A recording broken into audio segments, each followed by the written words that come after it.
Listen to me now. This is not just another message. This is a divine interruption. A holy collision between what you thought your life would be and what I have secretly written behind doors you never prayed for. You didn't stumble onto this video by chance. I brought you here. I drew you. I orchestrated this moment in eternity before your first breath. There is a door opening in your life that will not look like a blessing at first glance. It won't feel familiar. It won't match the prayers you've been repeating. But it carries your next chapter. And if you don't stay long enough to hear what I'm revealing, you'll miss it. You'll walk past the very thing your soul has been crying out for, disguised in the unexpected. Do not scroll. Do not click away. Every word I speak in this message is a key.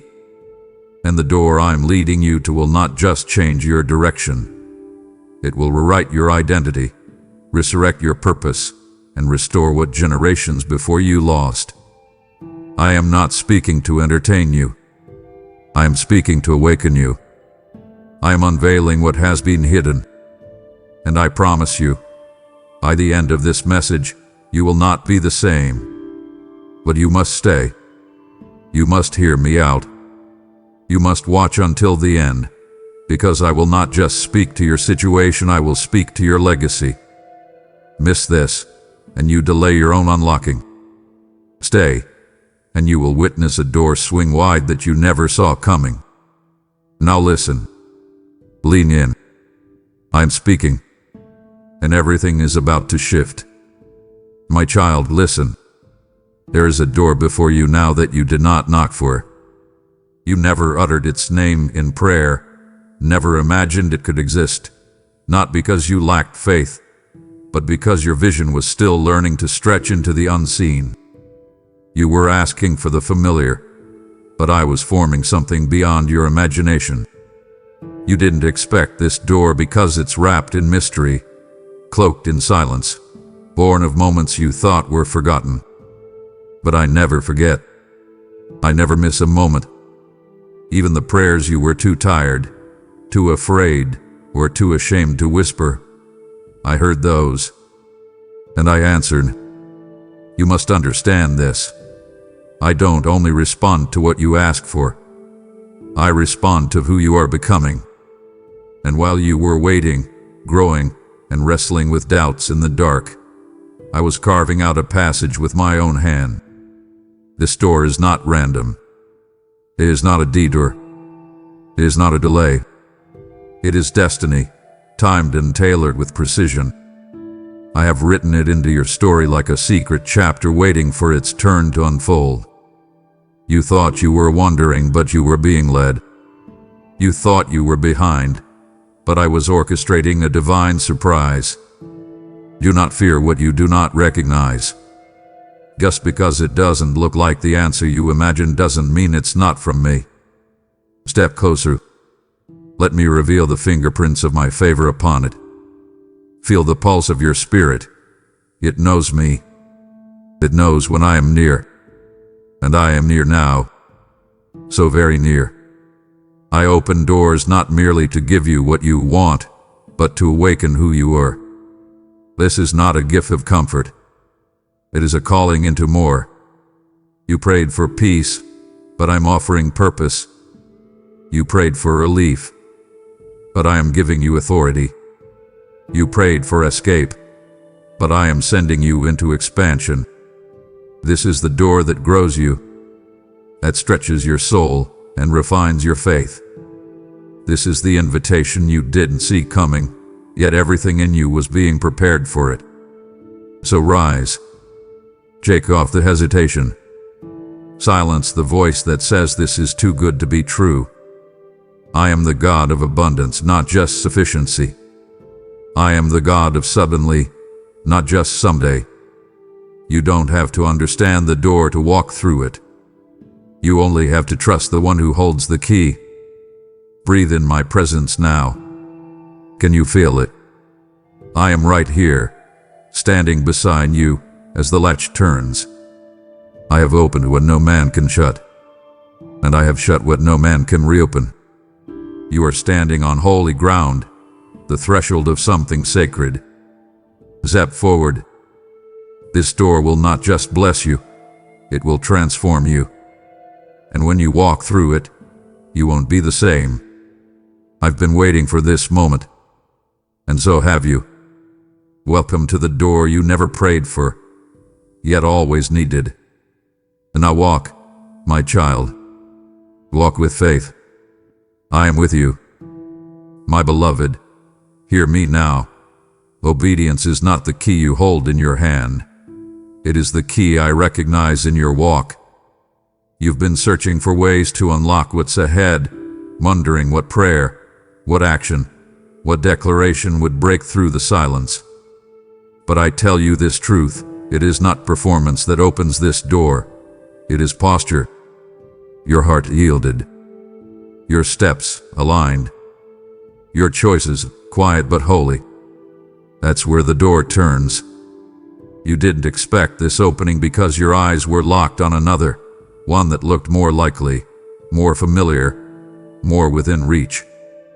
But I do not bless based on your logic. I move where faith flows, and I've seen your steps when no one else was watching. I've heard your quiet yes when others shouted no. I've watched your obedience in the valley.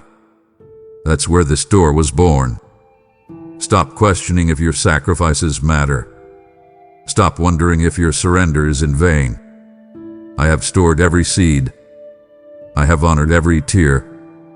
I have followed your footsteps across dark places, across lonely obedience, and I say to you now, this is the path that activated what was hidden. You didn't need to break down the door. You needed to keep walking.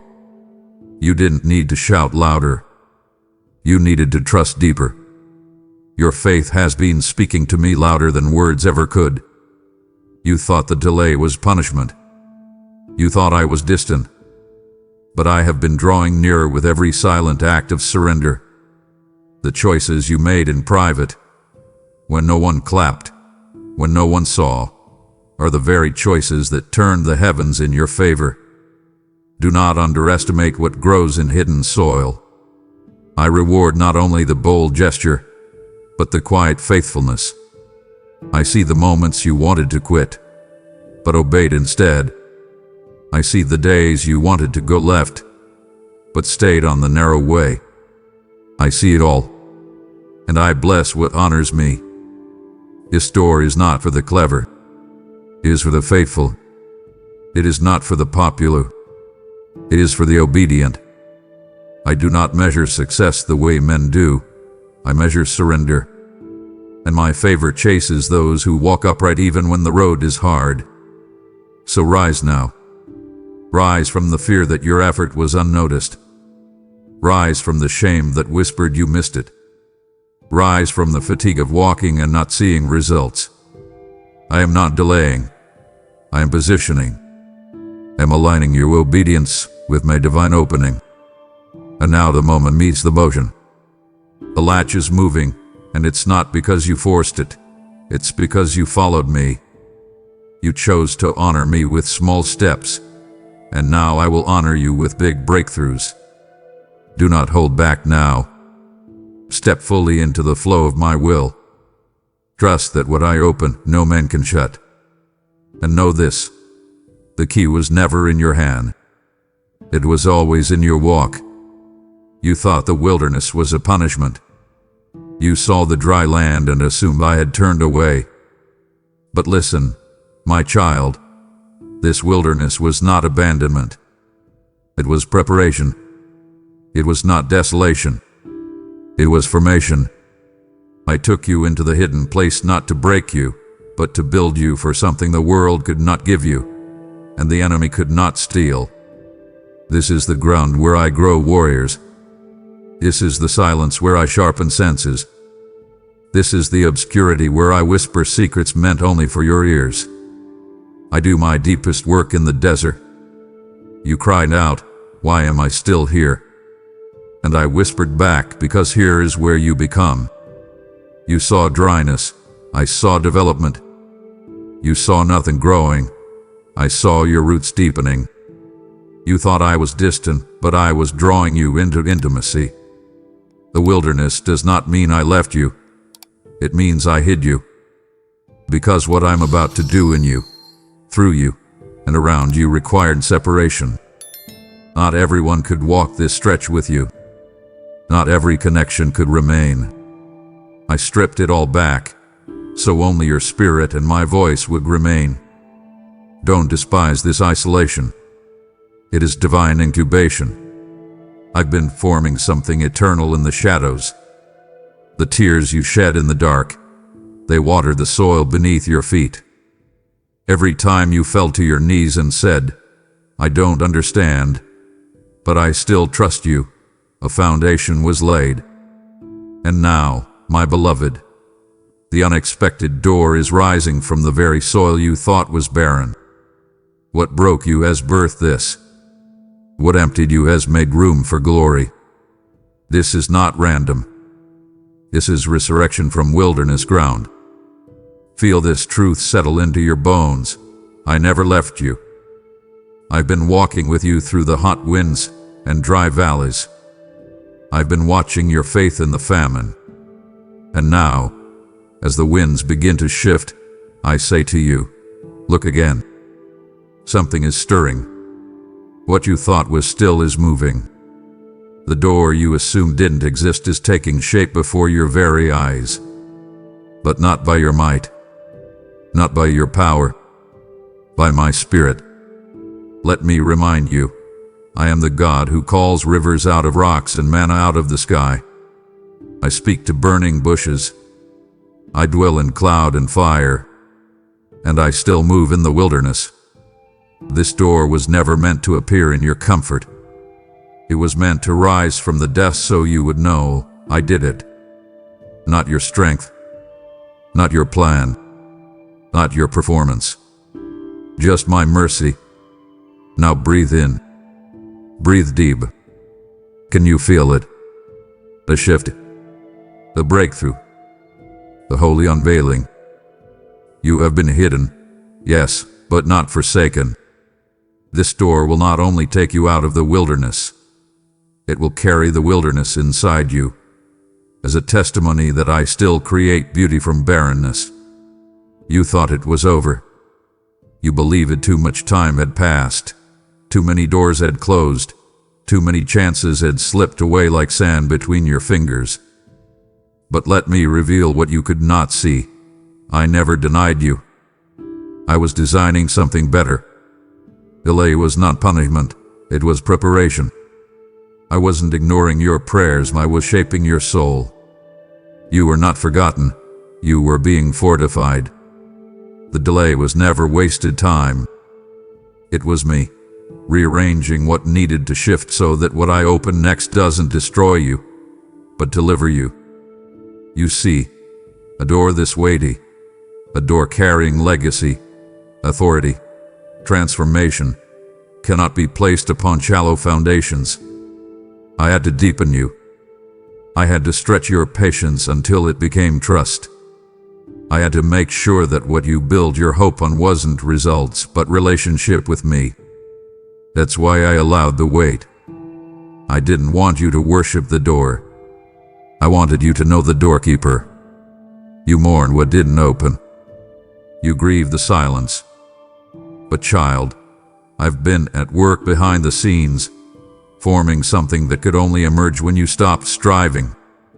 That closed door you cried over, it had poison behind it. It would have broken you. I shielded you by delaying you. And now, as the pressure breaks and the shift begins, you'll understand why I said no before I said yes. You weren't ready. But now, you are. Because in the delay you learned to trust me, not outcomes. So hear me now. What you thought I withheld, I preserve. What looked like rejection was divine redirection. I was never trying to punish you. I was positioning you for a glory you didn't yet have the capacity to carry. And now, as you've grown in grace and steadied your soul, I am unlocking what waited for this moment of surrender. This door opens not because of your performance, but because of your posture. You bowed low, and now I lift you. Let go of the timeline. Release your grip on what could have been. What's ahead is far more than what was lost. This door leads not to a repeat of what you missed, but a revival of what I always planned. You didn't miss your moment. You matured into it. Now rise, my beloved. The door formed by delay is opening wide. Step through with boldness. For what seemed slow is actually swift in my divine calendar, and the glory that follows will make every moment of waiting worth it. My child, I have prepared a door in a place you never thought favor could bloom, in the presence of those who doubted you, dismissed you, and even tried to destroy you. Yes, right there, in full view. I do not bless you in hiding when it's time for honor. I bless you where dishonor tried to bury you. You cried in silence, misunderstood, accused, overlooked. But I counted every tear, and now I respond not with vengeance, but with vindication. Watch what I do. Watch how I elevate you in front of every tongue that spoke against your name. Not because you retaliated, not because you proved them wrong, but because you kept your heart right when it was hardest to. I am the God who prepares tables in the midst of enemies, not to humiliate, but to demonstrate my justice. I don't operate in revenge. I operate in revelation. I reveal my hand. I reveal my power. I reveal who belongs to me. And you, my beloved, are mine. You didn't push your way forward. You stayed low. You didn't fight with bitterness. You fought in prayer. You didn't curse them. You blessed them. And that obedience has become a magnet for my glory. You are not walking through this door in arrogance. You are walking through an assignment. You are not coming with pride, but with purpose. I will use what was meant to shame you as a platform to raise you. Do not worry about their reactions. Do not fear their whispers. What they say behind closed doors cannot undo what I have spoken in my courts. I rule. I reign. I resolve. I know the ones who tried to block you. I know the systems, the sabotage, the secret motives that stood in your way. But what they didn't realize is that I am the one who turns hearts, shifts circumstances, and overrides human plans. They tried to close the door, but I made it bigger. They tried to delay you, but I accelerated your timeline. You will not enter because of their permission. You will enter because of my promise. Now breathe and listen. This is not about proving I'm wrong. This is about proving me faithful. They will see not your vindication, but my glory. And in seeing it, some will repent, some will turn, and some will be silence. That is not yours to manage. Keep your eyes on me. Keep your heart soft. Keep your hands clean. For I will bless you openly, not to inflate you, but to testify that my word is true. Step into this favor unashamed. Walk through this door with humility, knowing that what tried to destroy you has only revealed who you really are. You were not rejected, you were reserved. And now, in the very presence of every voice that said, "It's over," I declare, it has only just begun. Don't stop now, my child. What I've begun to reveal is only the edge of what I've written for you. If you pause here, you'll miss the hidden treasures I stored in the places you least expected. My heart aches when you walk away from the very moment I am unveiling your answer. Stay with me. I'm not finished speaking. This door, my beloved, is more than a new opportunity. It is a divine interruption. It is the moment where chains snap, where curses crumble, where history bends and bloodlines begin again. I am not just blessing you. I am rewriting what has plagued your family for generations. The cycles of shame, addiction, fear, lack, rejection, they end with you. Yes, you. You are the one I chose. You are the one who said yes when others said no. You are the one who wept, fasted, prayed, stood, wrestled, refused to repeat what broke you. And because you have obeyed, even when you didn't understand, I now bring you to the threshold of transformation.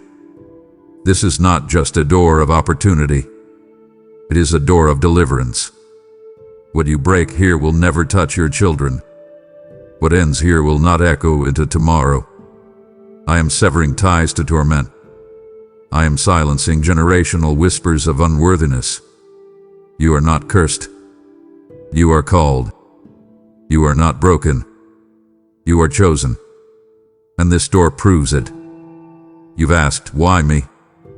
I respond, because I trust you. I trust you to steward freedom, not just for yourself, but for those watching, for those coming behind you. I trust you to say yes even when it costs comfort. I trust you to fight in prayer when others gave into pain. This is your moment to walk through not as a victim, but as a vessel of my glory. You've carried pain, but now you will carry power. My child, I am not calling you to visit healing. I am calling you to release it. You will not just experience freedom, you will model it. You will carry authority in rooms that once triggered your trauma. You will speak peace into places where chaos reigned. You will walk boldly into the very spaces where your family once bowed in defeat, and stand. Let go of fear. Let go of the thought that it's too late. It's not. You are right on time in my hands. And this door will confirm what I've whispered to you in secret. You are not an echo of the past. You are the voice of a new beginning. This door doesn't just lead you forward.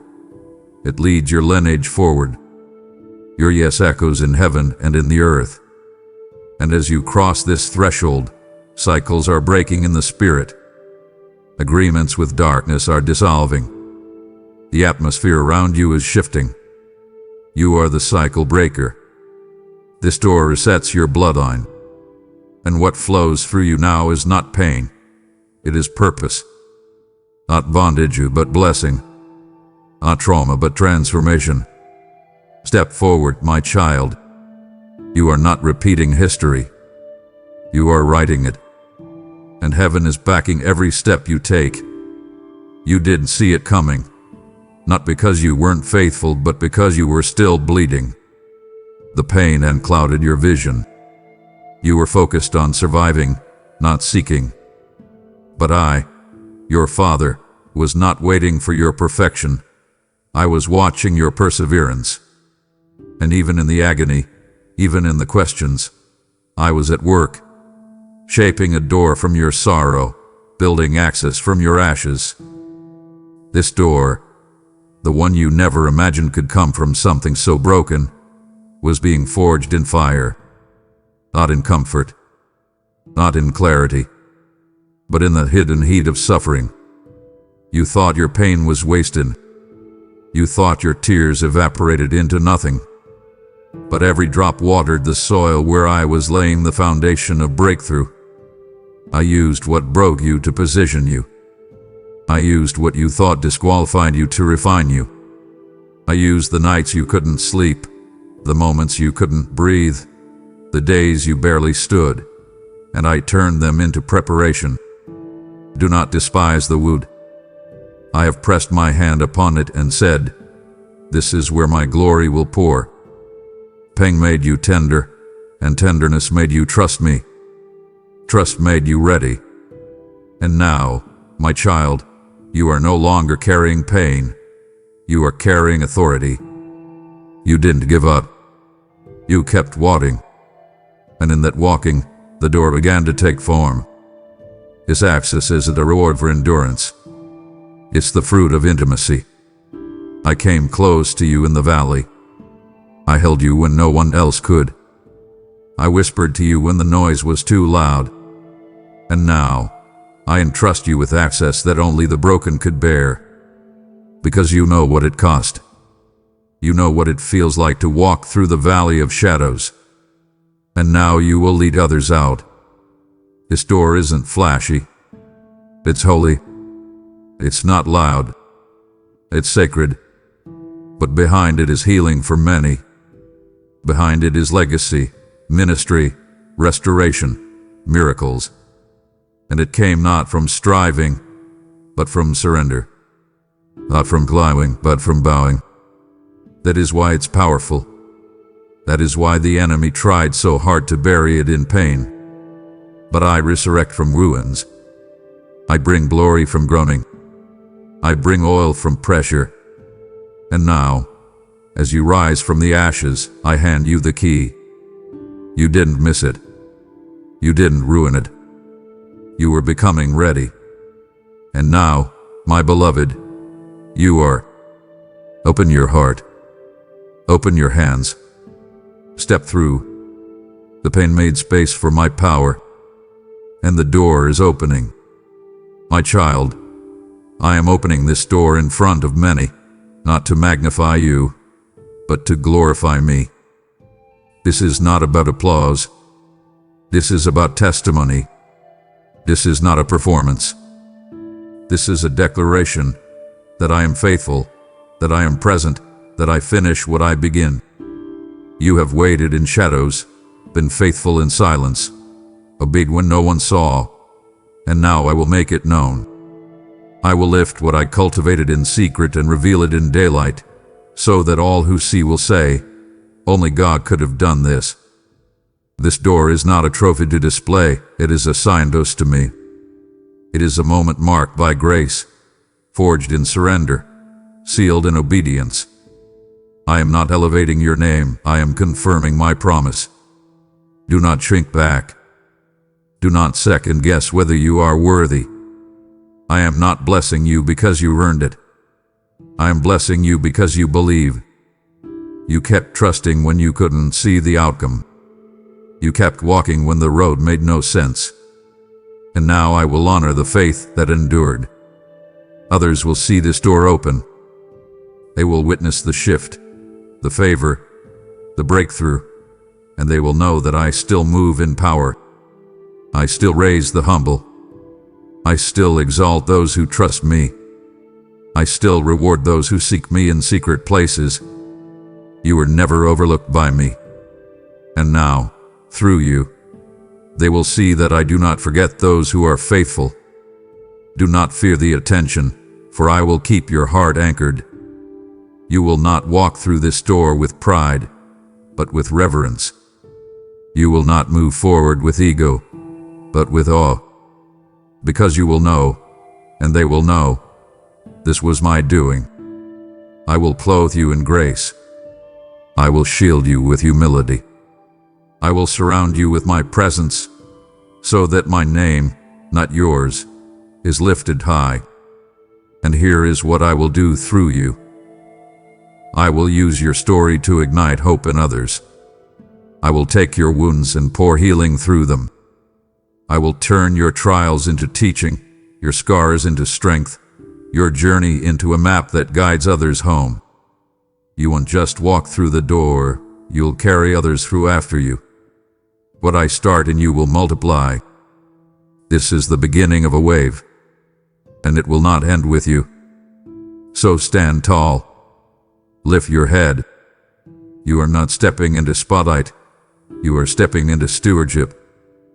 This is a holy unveiling, and I am using your life to declare to the world, I am still good. I am still near. I still open doors. Walk now not for show but for purpose. And now, this moment is not about attention. It's about alignment. Your life is a mirror, reflecting my glory. You didn't expect this door because it came wrapped in heartbreak. You were waiting for a yes, and I gave you a no. You were praying for breakthrough, and I allowed a breaking. But child, I never abandoned you in that moment. I was there in the disappointment. I caught the pieces when your expectations shattered, and I began, even then, to craft something better. You cried over what closed. You grieved what was lost, and rightly so. But I need you to hear this now. What I denied was not to destroy you. That was to deliver you from what would have limited you. That closed door had hidden decay behind it. You saw an opportunity. I saw a trap. You saw potential. I saw poison. I will never allow you to walk into something that will steal your purpose, even if it breaks your heart to be redirected. You thought you were being punished, but I was protecting. I was reappointing you. I needed to disappoint you so I could displace the lie that said you knew best. I needed you to let go of your plan so I could reveal mine. Do not dwell in the ashes. Do not replay the scene. What happened had to happen. It was not a detour, it was a divine rerouting. I am not late. I am exact. You are not behind. You are aligned. And this door, this unexpected, unrequested, unimaginable door, is opening because you finally stopped striving and started surrendering. You are not walking forward from failure. You are walking forward from fulfillment. Fulfillment of every unseen thing I was working while you thought I was silent. I was never absent. I was architecting. I was layering grace beneath every grief. And now, out of disappointment, I am bringing destiny. This door won't make sense to your mind, but it will make peace in your spirit. You'll feel it.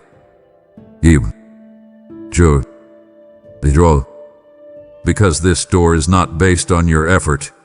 It's based on my eternal plan. Let go of what didn't work. Release what didn't respond. Stop trying to fit your future into your past. I am not bringing you back. I am bringing you through. Forward. Higher.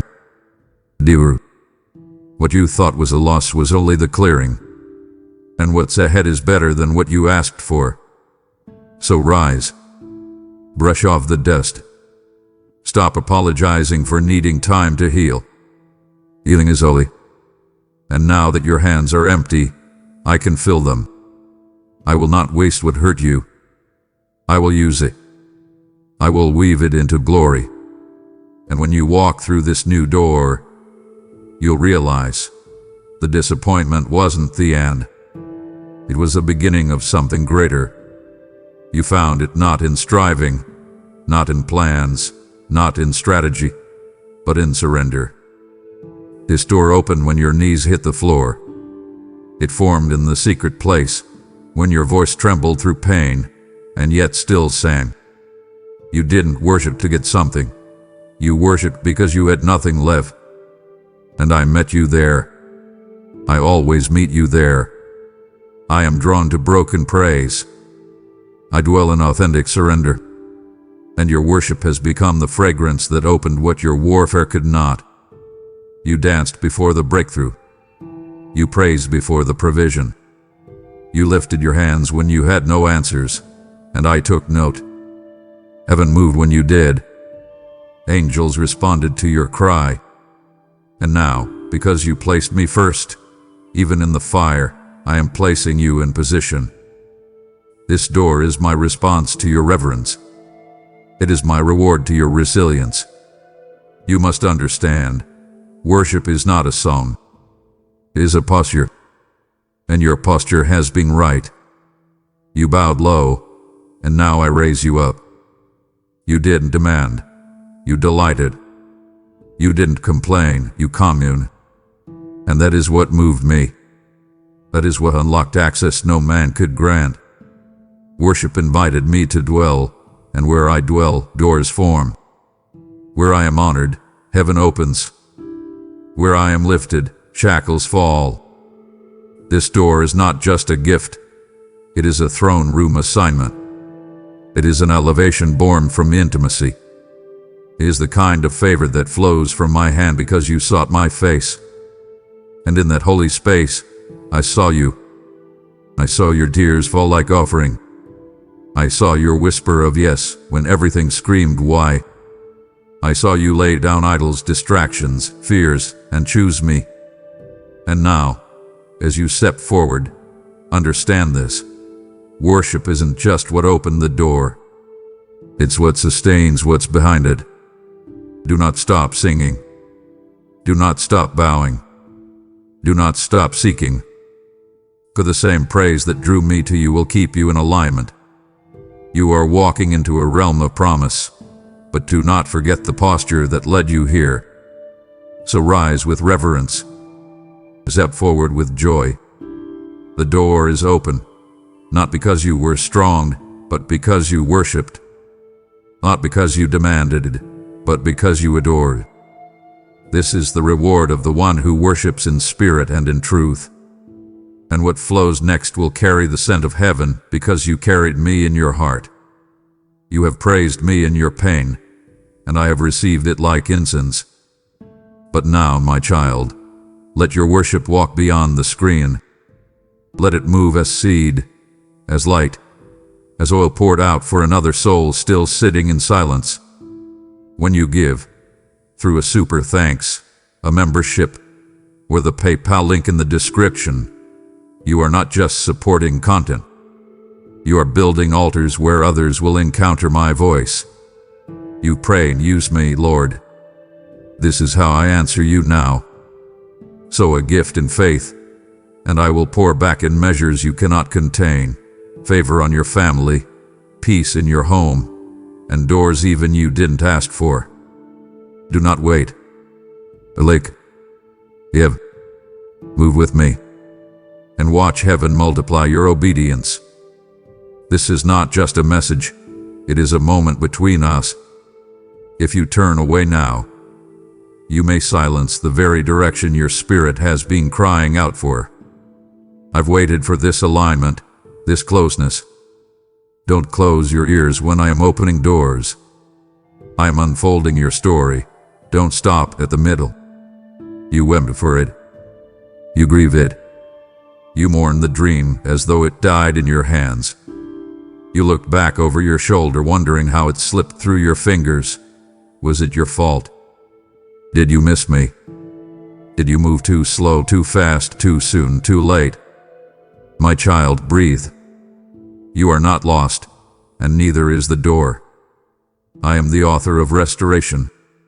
What you thought was finished, I only paused. What you believed was buried, I have preserved. You cried over it, but I covered it. You assumed the silence was abandonment, but it was preservation. While you were busy letting go, I was busy holding it in place until the right moment could rise. The thing you thought was gone forever, it was not destroyed, it was protected. I placed it in the soil of time so it could die to self and resurrect in me. You asked for revival, and now I am responding. Not with a repeat, not with a rerun, but with a resurrection. My child, I do not give back old things. I breathe new life into what was mine all along. You thought it was over because it stopped moving. But I often do my greatest work when everything stands still. The tomb was silent before the stone rolled away. So hear me now. I am the God of divine reversal. I bring full circle moments. I redeem what years tried to steal. I restore what people tried to sabotage. I recover what delay tried to kill. And this door, this one you gave up on, the one you whispered about in your most honest moments, I never forgot it. I held it. I shielded it from decay. I kept it safe from sabotage. And now I return it to you, not as it was, but as it must be. Refined, matured, aligned with your calling. You had to grow into this. You had to be broken enough to be rebuilt in me. You had to walk through disappointment so you'd know the weight of joy. You had to face loss so that when I restore, you wouldn't cling to it as your identity, but receive it as my gift. Now you're ready. Now you see clearer. Now you don't need it to prove your worth. You walk in worth already. And because you stopped idolizing the outcome, I can finally give you what was always yours. Lift your eyes again. Reignite your hope. The door you thought you'd never see again is opening. Not because you chased it, but because I carried it back into your life. I restore. I redeem. I write timelines. And what felt dead is now pulsing with life. The dream didn't die. It just needed me to resurrect it. Walk forward. What you thought you lost, I am returning in fullness, in power, in glory. My timing revives what looked gone. And resurrection is not rare for me. It's my signature. You were watching the usual paths, waiting for the expected hands, assuming that favor would arrive through familiar faces. But I do not always use the known. I often send your breakthrough wrapped in the unexpected. I work through outsiders, strangers, outcasts, and the ones others dismiss. I choose alignment, not popularity. Purpose, not prominence. Be careful, my child, not to overlook what doesn't look like what you pictured. This door I am opening, it's coming through a connection you didn't anticipate. I will send people into your life who don't fit your criteria but fit my divine pattern. They may not speak like you, look like you, walk like you, but they carry keys. And I place those keys in their hands because I know what you need. I am not confined to comfort zones. I don't flow through predictability. I move in power through yielded vessels, regardless of their past, their accent, their background, or their history. And if you remain open, you will receive something priceless through someone you didn't even see coming. This connection is not random. It's alignment. I orchestrated it before you knew you would need it. I brought them into place long before your problem even had a name. That's how I move. I go ahead of you. I prepare the people, the conversations, the divine appointments. And when the moment comes, the door will open, not because of who they are, but because of who I am through them. So don't miss it. Don't judge too quickly. Don't turn away what doesn't come with a title. I will use the unassuming to unlock the unimaginable. I will use someone you overlooked to point you directly into your calling. I will speak through the humble, the broken, the quiet, the bold. And when I do, you will know it was me. I have chosen people based on destiny, not on image. And the one I send may not look like an answer, but they are. Do not be surprised when someone you never expected becomes the doorway into your next. This is how I humble the wise. This is how I reveal myself to the pure in heart. Be ready to receive. Be willing to trust. And don't close your heart because the vessel looks different than what you imagined. I will speak through them. I will bless through them. I will shift the atmosphere through them. And in doing so, I will deepen your discernment. The door is coming, not with trumpets but with tenderness, not with ceremony but with certainty. Listen closely. Watch quietly. The door is walking toward you, carried by the hands you never would have chosen. But I did. You tried to understand it. You tried to map it out. You calculated the risks, weighed the variables, analyzed the outcomes, but nothing about this door makes sense. And that's how you know it's me. I am the God who parts seas, not sidewalks. I call the dead to rise, not just the sick to heal. I do not conform to human patterns, and I do not answer prayers in predictable packages. I am not bound by what you understand. I am guided by what I've ordained. So let go of the need to make sense of it. Surrender the blueprint. Tear up the timeline. This door is not about your logic, it's about your faith. And faith is the currency of heaven. I have chosen to move in a way that disrupts the norm. interrupts the natural, and defies the mind. Why? Because I want you to know it's me. Not coincidence.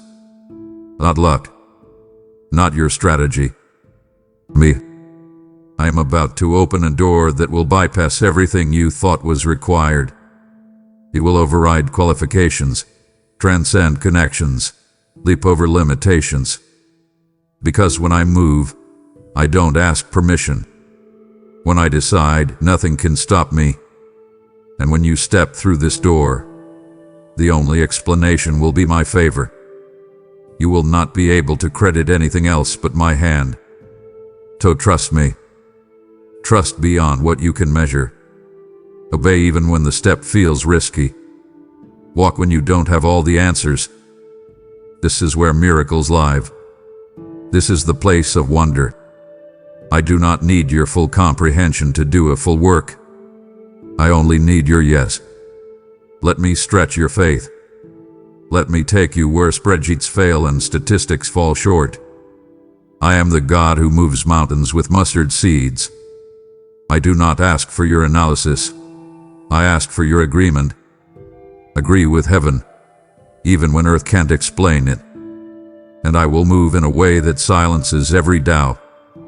Don't try to calculate this blessing. You can't. It's a mystery, holy and sovereign. It is being formed even now. While you wrestle with reason, I am crafting the miraculous. While you stare at what is, I am preparing what could never be without me. So take my hand. Let me lead you where logic ends and glory begins. Step through this door, even with trembling knees. For on the other side is something so beautiful, so unexpected, so divine. It will rewrite your understanding of what is possible. And when it happens, you'll say, surely, this was the Lord's doing. Because it will be undeniable, unshakable, and unmistakably me. You waited. You've endured. You've prepared your heart for a slow unfolding, but I do not always move gradually. Sometimes I move suddenly, unexpectedly. Without forewarning, I shift the ground beneath you, and doors swing open that you weren't even near. That is what's coming now. A sudden shift, a divine interruption. You will not have time to rehearse. You will not need time to orchestrate. When I say move, you move. When I say step, you step. The preparation was never in the plan. The preparation was in you. The shift is not chaos, it's choreography. I have been setting the stage behind the scenes, rearranging people, lining timing, removing blockades you didn't even know were there. And now, when you least expect it, I will break through. Do not be surprised when it happens overnight. Do not be alarmed when the acceleration comes without warning. You are not behind. You are positioned. You are not forgotten. You are favored. I have been working in realms you cannot see to bring about a release that only I could create. Do not wait for comfort. Obey when I call. The pace may be fast, but my grace will match it. The ground may shake, but your footing will be firm. This is not a build-up. It is a breakthrough. One moment you were waiting, the next you are walking into fulfillment. That is how I move. That is how I reveal myself, not by human pace, but by divine command. I will open the door in such a way that no man can take credit. Not even you. You will look back and say, only God could have done this. That's how you'll know it's me. It won't be logical. It won't be manageable. But it will be unmistakably mine. So stay ready. Keep your oil full. Keep your spirit tuned. For when I call your name, it will not be a suggestion. It will be a summons. Obey without hesitation. Move when I move. There is no time to consult every voice. Just listen for mine. This is a moment of divine momentum. and you must ride the wind of my will. This is the door that brings sudden advancement, sudden clarity, sudden elevation. I am not hurrying the process, I am fulfilling it. The time is ripe. The conditions are aligned. The atmosphere is charged. Do not be paralyzed by the pace. I am with you in every step. And though it feels sudden to you, it has always been sovereign to me. So step forward. Catch the wind. Walk through the door of sudden shift. And know this: everything is about to change. And I am in it. You want the promise. You've prayed for the release. You fasted, worshipped, and waited. But there is one more key I require of you before this door swings open: forgiveness. Yes, my beloved. Forgiveness. Not because they deserved it, not because they apologized, but because I need your hands clean. Because bitterness is a blockade. Because offense pollutes the pure waters I've placed within you. You cannot hold the pain of the past and the power of the future at the same time. Let it go. Release them. Not just in word, but in truth. Do not carry the wound like a trophy. Do not rehearse the injustice. Do not cling to the story that robbed you of peace. I saw what they did. I witnessed the betrayal. I recorded the nights you cried yourself to sleep. But now, I ask you to place it in my hands, because I will not allow it to follow you into this next door. Forgiveness is not weakness, it is warfare. It severs the tie between you and torment. It cancels the legal hold of accusation. It releases the oil of my favor to flow freely again. You've been stuck, not because I forgot you, but because your heart has been holding on to a weight I never assigned to you. And now, I say, lay it down. Let go of revenge. Let go of the need for validation. Let go of needing them to admit they were wrong. That is my job. I am your defender. I am your judge. I keep the record. I execute justice. And I do it perfectly. You don't need revenge. You need release. Forgive so that you may be free. Forgive so that your hands are empty to receive. Forgive so that the door that has waited on the other side of your obedience can finally open. You will not lose by forgiving, you will gain. You will be flooded with peace, surrounded by clarity, lifted into new dimensions of authority.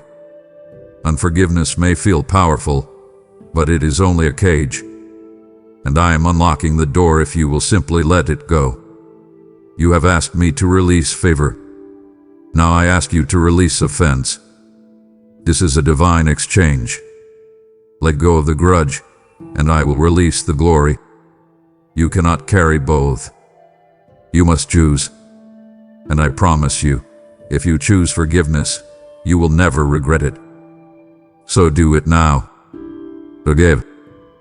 Even if they're still blind. Even if they're still silent. Even if they'll never say sorry. Your healing is not tied to their humility. It's tied to your surrender. And the moment you let them go, I will release what has been waiting behind this door. My beloved, I see you leaning in, but if you withdraw now, you'll walk away from the threshold I've designed to change everything. My presence is here. My power is speaking. Your next step requires this revelation. Don't disappoint your destiny by stopping short of the fullness I'm ready to pour out. This door is unlike the others. It doesn't just lead to a blessing. It leads to unveiling. It reveals who you are, not who others said you were, not who your past claimed you to be, not who you tried to perform as to be accepted. This door leads you back to who I created you to be, before the shame, before the striving, before the masks and the compromise. It reveals your name in heaven. and you cannot walk through pretending. I will not open it to a version of you that was built to survive. I only open it to the version I originally formed in glory. You've hidden parts of yourself. You've silenced your roar. You've reshaped your identity to avoid rejection. But now I call you to come forth, not as a shadow but as my child. The real you. The one I anointed. The one I crafted with precision. The one I dreamed of before the foundations of the earth. I am not asking you to become something. I am asking you to become someone, the you I have always known. Strip off the labels. Burn the false identities. Lay down the roles you picked up to please people who never saw you. This door will not honor the counterfeit.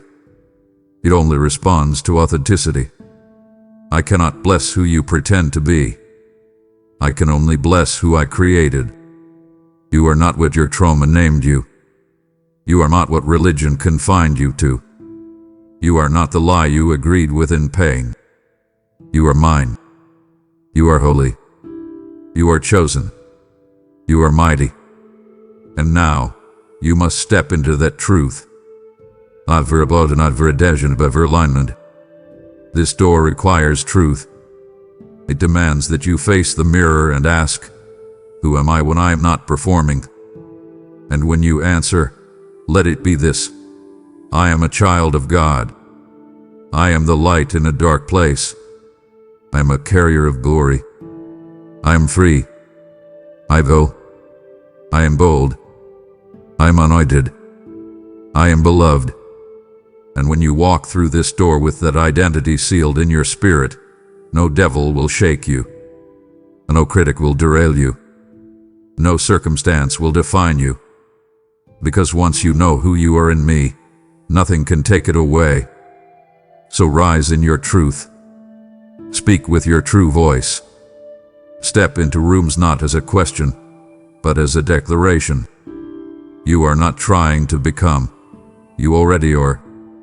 And this door, my child, is your coronation. Walk through as the one I made, not the one you had to become to survive. This is your becoming. And the world is about to see the unveiling of my image through you. This door is not just about your breakthrough. It is about your bloodline. It is not just about your healing. It is about generational freedom. You stand now at the edge of a threshold that will not only change your life, but ripple through time, echoing into children you have not met and descendants you will never see. My child, what I do through you in this hour is about more than your name. It is about my covenant. I'm birthing legacy through your obedience. I chose you to be the breaker, the cycle ender, the one who says it stops with me. You have endured battles that others avoided. You have fought wars your ancestors surrendered to. And you have done it not just for yourself, but for those who come after. You are the bridge I am building from pain into promise. You are the first to say yes, the first to obey fully, the first to surrender completely, and because of that, you will not be the last to walk in blessing. You may have grown up in brokenness, but you are birthing wholeness. You may have inherited struggle, but you are passing on strength. You may have been born into fear, but your children will be raised in faith. What was passed to you in pain, I am redeeming through purpose. I am rewiring the foundation. I am rewriting the story. And the door you are about to walk through will set in motion a divine legacy that cannot be undone. Do not underestimate your obedience. Do not think your sacrifices have gone unnoticed. Every time you said no to compromise, I saw it. Every time you chose integrity in secret, I documented it. Every silent prayer, every weary yes, every tear you cried instead of giving up, it has watered the soil for legacy. This door is not just for you. It is for them. It is for generations. It is for inheritance. And it begins now. This is your Abraham moment. I am calling you to go where your family has never gone. to build what no one showed you how to build, to dream what others were afraid to imagine. And I will walk with you. I will multiply your seed. I will bless those who bless you. I will make your name great, not for your glory, but for my purpose. You are the starting point of something eternal. So step through this door boldly. Carry the weight of legacy with joy. Know that your faithfulness today becomes their freedom tomorrow. This is bigger than comfort. It is about covenant. And I am faithful to 1,000 generations. You're not just living for now. You're laying bricks in eternity. This is legacy. This is lineage. This is forever. Wavo and Baku. The future is shifting through you. You have looked in every direction. You've scanned every familiar well, knocked on every predictable source. You stretched your resources and reached the edge of your ability. And still, the need remains. But I tell you now, provision is coming from a place you did not expect. I am the God who commands ravens to feed prophets. I am the one who draws water from rocks and rains manna from heaven. I do not need your logic to deliver your miracle. Stop calculating the how. Stop stressing over the who. I own the cattle on 1,000 hills, and every door of provision bows to my voice. I have seen your need. I have felt your tension, and I will not let you be forsaken. My child, look again. What you dismissed as ordinary, I have anointed with purpose. What you walked past, I have turned into a channel of blessing. This door will not open through human prediction. It will open through divine interruption. You didn't see the source coming because it's hidden in a form you overlooked. That person, that job, that moment, that connection. It doesn't look like the answer, but it carries everything I intend for this season. I delight in doing it this way, so you know the source is not the supply. It is me. I will fund your assignment. I will provide where I have called. I will send what you need, when you need it, in the exact way that glorifies me most. And you will know it's me because the timing will be undeniable, the amount undeniable, the route undeniable. It will not be your effort. It will be my overflow. So stop trying to predict. I am not bound by your budget. I am not limited by your contacts. I am not restricted to the expected. My storehouses are endless, and I will open them for you, not because you are desperate, but because you are mine. Trust me now. Stand in expectation. Let anticipation rise. I will surprise you with how I sustain you. Lift your eyes higher. Look past the known paths. The door of provision is opening through the unexpected. And when it does, it will come with no sorrow added, no manipulation, no strings attached. Just my signature, just my mercy, just my hand. Watch for the unlikely, for in that unlikely space, I will prove myself as your faithful provider. I have seen what was done to you. I watched as lies were spoken behind closed doors, as betrayal slithered through trusted places, as accusations flew with no foundation. I saw when your name was dragged, your motives misunderstood, your silence mocked.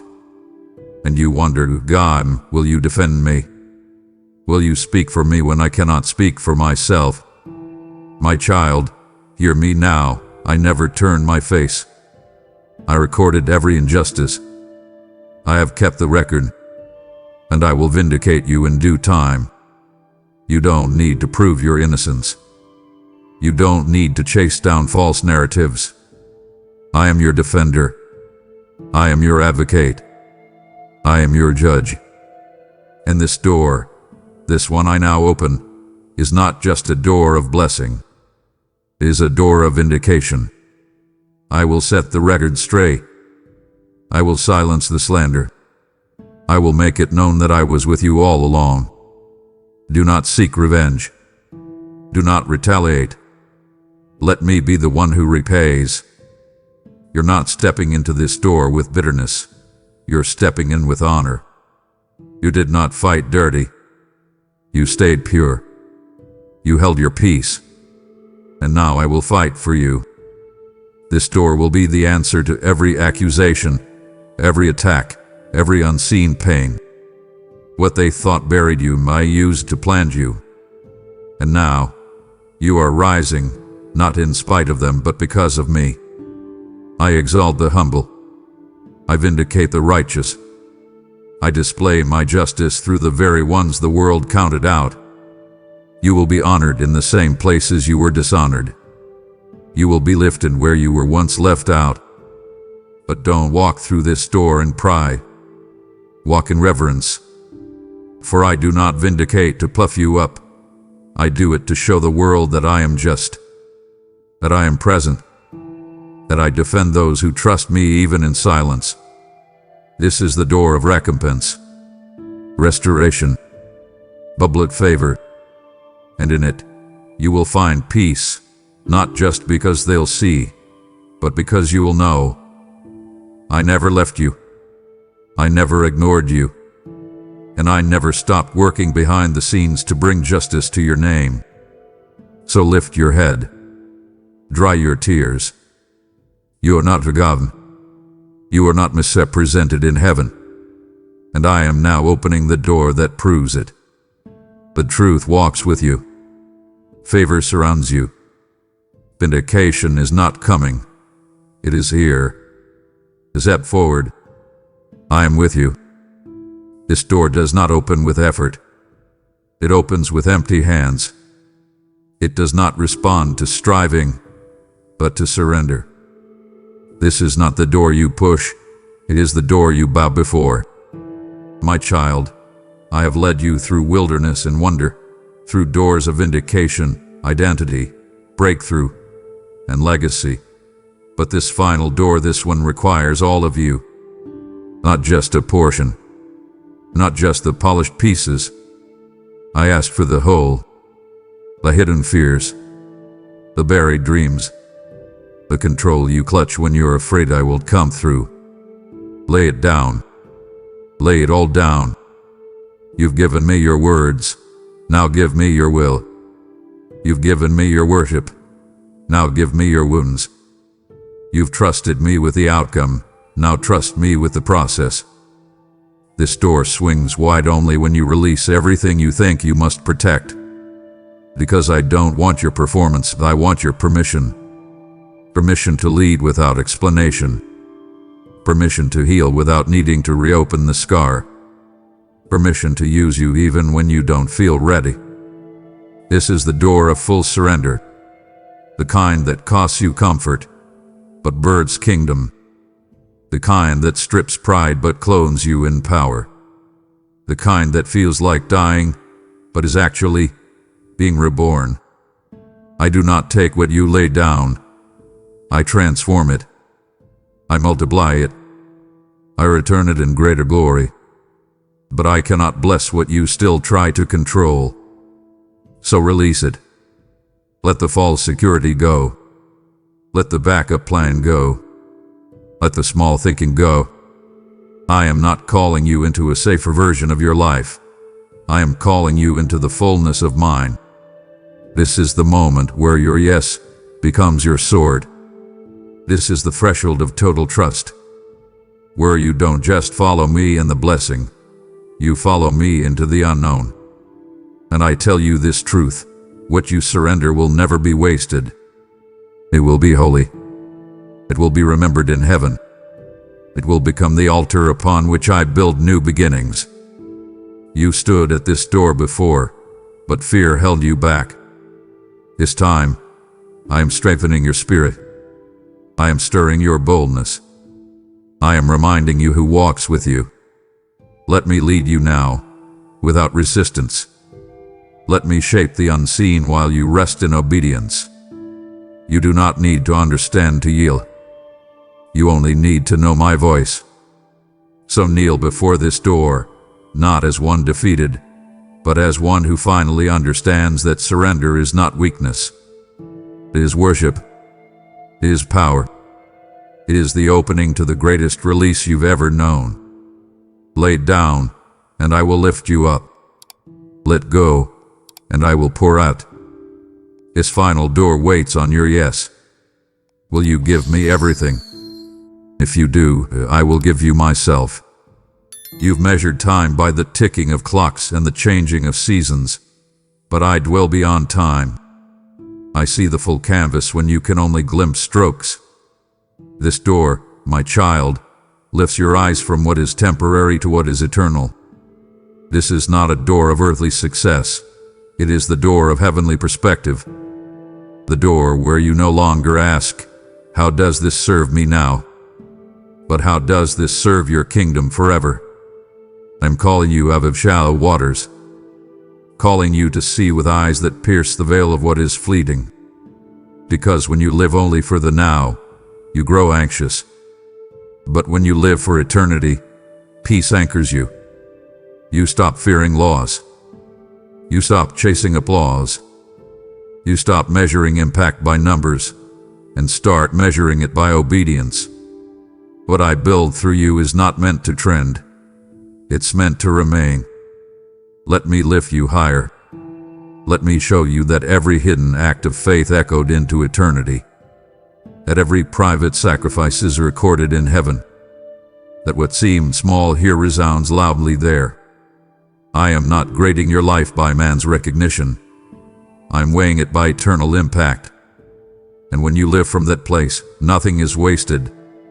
You will see trials differently. You will see pain as preparation. You will see closed doors as divine redirection. You will even see delays as mercy.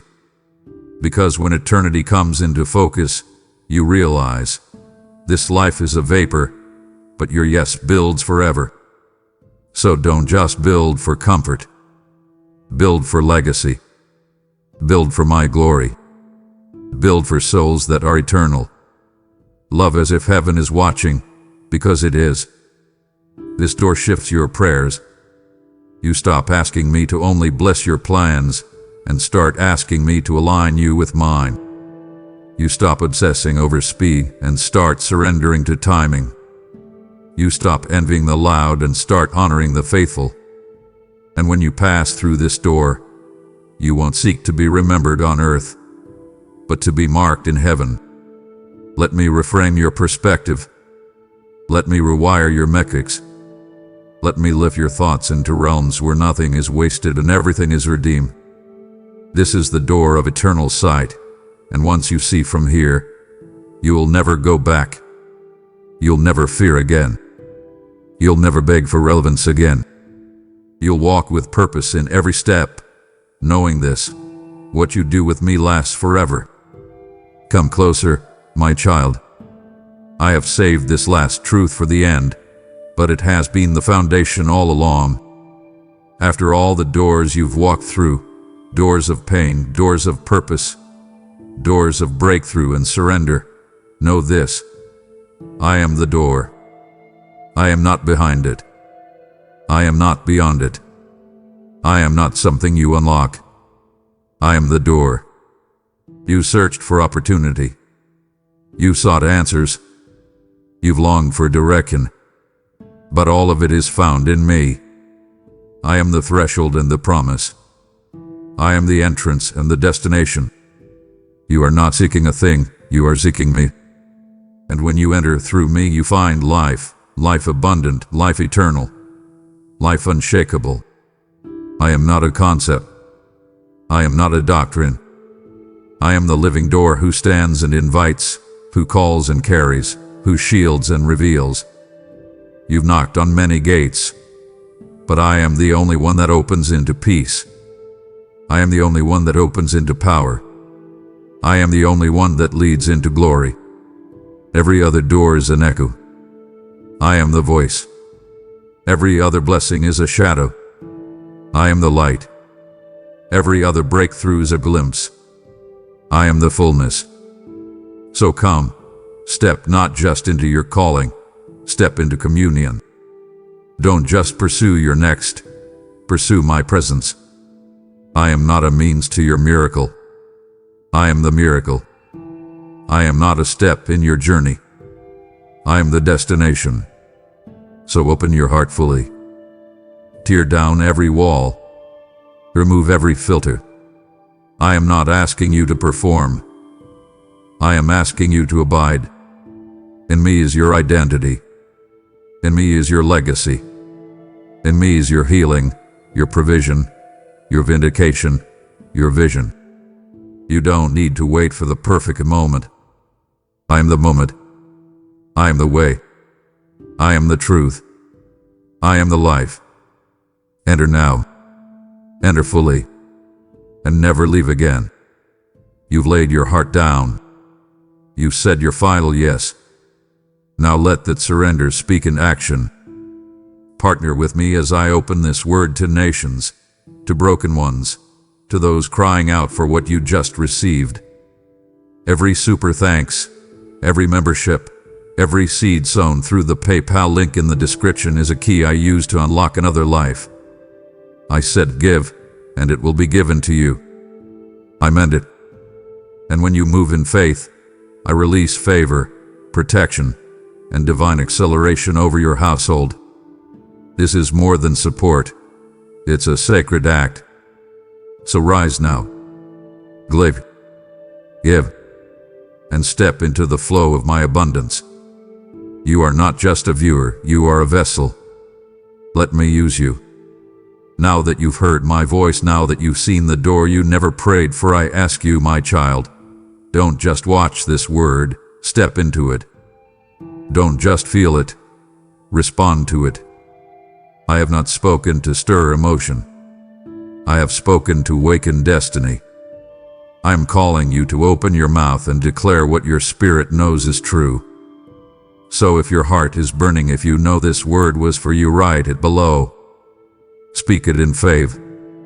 Seal it in the comments with your own voice. Let heaven and earth see your agreement. Say it now.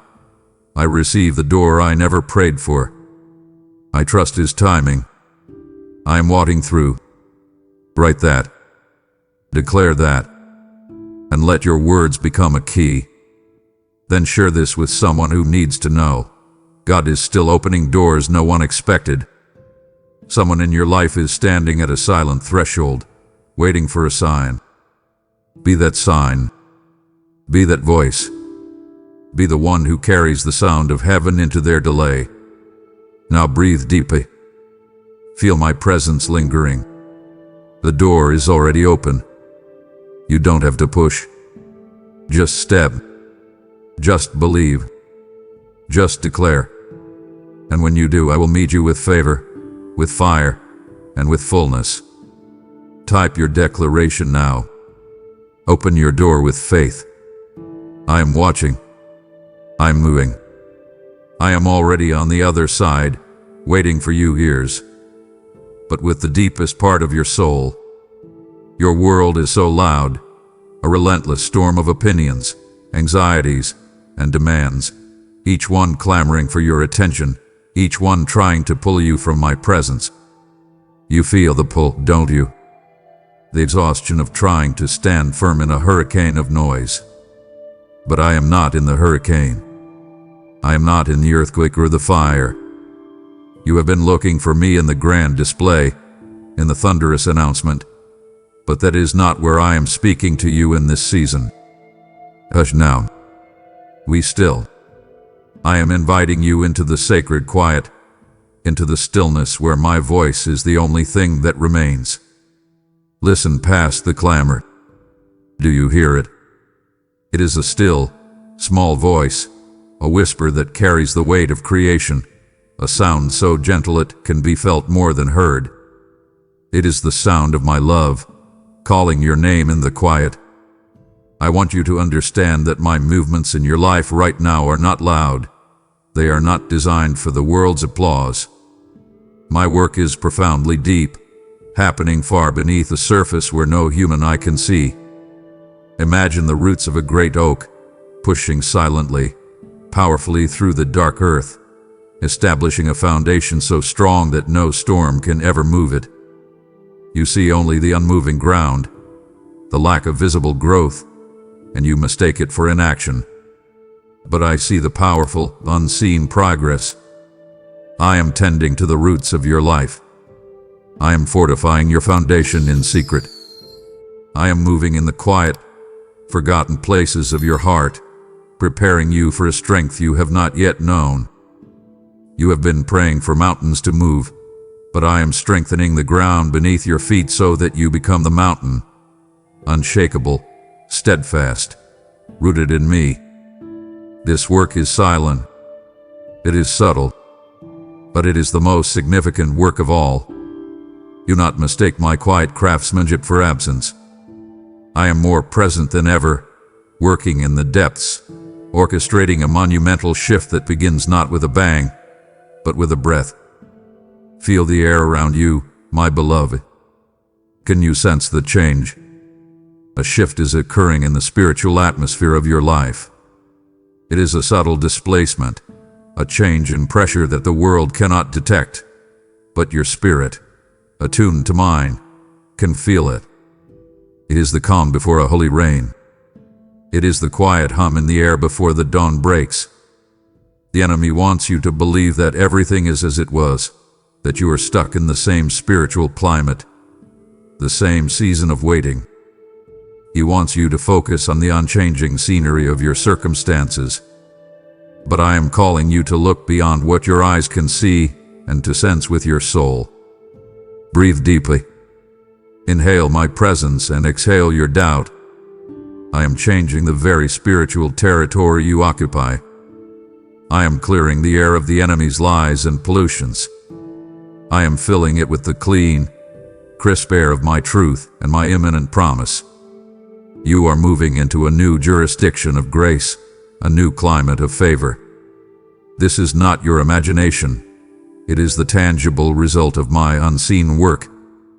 The atmosphere is charged with my purpose, pregnant with a potential that is about to be born into your reality.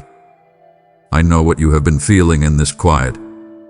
You have perceived my silence, and your heart has ached with a deep and painful question. Where are you?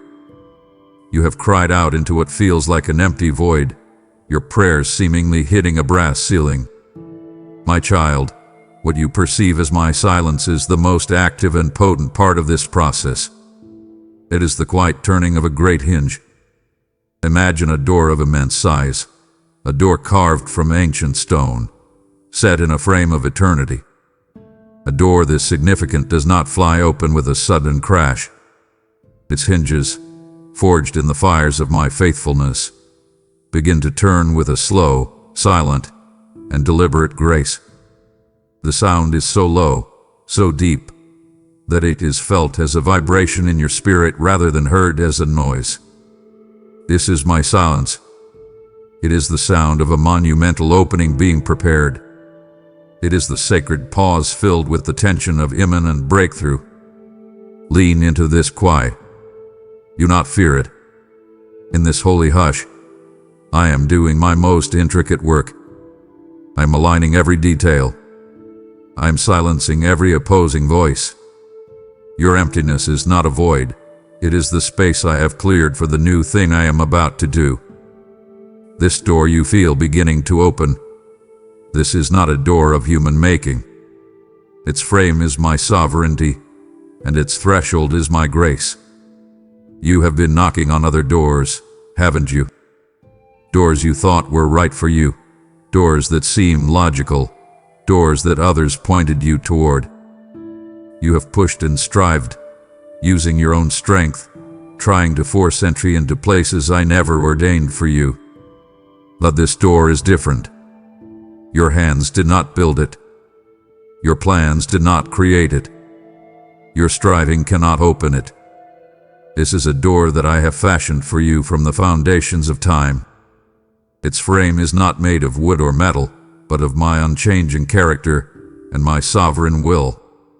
It is hung on my eternal purpose for your life. You cannot see it with your natural eyes, for it exists in the realm of the Spirit. but it is more real and more solid than any reality you know. Cease your striving and your frantic search. You cannot find this door.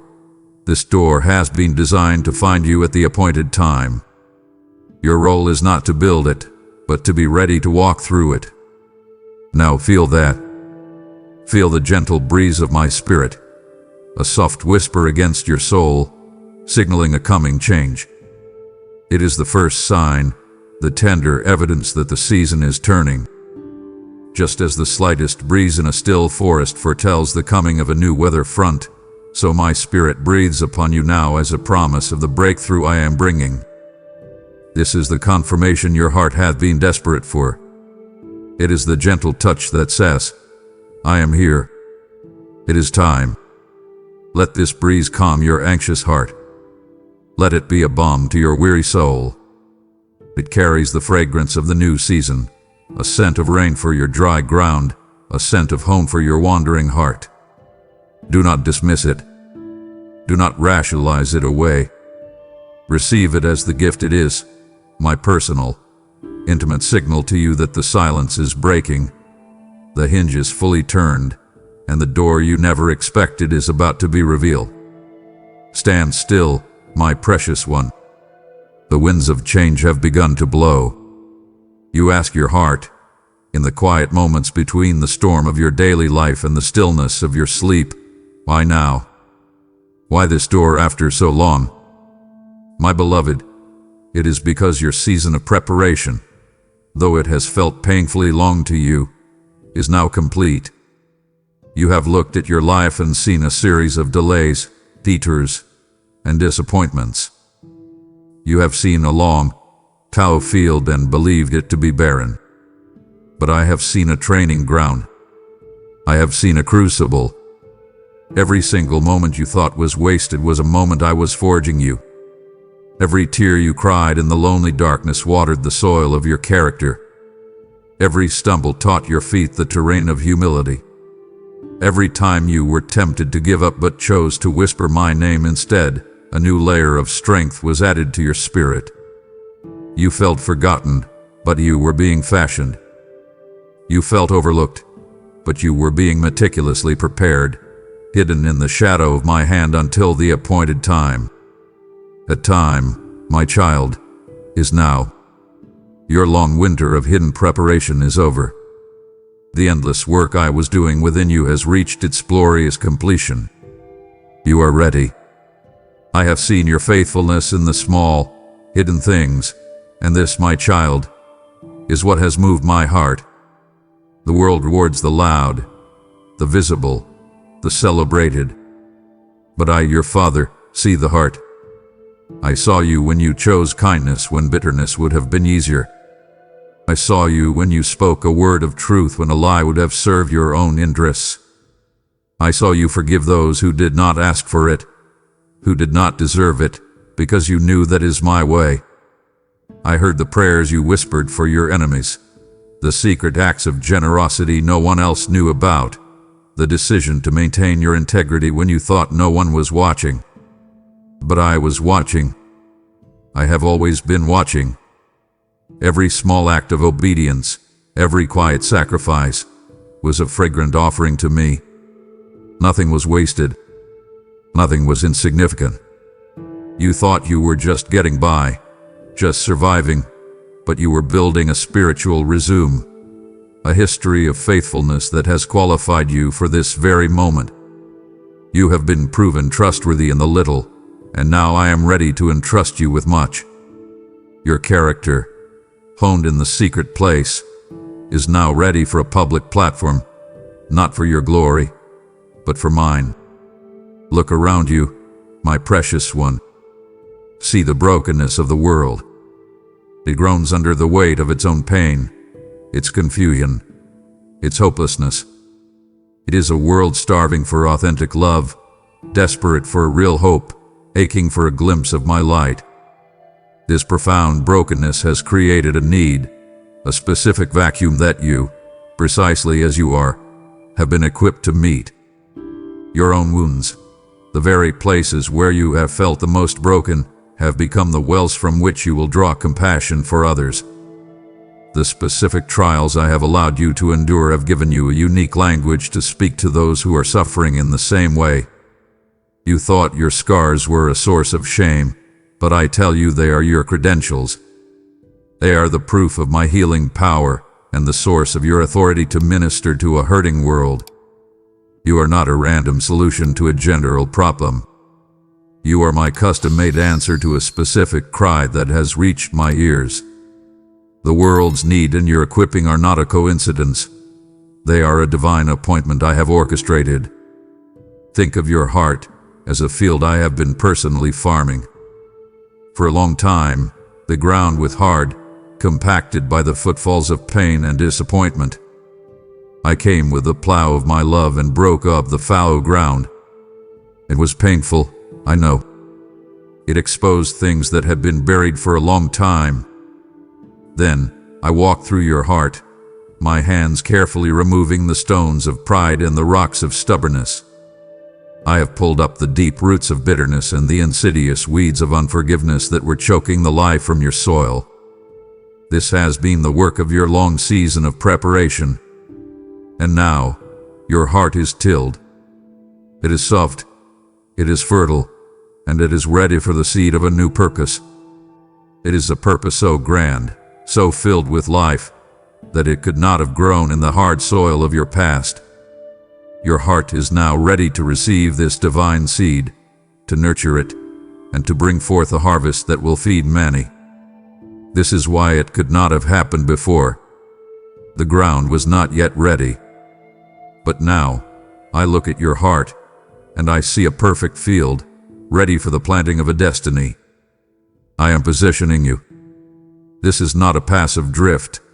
It is an active, strategic placement. Just as a master strategist places a key piece on the board at the decisive moment, I am moving you into a position of influence and purpose. You are my Esther, brought to the kingdom for such a time as this. You have felt like a pawn, moved by the whims of circumstance, but you have always been my queen, my king, being moved into place for a divine checkmate against the enemy's plans. This positioning has required seasons of being hidden, seasons of being misunderstood, and seasons of feeling powerless. But all the while, I was clearing the way, aligning circumstances, and preparing the hearts of others who will be part of your journey. My timing is perfect. It is a convergence of your readiness, the world's need, and my sovereign plan. The appointed moment for this revelation is not in a year, or a month, or a week. The appointed moment, my beloved child, is now. Every day of your past has been a countdown to this day. Every prayer has been a step toward this threshold. The wait is over. The time for your unveiling is here. My child, you must understand this with all your heart. The door I am opening is not the one you have been pounding on. You have spent so much energy, so much time, and so many tears before doors that you, in your own understanding, thought were the right ones for you. I have watched you. I have seen you stand before the door of worldly acceptance, longing for the approval of people who could never affirm your true identity in me. I have seen you with bruised and bloodied knuckles before the door of your own ambition, trying to build a future based on your own limited blueprints. You have exhausted yourself before doors that promised security, doors that promised recognition, doors that promised an escape from your pain.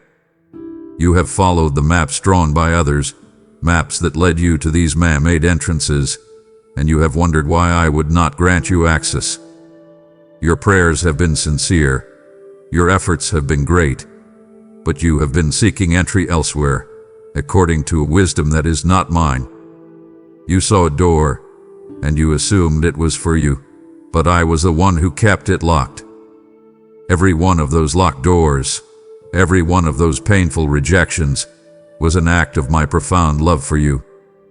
You saw them as failure, as proof that you were not good enough, as evidence that I was not listening.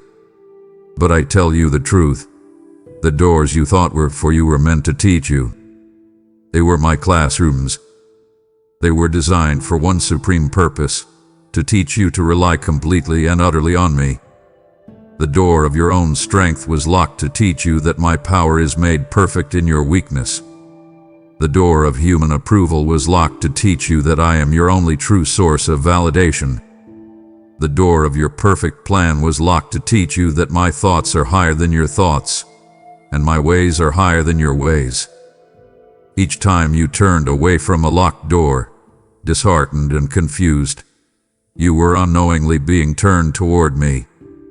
It was in the moments of your greatest frustration that your heart finally learned to whisper, I cannot do this on my own. I need you. That, my beloved, was the lesson. It was never about the door. It was always about teaching you to trust the one who holds all the keys. It was my mercy that kept those doors shut. So now, I command you with a love that seeks only your freedom. Let go of your attachment to opportunities that have passed. You are still carrying the grief of those locked doors. You are replaying the scenes of rejection in your mind, allowing the poison of what if to seep into your spirit. You must release them. Open your hands and your heart and let them go. The memory of those closed doors is an anchor, holding you in the harbor of your past while I am calling you out into the deep waters of your destiny. Let go of the need to understand why. Let go of the disappointment. Let go of the timeline you had created for your life. Forgive the people who stood in the way. Forgive yourself for the times you pushed so hard in the wrong direction. Every moment you spend looking backward at a door that is no longer relevant is a moment you are missing the new thing I am doing right in front of you. Release it all to me. Give me your regrets, your frustrations, your broken dreams. I am the God of redemption. I can take the rubble of your past disappointments and use it as the foundation for your future glory. But you must let it go. As you release your grip on the past, feel my hand gently on your shoulder, redirecting your steps. I am turning you away from your plans and toward my purpose. Your plans were good, but they were small. Your vision was clear, but it was short-sighted. You were walking on a path you had mapped out, a path that was safe and predictable, but it ultimately led to a place far beneath the destiny I have dreamed for you. My purpose for you is grander, richer, and more full of eternal significance than you can possibly imagine. This redirection may feel like a loss. It may feel disorienting. But trust me, your shepherd. I am leading you away from the barren ground you mistook for a pasture, and toward green meadows and still waters you did not even know existed. This gentle turning is my grace in action, saving you from a life of good intentions and leading you into a life of divine destiny. My purpose is not a consolation prize. It is the ultimate victory you were created for. I know your heart is tempted to ask, but I prayed for that other door. I wanted it so much.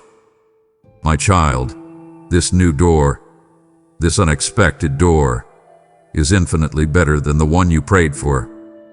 It is better for one simple, profound reason. I see the end from the beginning. You see only the next step, the immediate desire, the solution to your present pain. But I see the entire tapestry of your life, from your first breath to your last. I see how all the threads weave together. The door you prayed for may have offered temporary relief, but it would have led you down a path that diverged from your ultimate calling. It would have been a dead end, a gilded cage.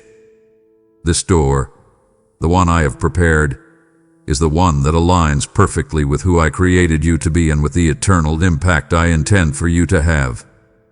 It leads not just to a new job or a new relationship, but to a new dimension of me. Because this door is divine, it requires a different posture. You cannot burst through it with your own strength. You cannot earn your way in with your accomplishments. The posture required at this threshold is not one of striving, but of receiving. It is a posture of open hands, not clenched fists. It is a posture of surrender, not of control. It is a posture of humility, recognizing that you are utterly dependent on me for this breakthrough. All your life, you have been taught to strive, to push, to make things happen. But at this door, those skills are useless. Here, the only qualification is a trusting heart. So, stop your pounding. Quiet your striving soul. Breathe. Stand before this silent, sovereign door and learn the holy art of receiving. For I am not asking you to break it down. I am preparing to open it for you. Your part is simply to be ready to walk through when I do. Listen to me, my beloved, and understand the nature of this entry. Before this divine door, the currencies of your world are worthless. The key to this door is not of gold or silver. It is not forged from wealth or influence or human achievement. The world offers you keys made of power, keys of status, keys of intellect. But those keys will not even fit in this lock. The key I have made for you, the only key that will ever open this specific door, is made of something far more precious, far more durable. It is a key forged of character. Its substance is the integrity you held onto when no one was looking. Its weight comes from the humility you learned in your moments of failure. Its strength is from the perseverance that made you get up one more time than you fell down. Every time you chose love over hate, mercy over judgment, and faith over fear, you were adding to the substance of this key. It is a key that is invisible to the world, but in the realm of the Spirit, it shines with a brilliant light. It is the most valuable thing you possess, for it has been built from the very essence of your journey with me. This unique key did not come to you easily. It was not simply given. It was shaped in the fires of your trials and tribulations. Think back, my child. Remember the heat of betrayal that felt as though it would melt your very soul. That heat was the fire of my forge, burning away the impurities and shaping you with patience. Remember the relentless hammering of disappointment, blow after blow that you thought would shatter you. That was me, the master craftsman, hammering your spirit into a shape of resilience that cannot be broken. Every tear of sorrow you shed was used to quench the hot metal of your character, tempering it, giving it a strength and flexibility it did not have before. You looked at your suffering and saw only pain and destruction. But I looked at your suffering and saw the furnace of transformation. I was there in the fire with you, not to harm you, but to forge within you this priceless, perfect key, a key that carries the story of your survival, a key that bears the marks of my redeeming work in your life. It is beautiful to me precisely because it has been through the fire. This key is yours and yours alone. I want you to look closer. With the eyes of your spirit, see what is inscribed upon it. It is your name, your true name, the one I have called you from eternity. I inscribed your name upon this key with my own hand, the same hand that scooped out the oceans and set the stars in their courses. This is not a generic key. This is not a master key that anyone can use. This is a key that has been custom-made for you. No one else in all of creation can use this key because no one else has walked your specific path. And no one else has your unique combination of scars and strengths, of tears and triumphs. Do not ever again look at another person's life and covet the doors that are opening for them. You do not have their key, and they do not have yours. Your journey had been uniquely yours to forge the key that is uniquely yours to open a door that is uniquely yours. Your name on this key is my declaration to all of heaven and hell that you are chosen, you are known, and you have a specific, non-transferable destiny to fulfill. This key, so personally and painfully forged, fits a lock you did not know existed. You have been searching your whole life for keyholes, for opportunities that made sense to your mind. You looked for locks on doors that were familiar to you. But I am leading you to a door that was hidden from your view, and on that door is a lock of divine design. It is a lock that can only be opened by the key of your specific, fire-tested character. This is why you could not find your way before. You were trying to use old keys of human effort on locks they were never meant to open. You were looking for a place to fit in, but I was preparing a place that you were perfectly made for. This lock and this key are a perfect match, a divine pairing that speaks of my intricate and personal plan for your life. When you finally stand before this door, and you take this key of character in your hand, you will feel a sense of recognition, a feeling of coming home. You will know, without a doubt, that your entire life has been leading you to this lock, this key, this moment. Do not misunderstand the purpose of this key. It is not merely for entry. This key represents the authority I am entrusting to you. When you turn this key in the lock, you are not just opening a door for yourself. You are stepping into a new measure of spiritual authority. It is the authority to act on my behalf in the sphere of influence I am giving you. It is the authority to unlock potential in others, to loose the chains of those bound by deception, to bring my light into dark places. It is the authority to stand against the plans of the enemy and to see my kingdom come in the lives of those around you. For too long, you have felt powerless, a victim of circumstance. But I am telling you that the season of your powerlessness is over. I'm handing you a key. It is a key of stewardship, a key of responsibility, a key of power. With it, you will lock doors that the enemy has been using to access your life and your family, and you will open doors of blessing and opportunity that no man can shut. The weight of this key is the weight of your new authority. Carry it with humility, and use it with boldness, for I have entrusted it to you. My precious child, before you can receive the new key I am giving you, you must first let go of the old ones. You are carrying keys to doors that are no longer part of your journey. Come, let me show you what you are holding. Feel the weight of that heavy ring in your hand. Each key on it is a burden. Here is the key to the room of a past betrayal, a key you keep, thinking you might need to revisit the evidence of your pain. Here is the key to a door of a dream that died, a key you polish with your tears, refusing to accept that I have something better. And here is the key to a relationship that I have clearly closed, yet you hold on to it, just in case. My child, that clanking sound that follows you everywhere, that constant, wearing weight in your spirit, is the sound of these old, useless keys. They are keys to rooms you are no longer meant to inhabit, keys to doors I have sealed shut for your own protection. You cannot move forward with freedom while you are dragging the weight of your entire past behind you. It is time to lighten your load. This weight you feel is the burden of past disappointments. It has become a heavy cloak you have worn for so long you have forgotten what it feels like to be without it. It is the cloak of regret, of shame, of opportunities lost.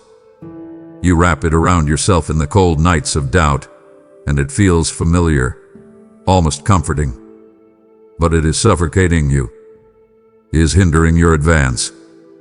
You cannot run the race I have set before you while you are wearing the grave clothes of your past. I am calling you to stand up, to shrug off that heavy cloak, and to leave it behind forever. The disappointments of the past were real, the pain was sharp, but they are not your identity. They were events, not a life sentence. You have defined yourself by your locked doors for too long. Today I am giving you a new identity, one defined not by the doors that remain shut, but by the one I am about to open. But to wear your new garments of praise, you must first cast off the old garment of heaviness. I want you to release the memory of rooms where you felt trapped or forgotten. Your mind keeps returning to those places, doesn't it? You mentally walk back into the room where you were abandoned. You sit down in the chair in the room where you failed. You stare at the walls of the room where you felt utterly alone and believed I had forgotten you. You are haunting the hallways of your own history. But my child, I am not in those rooms anymore. I was with you in them, but I have led you out. Why do you keep going back? There is nothing for you there but ghosts and echoes. Today, I am giving you the authority to lock those doors from the outside and throw away the key. You must make a conscious decision to stop revisiting those painful spaces in your memory. They have no power over you unless you give it to them. Your future is not a repetition of your past. I am doing a new thing, but you cannot see it if your eyes are focused on the rooms behind you. The single most powerful act in letting go of these old keys is forgiveness. Forgiveness for others and, just as importantly, forgiveness for yourself is the very act of dropping those keys to the ground.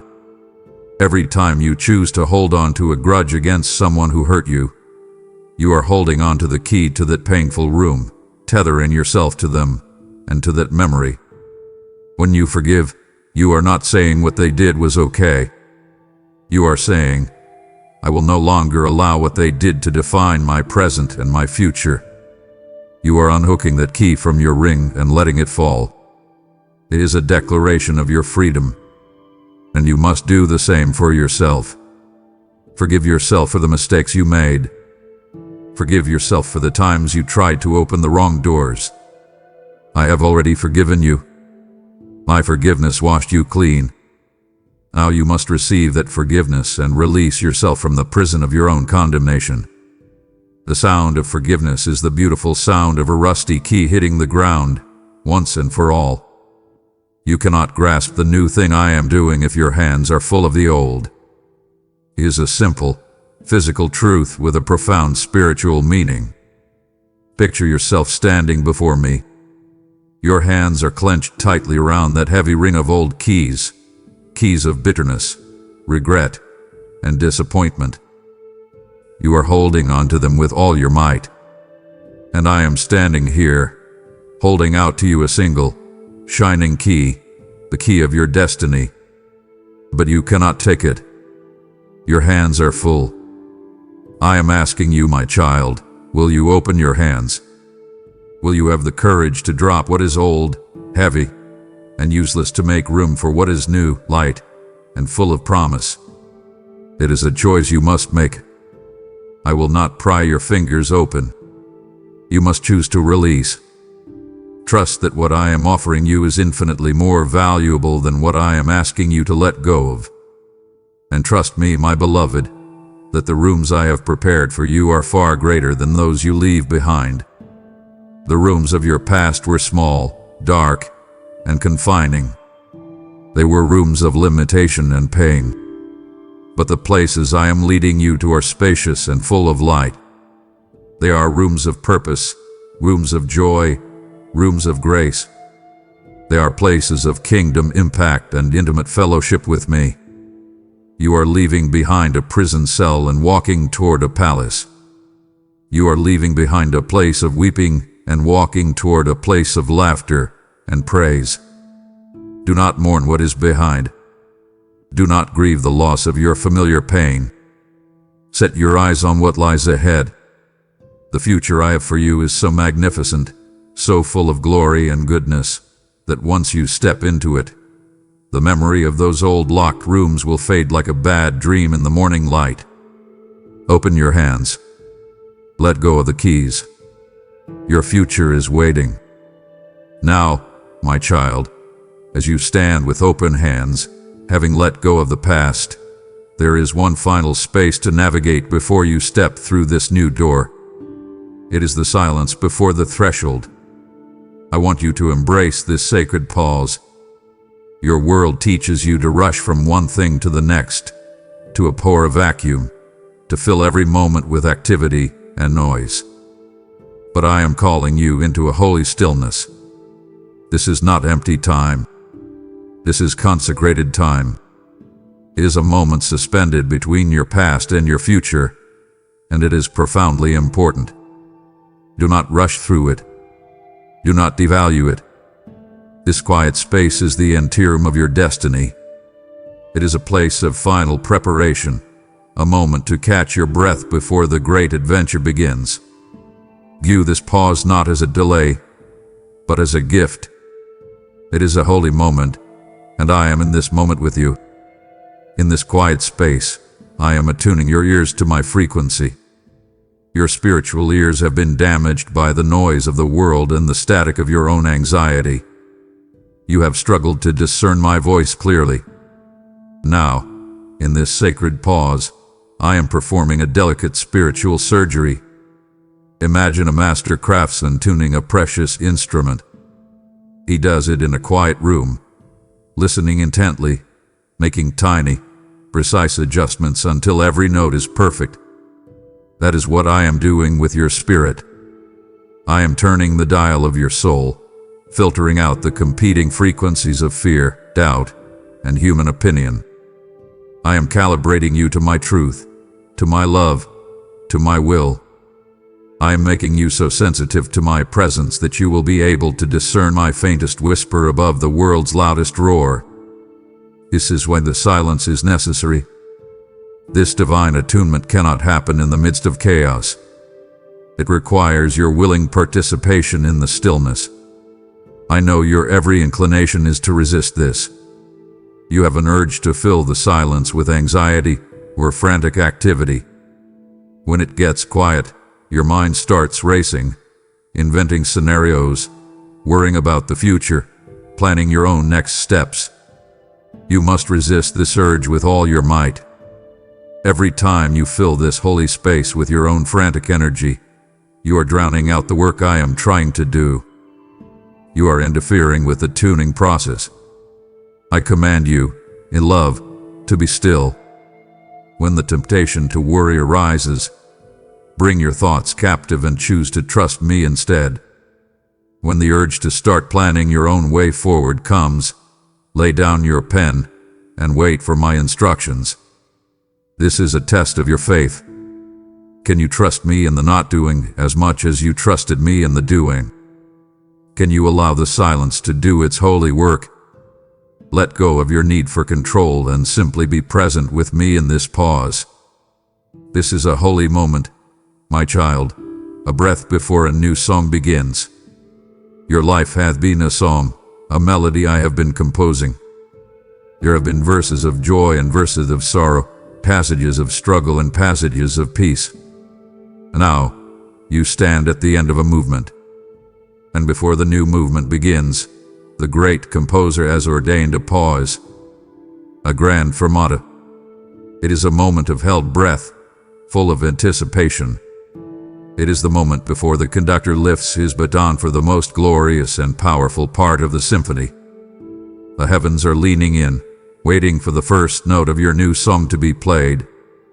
Do not profane this holy moment with the noise of your fear. Savor it. It is rich with meaning. It is the dramatic silence that gives the coming music its power.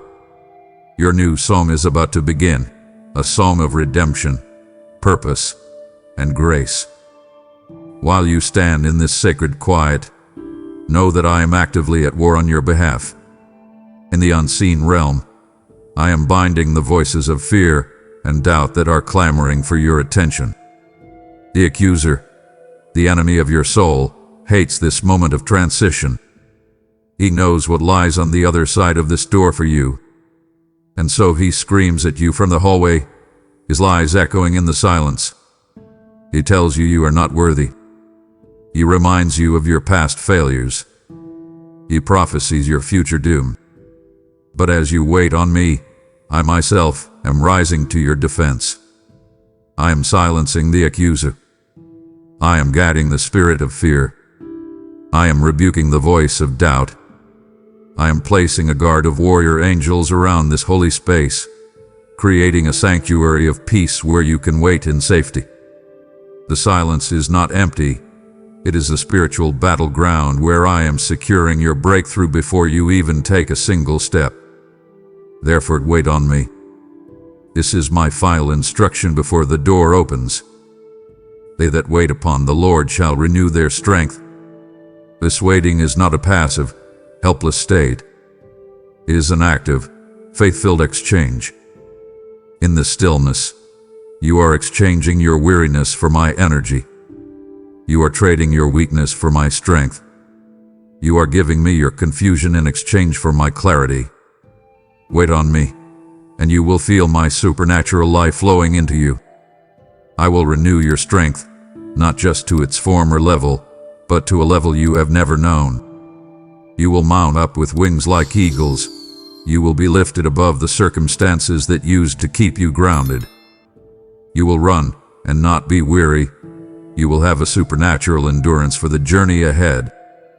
You will walk and not faint. You will have a steadfastness of purpose that cannot be shaken. The strength you need for what lies beyond the door is found here, in the waiting. So wait, my child. Wait in the silence. Wait in trust. For I am renewing you for what lies ahead. My beloved, as you stand at this sacred threshold, you must understand that the path ahead requires a resilience you do not currently possess in your own strength. It is a resilience born of my spirit, not of your flesh. Your human determination, your grit, your willpower, they have brought you this far, and I have honored that. But they are like earthen vessels, strong for a time, but brittle under the immense pressures of the new territory I am leading you into. They will crack. They will fail you. You cannot rely on them any longer. The journey beyond this door will take you into places where your own strength will be utterly insufficient, and this is by my design.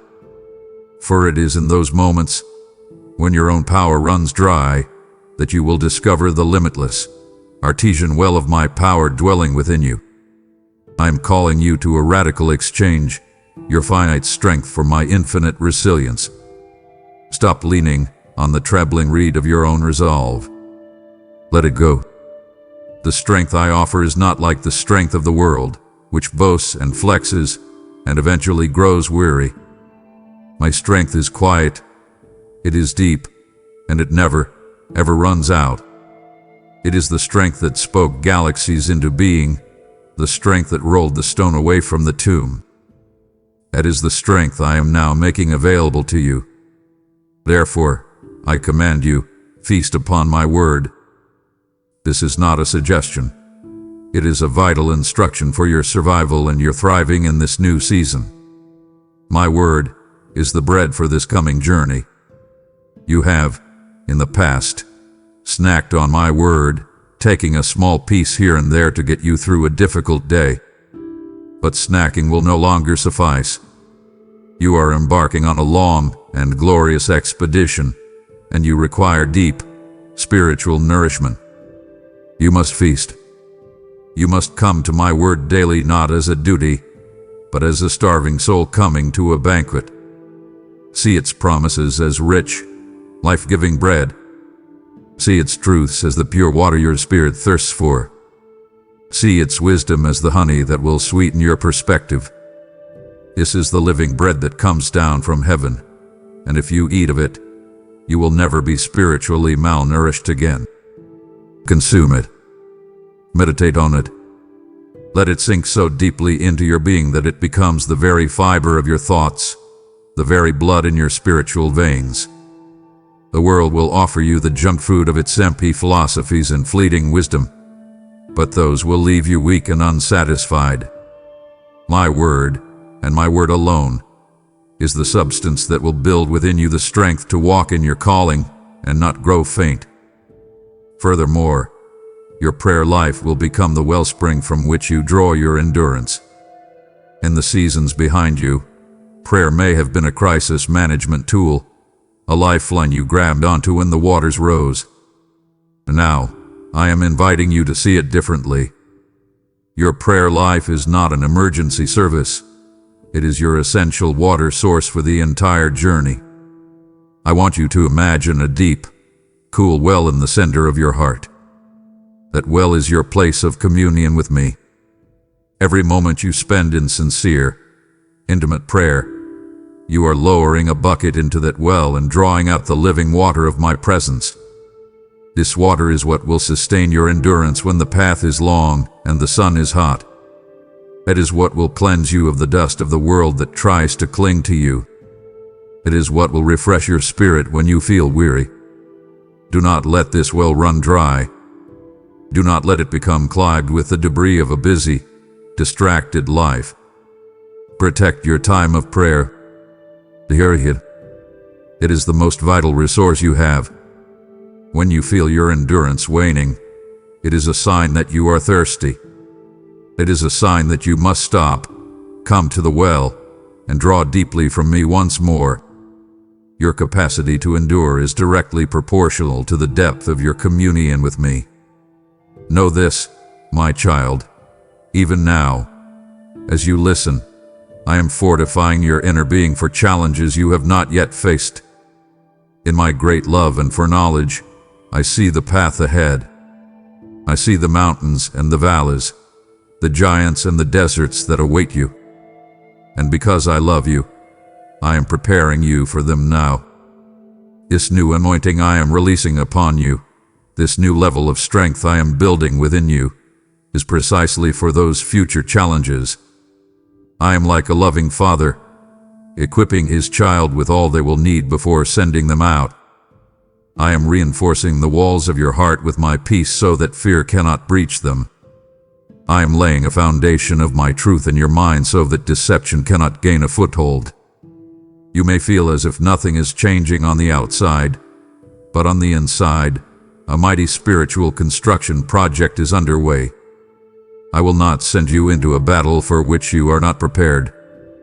The very fact that I am preparing you so thoroughly should give you great confidence. The challenges ahead may be great, but the God who goes before you is infinitely greater, and He is making you ready. You must be ready, for this new territory will demand a deeper level of faith.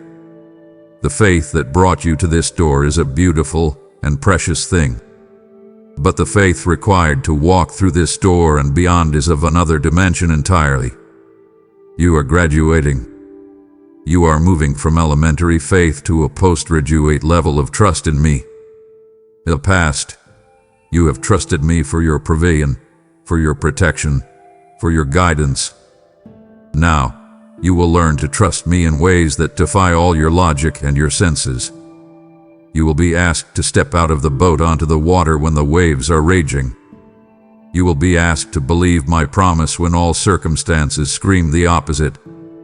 This is the faith that Abraham had when he left his homeland, not knowing where he was going. This is the faith that delights my heart. It is a faith that is not dependent on evidence, but is securely anchored in the character of your God. Do not be afraid of this new demand on your faith. It is an invitation to experience my power and my presence in a way that you never have before. Finally, in all that you do, in every step you take on this new path, you must let my joy be your strength. This is one of the deepest secrets of my kingdom. The world believes that if they can become strong, they will find happiness. But I tell you, you must choose joy, and from that joy, you will find supernatural strength. My joy is not the fleeting happiness that comes from pleasant circumstances. It is a deep, unshakable reality that flows from my presence within you. It is a joy that can coexist with sorrow, a peace that can reign in the middle of a storm. This joy is a choice you must make every single day. When you wake up, before your feet hit the floor, you must declare, "Today, I choose the joy of the Lord." This joy will become a mighty fortress around your heart. Weariness will not be able to penetrate its walls. Discouragement will find no entry. Despair will be turned away at its gates. Let my joy be the very atmosphere you breathe, the fortress in which you live. For in that joy, you will find a strength that is not your own, a strength that is supernatural, a strength that will carry you all the way home. My child, as you stand at this threshold, poised and prepared, I want you to do something. Lift your eyes. Raise your spiritual gaze from the doorknob, from the path at your feet, from the fears in your heart and look up. Look at the very structure of this doorway. I want you to see the lintel, the great beam that spans the top of this entrance. It is not made of wood or stone that can rot or crumble. Carved above this entrance, in letters of living fire, is my covenant faithfulness. This entire doorway, this entire opportunity, is held together by the unshakable, unbreakable integrity of my character. Before you take a single step, I want you to be grounded in this truth. This is not a rickety entrance built on shifting sand. This doorway is an extension of my very being. Its foundation is my omnipotence, its frame is my sovereignty, and the lintel holding it all together is my eternal, unfailing faithfulness to you. You are about to walk through a doorway guaranteed by the God who cannot lie. At this very point, at this specific threshold, every promise I have ever spoken to you converges. Think of it, my child. Think of the promises that have sustained you through your life. The whispers in your heart during the darkest nights. The verses in my word that seem to leap off the page and into your soul, custom-made for your situation. The words of encouragement I spoke through a friend at just the right moment. You have been collecting these promises like precious jewels. Now, I want you to see them not as scattered, isolated lights, but as powerful streams of my faithfulness, all flowing from your past, from every direction, and converging into a single, brilliant, blinding star right here, right now, above this door. This doorway is the physical manifestation of all those promises. It is the culmination of every I will that I have ever spoken over your life. This is the moment where my past faithfulness becomes the launch pad for your future destiny. This door is where my promises become your reality. So look up, my beloved, and remember me. Remember that I who promised am faithful to perform it. Your confidence in this moment must not be in yourself, in your own readiness, or in your own strength. Your confidence must be anchored entirely in me. The enemy will whisper to you, "You're not ready. You're not good enough. You're going to fail." And when he does, I do not want you to argue with him. I want you to simply look up at the lintel and remember your God. Remember the times I have delivered you from trouble. Remember the ways I have provided for you when there was no way. Remember the comfort I gave you in your deepest grief. Remember my track record in your life. Has my faithfulness ever failed you? Have I ever abandoned you? No. And I will not start now. My past performance is the guarantee of my future faithfulness. Let your memory of my goodness be the fuel for your courage now. And there is more. Look closer at that lintel. It is not just carved with my promise. It is sealed with something infinitely more powerful. The lintel of this door is sealed with the precious blood of the Lamb. When my people were slaves in Egypt, I commanded them to place the blood of a lamb on the doorposts and the lintel of their homes. And when the angel of judgment passed through the land, he saw the blood and he had to pass over. But blood was a shadow, a foreshadowing of the ultimate reality. The lintel of this door, this entry into your promised land, has been eternally sealed by the sacrifice of my Son, Jesus. This means that every accusation of the enemy is silenced at this threshold. Every curse that has ever been spoken over you has no power to cross this line. Every spirit of fear, of lack, of shame must stop here. They cannot follow you through this door, because this doorway is consecrated, holy ground, redeemed and protected by the blood. Your safe passage is not just promised, it is guaranteed by the highest price ever paid in the universe. This is why you must know, deep in your spirit, that this is not a door of chance, but a doorway of divine promise. Your life is not a random series of events. This opportunity is not a lucky break or a fortunate coincidence. Luck and chance are the gods of a world that does not know me. But you, my child, are a citizen of a kingdom that is governed by purpose, by promise, and by sovereign design. I designed this door for you. I spoke it into being for you. I have led you to it. There is no element of chance in this equation. It is a divine appointment, set in my calendar before the world began. Stepping through this door is you stepping into a pre-written chapter of the epic story I am writing with your life. You are not an accident. You are an ambassador of the Most High God, arriving at your next post, exactly on schedule, according to a divine and perfect plan. Therefore, you can pass under this lintel with absolute confidence. You can step through this threshold without fear, without hesitation, because my word, which decreed this door into existence, cannot return to me void. My word is not like the empty promises of men. It is living and active. It is creative power. The prophet Isaiah declared, "My word is like the rain and the snow that come down from heaven and do not return without watering the earth, making it bud and flourish." This door is the flourishing of a word I spoke over you long ago. When you step through it, you are becoming the living proof of my faithfulness. You are a walking, talking testament to the fact that your God keeps His promises. So hold your head high. Let your shoulders relax. Take a deep breath of the air of faith. My very integrity is your guarantee. The journey is safe. The outcome is secure. Pass under the banner of my love. Pass under the lintel of my promise, and walk into the glorious fulfillment of my word. My child, this door you are about to step through is not just an entrance to a new season. It is a gateway to a divine reversal. It is a place in your story where I, the author, insert a dramatic and glorious plot twist. The trajectory of your life is about to change. The narratives that have defined your past are about to be rewritten by my hand. I want you to prepare your heart for this, for I am a God who loves to turn things upside down, to confound the wise of this world, and to show my power in the most unexpected ways.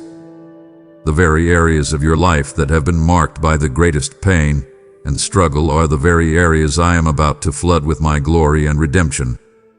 Where you have known lack, I will bring abundance for my glory. You have known the knowing anxiety of not enough.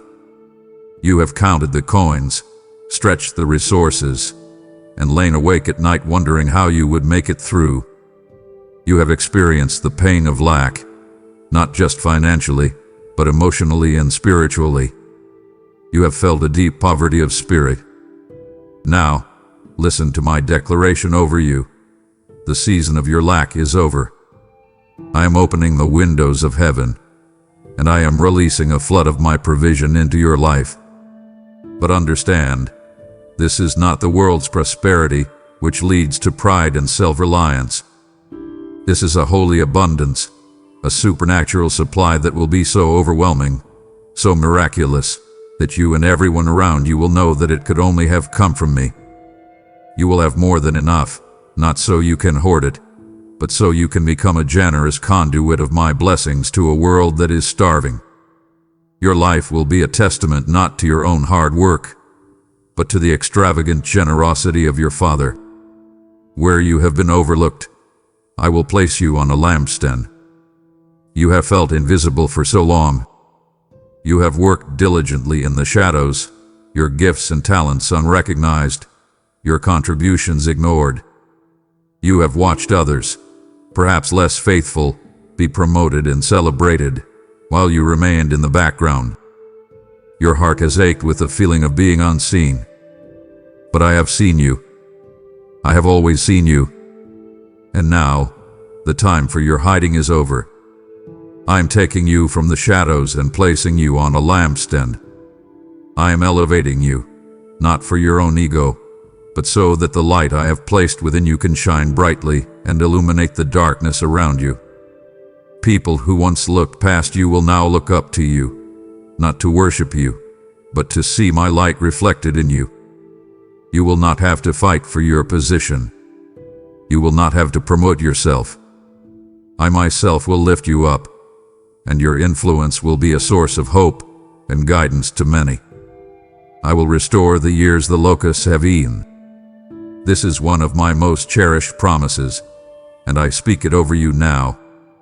You look back and you see years that feel wasted, years lost to a wrong relationship, years stolen by sickness or grief, years spent wandering in a spiritual wilderness, going in circles.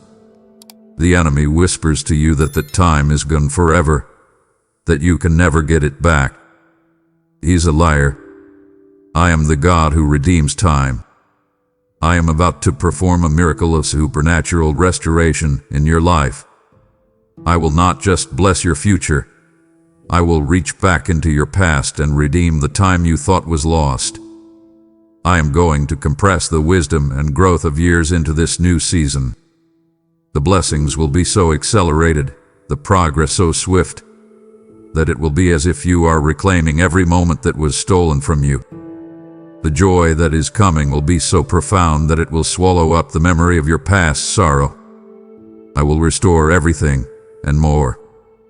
For every bit of shame you have endured, you will receive a double portion of honor.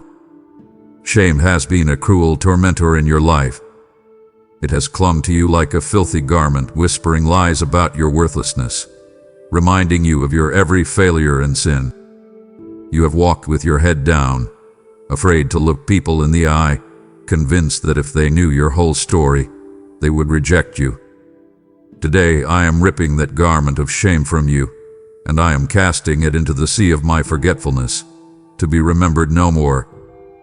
And in its place, I am clothing you with a royal robe of honor. Not just honor, but a double portion of honor. For every moment of humiliation, I will give you 2 moments of divine validation. For every lie the enemy told about you, I will make my truth about you shine twice as brightly. You will no longer be known by your past failures, but by your present grace. You will walk with a holy confidence, not because of who you are, but because of whose you are. And everything, my child, everything the enemy meant for your harm, I am turning for your good. This is my signature move. It is the heart of my redemptive nature. The enemy is not creative. He can only twist and corrupt what I have made. But I am the creator, and I can take his most twisted, most evil plans and use them as the raw material for my greatest masterpieces. That betrayal that broke your heart, I will use it to give you a capacity for compassion you never had before. That sickness that ravaged your body, I will use your healing to bring faith to countless others. That financial ruin that brought you to your knees, I will use your story of my provision to teach a generation about my faithfulness. The enemy overplayed his hand in your life. He thought he was destroying you, but all along, he was simply providing the dark background against which my light will now shine all the more brilliantly. This door, this threshold you now stand upon, marks the spot where the plot of your story turns dramatically. Every great story has a turning point, a moment where the hero, who seemed to be defeated, discovers a hidden strength or a secret plan that changes everything. This is that moment for you. Up until now, your story may have read like a tragedy or a tale of struggle. But as you step through this door, the genre changes. Your story becomes a divine comedy, a story of epic victory, a story of redemption. This is the chapter where the tide turns.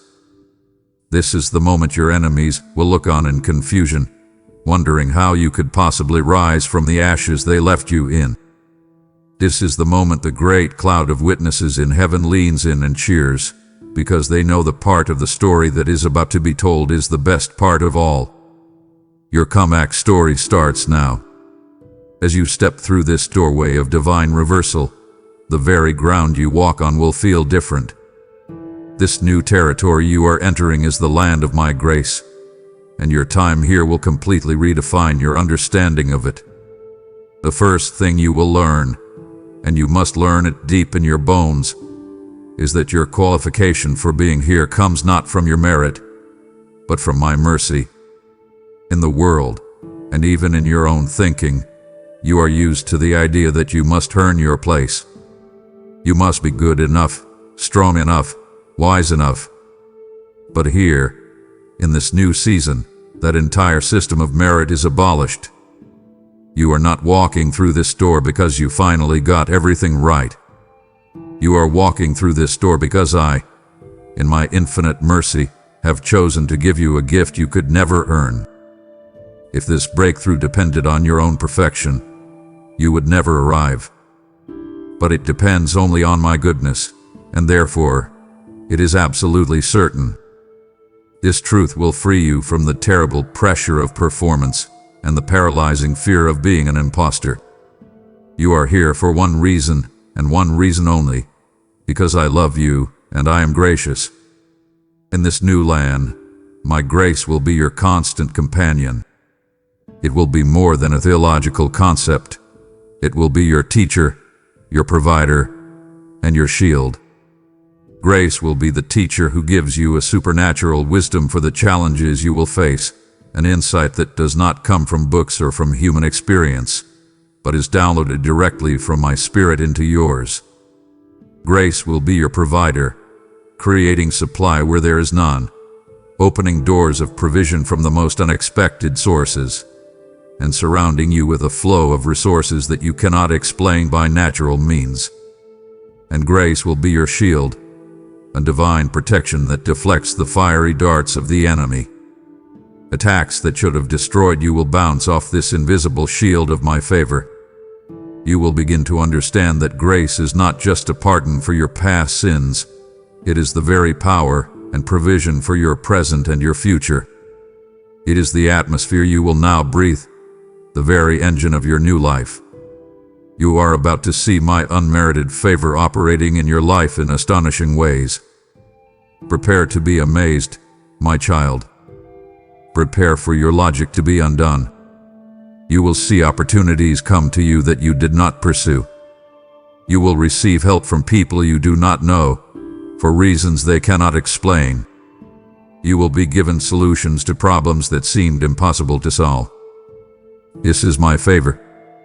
It is my goodness going ahead of you, making crooked places straight, and opening doors that no man can shut. The world calls it luck. You will know it as grace. This is not a random occurrence. It is the deliberate, intentional outpouring of my goodness upon your life, designed to demonstrate my love for you in tangible, undeniable ways. These displays of favor are not for you to take pride in, but to be humbled by. They are to remind you, over and over again, that your success and your blessing are not from your own hand, but are a gift from a loving Father. This new chapter of your life is meant to be a living demonstration of my grace upon a human life. Your story will become an undeniable testament to what I can do with a person who simply trusts me. People will look at your life, at your peace, at your provision, at your purpose, and it will not make sense to them according to the world's rules. They will see the magnitude of the blessing and the inadequacy of your own natural ability, and they will be forced to conclude that there must be a God, and He must be good. Your life will be my argument. Your joy will be my evidence. Your testimony will be a powerful sermon, preached not with words alone, but with the undeniable reality of a transformed life. You are becoming a walking, talking billboard for the goodness and generosity of my kingdom. This is your highest calling, to be a vessel through which my glory and my grace are made visible to a watching world. As you walk in this reality, your old, ingrained reliance on your own abilities will begin to fall away. For so long, you have depended on your own cleverness, your own strength, your own strategies. It has been exhausting, hasn't it? The constant pressure to figure everything out, to hold everything together. Now, as you see my grace accomplish in a moment what you could not accomplish in a lifetime of striving, that old self-reliance will simply lose its appeal. It will wither and die from lack of use. You will find that it is so much more peaceful, so much more effective, to rely on my grace than on your own effort. This will not be a loss. It will be the greatest relief of your life. It is the laying down of a heavy burden you were never meant to carry. You will learn to work from a place of rest, not for it. You will learn to trust my supernatural supply instead of your natural limitations. This is true freedom. And as this grace floods your life, you will not be able to contain it. The grace you receive is not meant to be a stagnant pond. It is meant to be a rushing river that flows through you to others. You will become a conduit of this same grace. The forgiveness you have received, you will freely give. The unmerited favor you have enjoyed, you will extend to others. The supernatural provision you have experienced, you will use to bless those in need. You will discover a glorious, divine secret. The more grace you give away, the more grace I will pour into your life. You cannot outgive me. By becoming a channel of my grace, you ensure that the river will never run dry. Your life will become a watering hole in a dry land, a place where other thirsty souls can come and drink deeply of the goodness of your God, a goodness they see and experience through you. My child, as you become a conduit of my grace, your first opportunity to let that river flow is now before you. You have felt my unmerited favor settle upon you, and your heart asks, how can I share this? This is your answer. Every seed of support you sow through a super thanks, where membership becomes a vessel carrying the living water of my grace to another thirsty soul. I declared, freely you have received, freely give, and this moment is your chance to let my word become your action. Do not miss what I want to release through your obedience. Your faith right now opens the floodgates for another to hear my voice. As you give, I will pour out upon you a grace so abundant it overflows in every area of your life. For those I have prompted to give through PayPal, your path is prepared in the description below. Now act. Let the river of my grace flow through you. Give. You feel the truth of my grace settling upon you, and my spirit rejoices as you receive this comfort. But do not mistake this beautiful peace for the final destination. My heart yearns for you to understand the glorious purpose for which this grace has been given. To stop listening here would be like a pardoned prisoner refusing to leave his cell. Do not disappoint me now. You have received your freedom. Stay and let me reveal your magnificent commission. My child, as I hold this door open for you, I must speak a word of truth to your heart to guard you against a subtle but dangerous deception. You must not mistake this new path for a life free from trouble. If you believe this breakthrough is an entry into a life of perpetual comfort and ease, you will be quickly disillusioned. The kingdom of comfort is a small and fragile kingdom, and it is not the one to which I am calling you. I am calling you to the kingdom of purpose. I am delivering you from your pointless suffering, but I am deploying you into purposeful battles. Do not be alarmed by this. A soldier who is never sent to the front lines has no honor. A ship that never leaves the harbor is not fulfilling its purpose. I have built you to be a mighty warrior, a glorious vessel, and your greatness will be revealed not in the calm of the harbor, but on the high seas of your divine assignment. This door does not lead to retirement. It leads to your divine deployment. The purpose I am calling you to is one of eternal weight and significance. The goals of the world are fleeting. People spend their entire lives chasing after wealth that rusts, fame that fades, and power that corrupts. At the end of it all, it amounts to nothing. But the work I am giving you has eternal consequences. You will be building things that last forever. You will be investing in the souls of men and women. the only commodity that you can take with you from this life into the next. The battles you will fight are for stakes that are higher than you can imagine, for the redemption of lives, the healing of families, the advancement of my kingdom of light against the kingdom of darkness. Knowing this will give you a perspective that will sustain you through any hardship.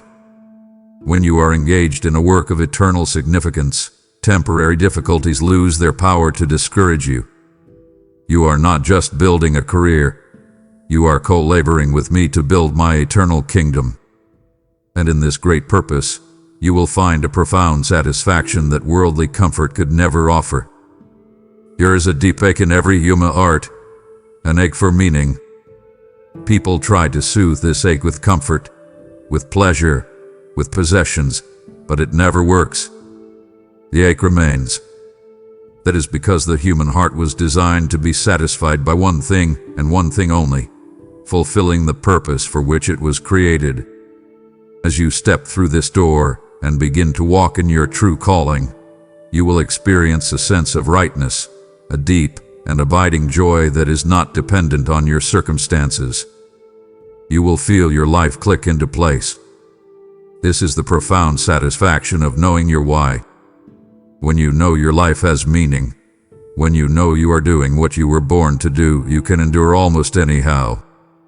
This joy of purpose is a well that will never run dry, and it is a reward far greater than a life of ease.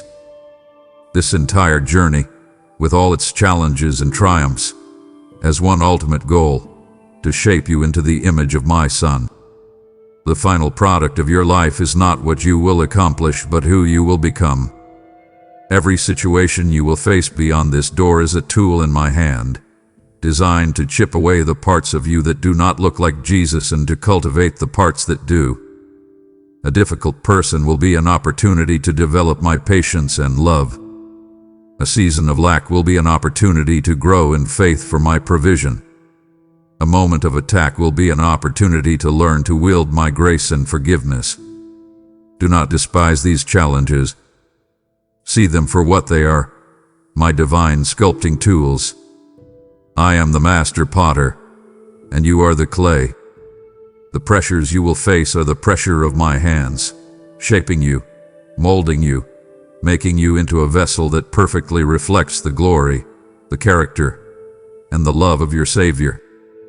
This is your highest calling and your greatest destiny. Because you are on a path of purpose, you will face opposition, and I want you to learn to see it as a confirmation that you are on the right path. If you were no threat to the kingdom of darkness, the enemy would leave you alone. He does not waste his ammunition on soldiers who are asleep in the barracks. The very fact that you will face spiritual resistance, that you will encounter obstacles and attacks, is a compass that tells you that you are heading in the right direction. It is a sign that you are taking ground for my kingdom. When opposition rises, do not be afraid. Do not think you have done something wrong. Instead, you should feel a holy confidence rise within you, for you are drawing fire because you are a genuine threat. The roaring of the enemy is the sound of his fear. It is the confirmation that my purpose is advancing through you, and he is powerless to stop it.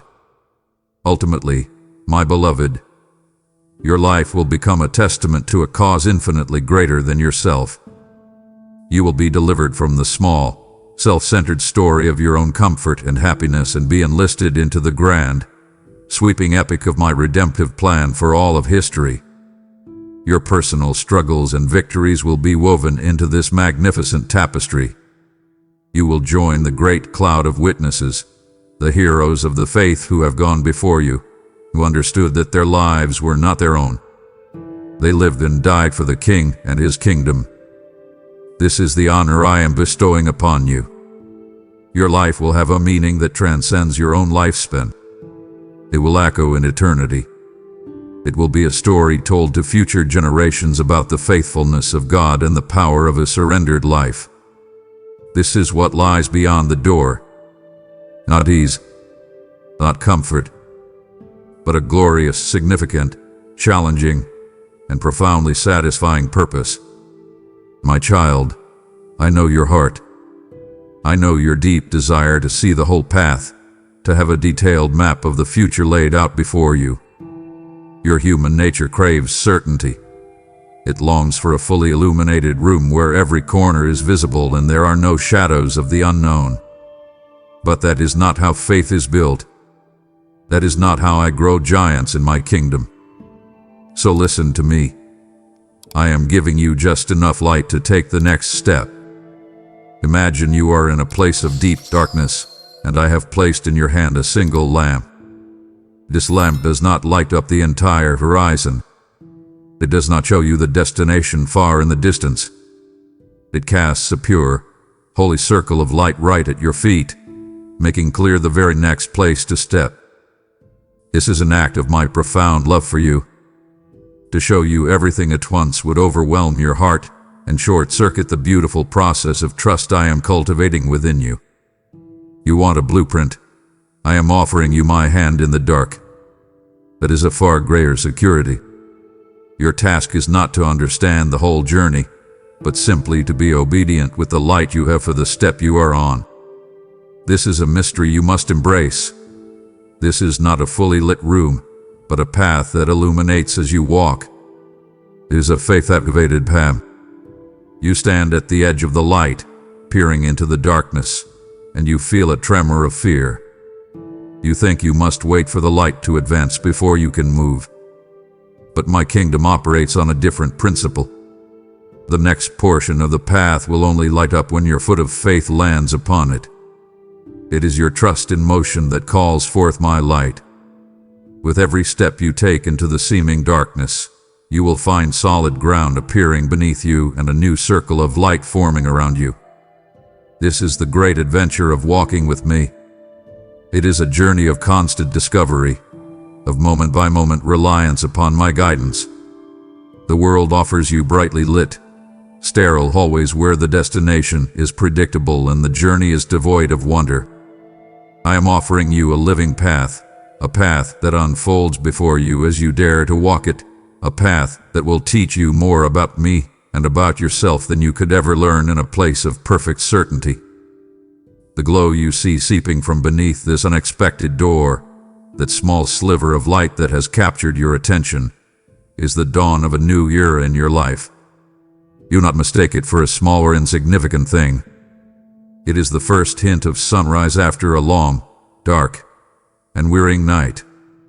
Remember the feeling of watching a real dawn.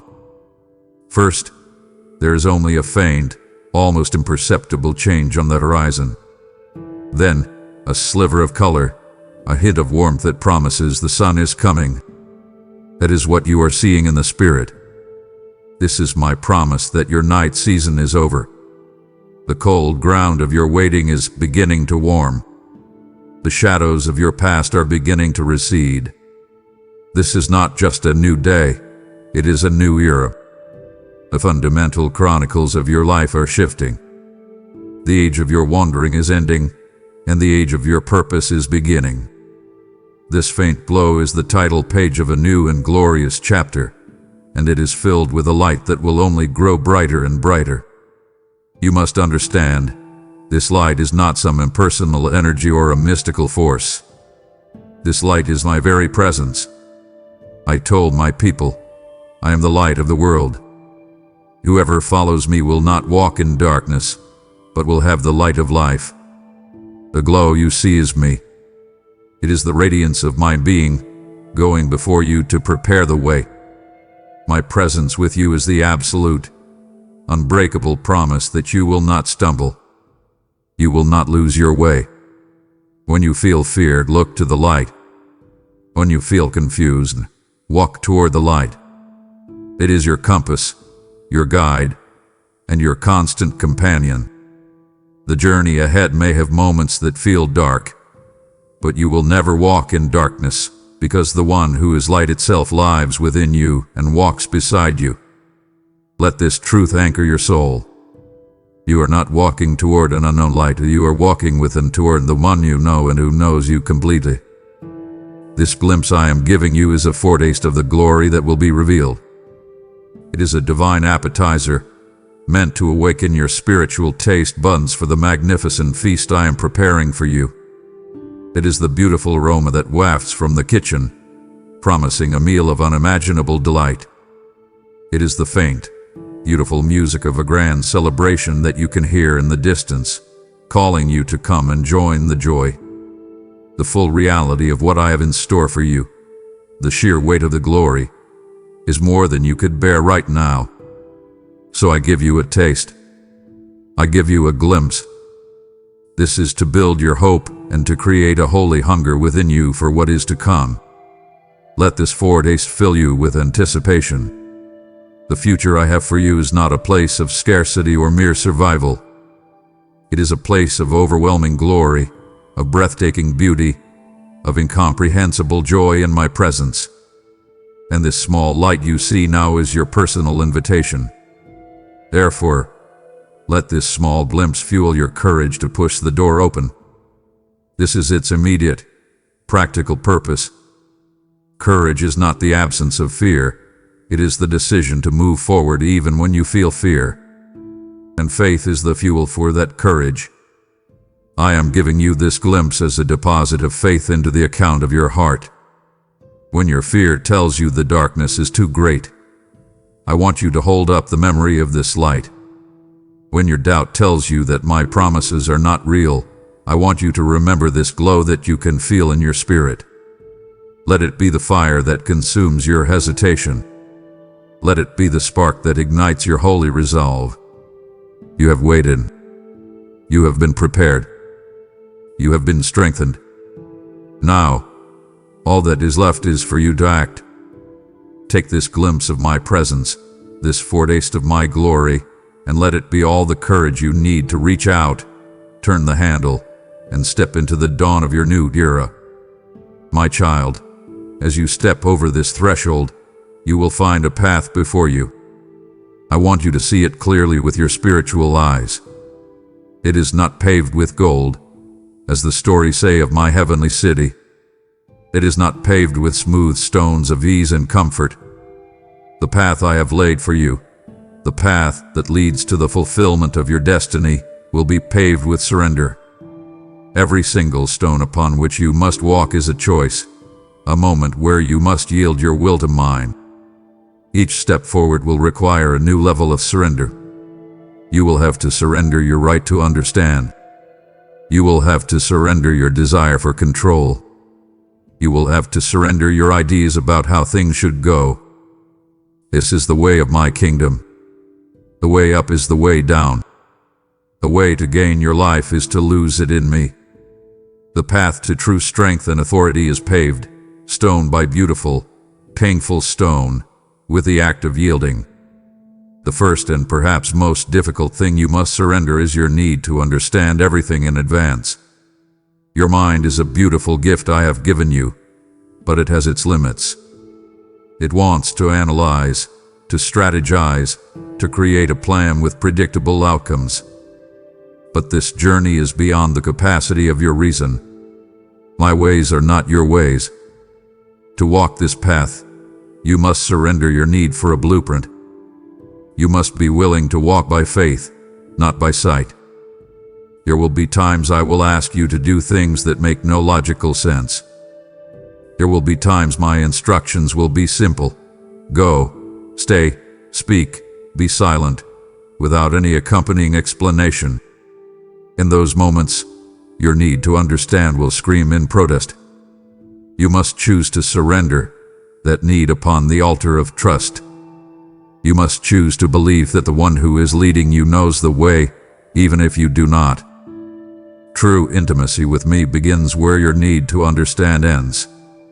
With this, you must lay down your timelines, your expectations, and your definitions of success.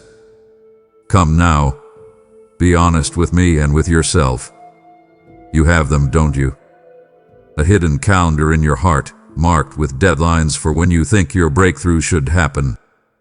A secret list of expectations for what this new season should look like, how I should bless you, how others should respond to you. And you carry, deep within you, the world's definition of success, a definition based on numbers, on visibility, on status. My beloved, these are idols, and they are too heavy to carry on this new path. I am asking you to lay them down at the door. Lay down your timeline and receive my perfect timing. Lay down your expectations and receive the wonder of my divine surprises, which will be far better than you could have imagined. Lay down your worldly definitions of success and embrace mine, simple, faithful obedience to me. You will find so much freedom when you are no longer a slave to your own expectations. On this path, you will discover that true strength is found in complete dependence on me. The world has trained you to believe that strength is independence. To be strong is to be self-sufficient, to need no one. This is the great lie of the enemy. It is the very essence of pride. I am calling you to the opposite. True spiritual strength, the kind of strength that can withstand any storm and defeat any giant, is found in the humble admission that you are utterly and completely dependent on me for everything. You are the branch, I am the vine. A branch has no life, no strength, no ability to bear fruit on its own. Its only power comes from its constant, moment-by-moment connection to the vine. Do not be afraid of this dependence. Do not mistake it for weakness. It is the source of all your power. The more you lean on me, the stronger you will stand. The more you confess your inadequacy, the more my adequacy will flow through you.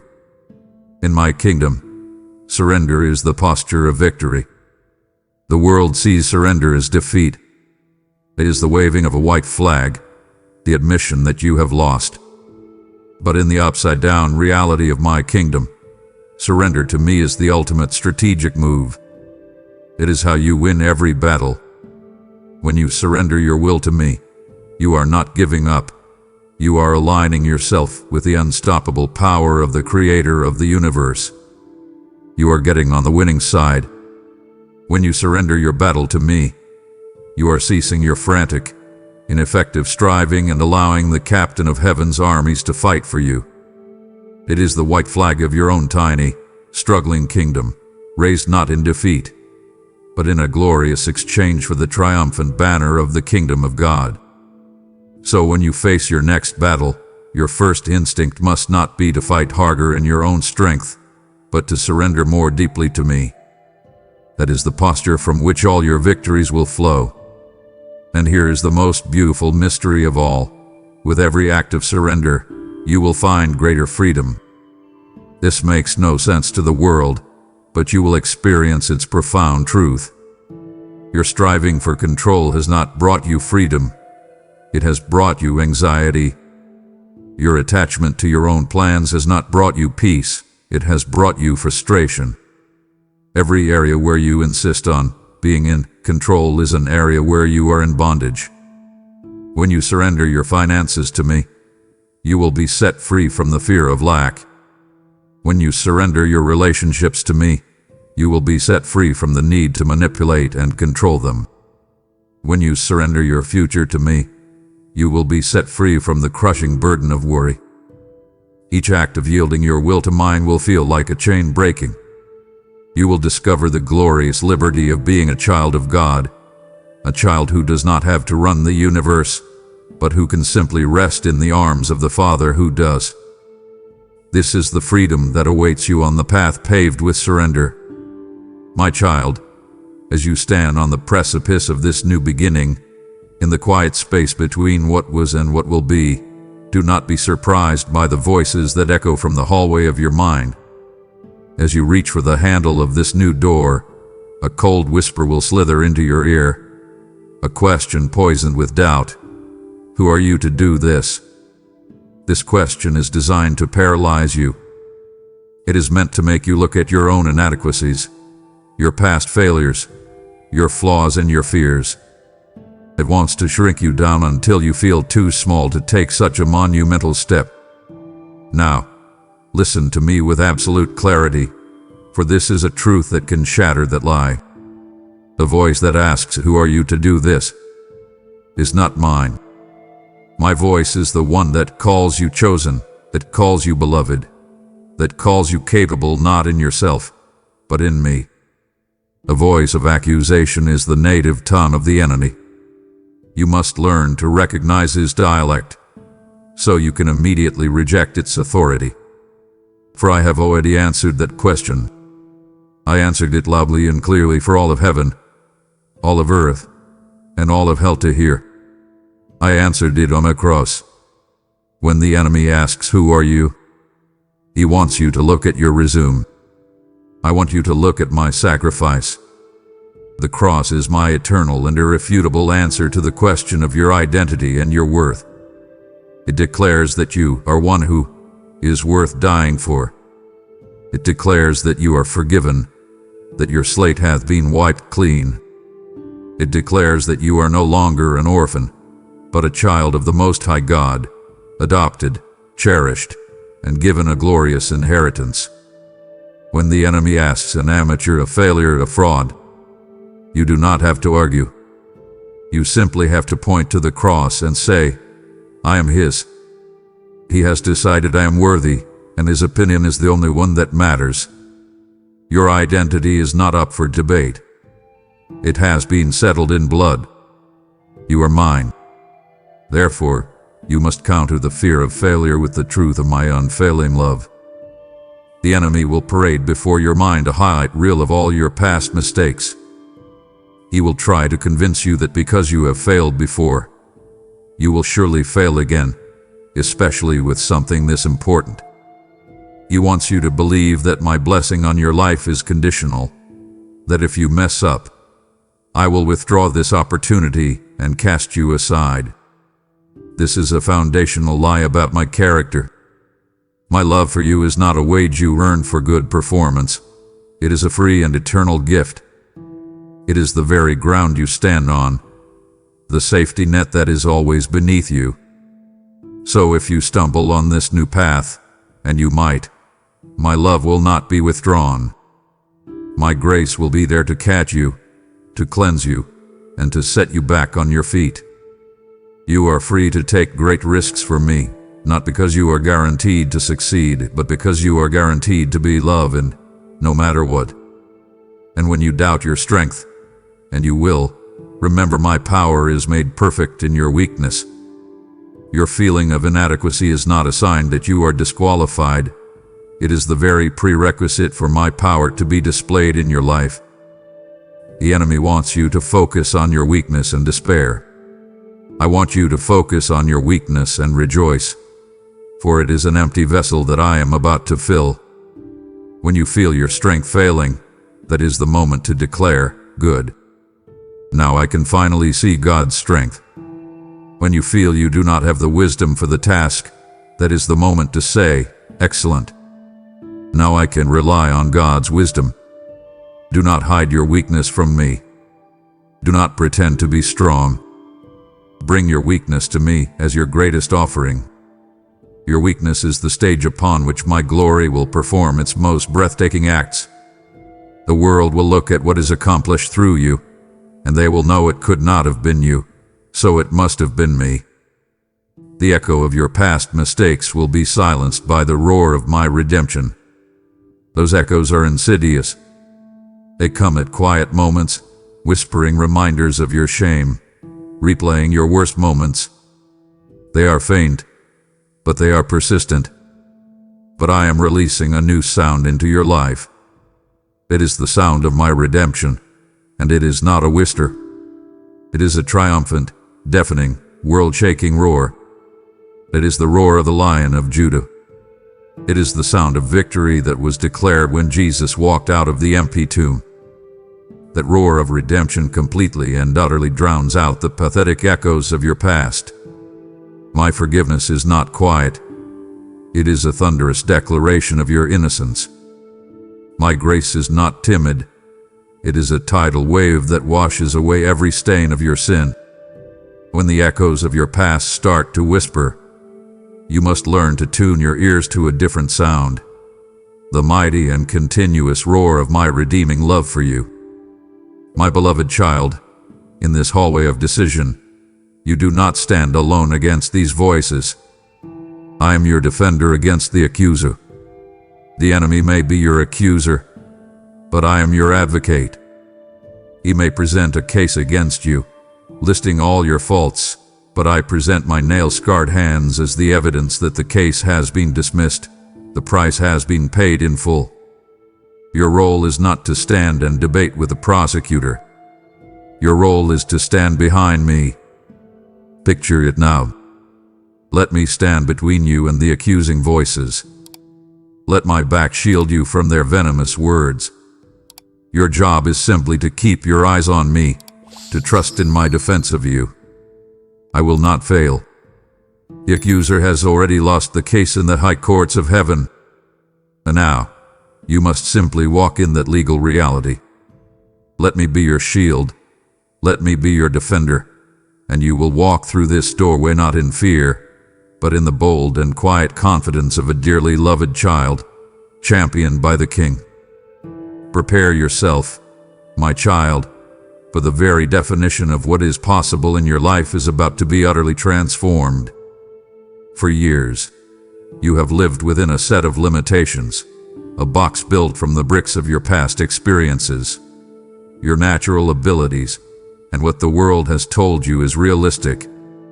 You have built walls called "I could never do that," and you have placed a low ceiling on your life called "This is as good as it gets." You have operated within the realm of the explainable, the logical, the achievable.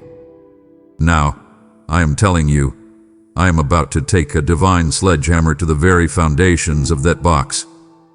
The limits you have placed on your life, the small world you have constructed for yourself, are about to be shattered into a million pieces.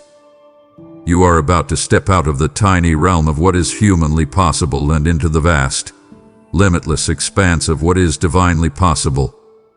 My promise to you is the one I gave to my servant Paul, a promise that resonates from eternity. I will do immeasurably more than all you ask or imagine. I want you to take a moment and truly consider this. Think about the biggest things you have had the courage to ask for in prayer, the dreams you have whispered in the secret place. Now, think about the things you have not even dared to ask for, but have allowed yourself to imagine in your wildest, most faith-filled moments.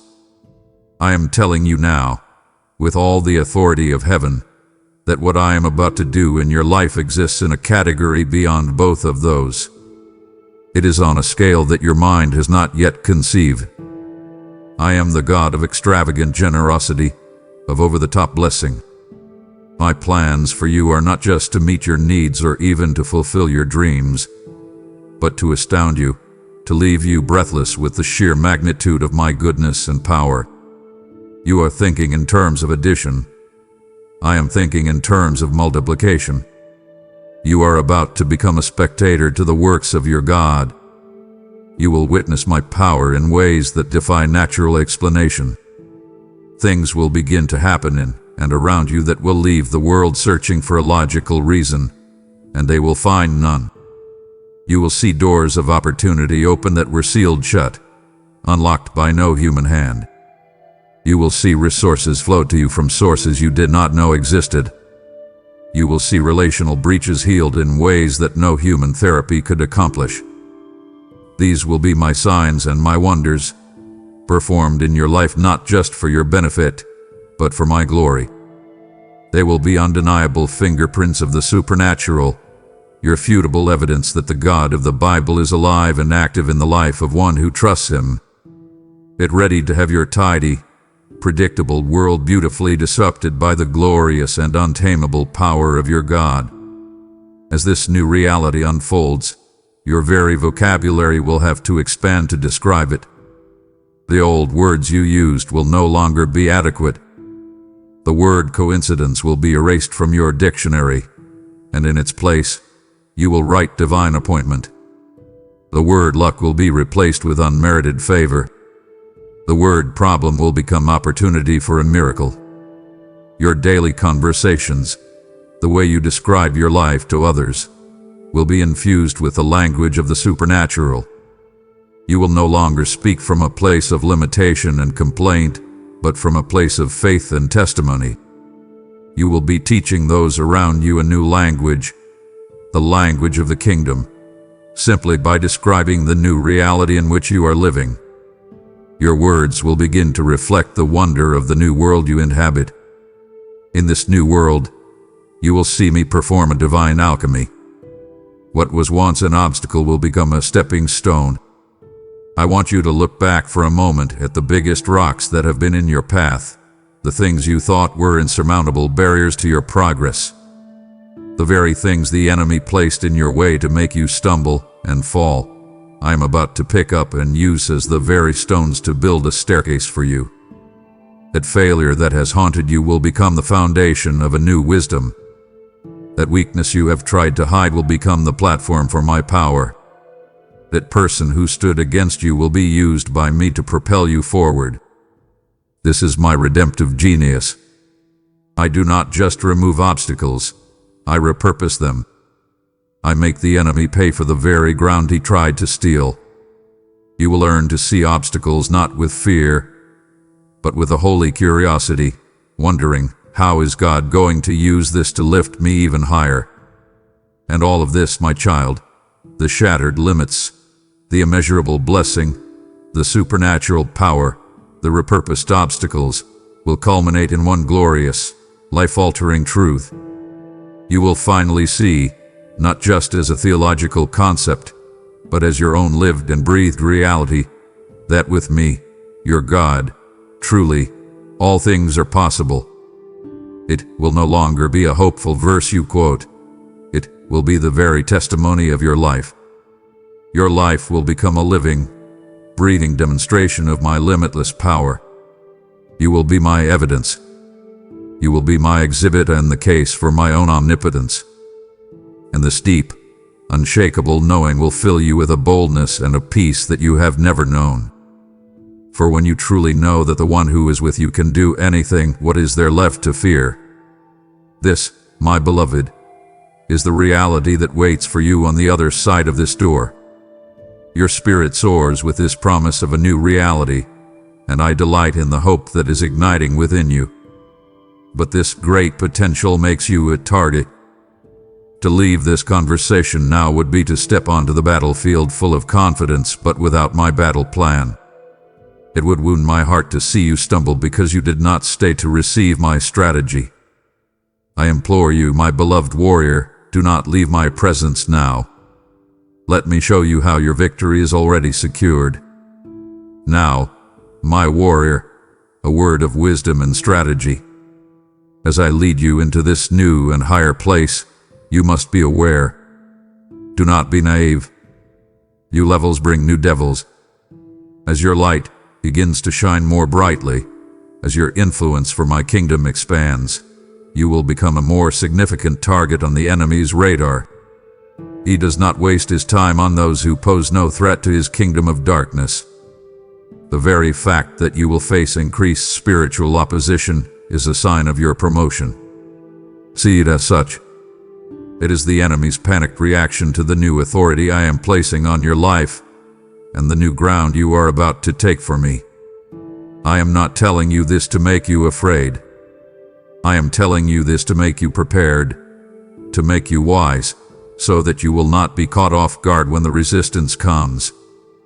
But immediately after this warning, you must hear this glorious, foundational truth. The enemy is already defeated. You must burn this into your spirit. He is not a rival to me. He is a created being who hath been utterly and eternally conquered by the cross and the resurrection of my Son, Jesus. At the cross, Jesus disarmed the principalities and powers and made a public spectacle of them, triumphing over them. The enemy has no legitimate authority. He has no real power over what I have ordained for you. All he has is the power of the bluff, the power of deception. His only weapon is the lie. He will try to convince you that he is powerful, that he can stop you, that he can destroy my plan for your life. You must meet his every lie with the unshakable truth of his defeat. He has no legal right to stop you. He has no authority to countermand my decrees over your life. He is a defeated foe. Therefore, do not be intimidated by the roaring of a lion who is already chained. My word says the devil prowls around like a roaring lion, seeking whom he may devour. The key word is like. He is not the true lion. I, the Lion of Judah. He's a counterfeit, and his roar is his primary weapon. It is loud. It is designed to terrify you, to paralyze you with fear, to make you forget who I am and who you are. But I want you to look closer. With the eyes of the Spirit, I want you to see the thick, heavy, unbreakable chain that is around his neck. That chain was forged at Calvary. He can only go so far. He can only make noise. He cannot touch you unless you, in your fear and unbelief, step off the safe path I have made for you and wander into his limited territory. When you hear his roar, do not run in fear. You must stand your ground, look at his chain, and laugh at his impotence in the face of your Almighty God. For I have personally placed a hedge of protection around you for this specific assignment. Just as I told the accuser concerning my servant Job, I have set a boundary that he cannot cross. This hedge is woven from my own power, manned by my warrior angels, and sealed with the blood of my Son. The enemy cannot get to you directly. He has to ask for permission to even test you, and I am the one who sets the parameters of that test. I will never, ever allow you to be tested beyond what you are able to bear, and with every test, I will always provide the way of escape. You are not walking into this new territory unprotected. You are walking inside a moving fortress of my divine presence. You are safer in the center of my will, facing 1,000 demons, than you are outside of my will in a place that seems perfectly safe. Trust in my protection. It has never failed, and it will not fail you now. My promise from the prophet Isaiah is your weapon and your shield. No weapon formed against you will prosper, and every tongue that rises against you in judgment, you will condemn. Notice the promise is not that weapons will not be formed. They will be. The enemy will forge weapons of gossip, weapons of accusation, weapons of misunderstanding, weapons of discouragement. He will hurl them at you. But here is the glorious truth. They will not prosper.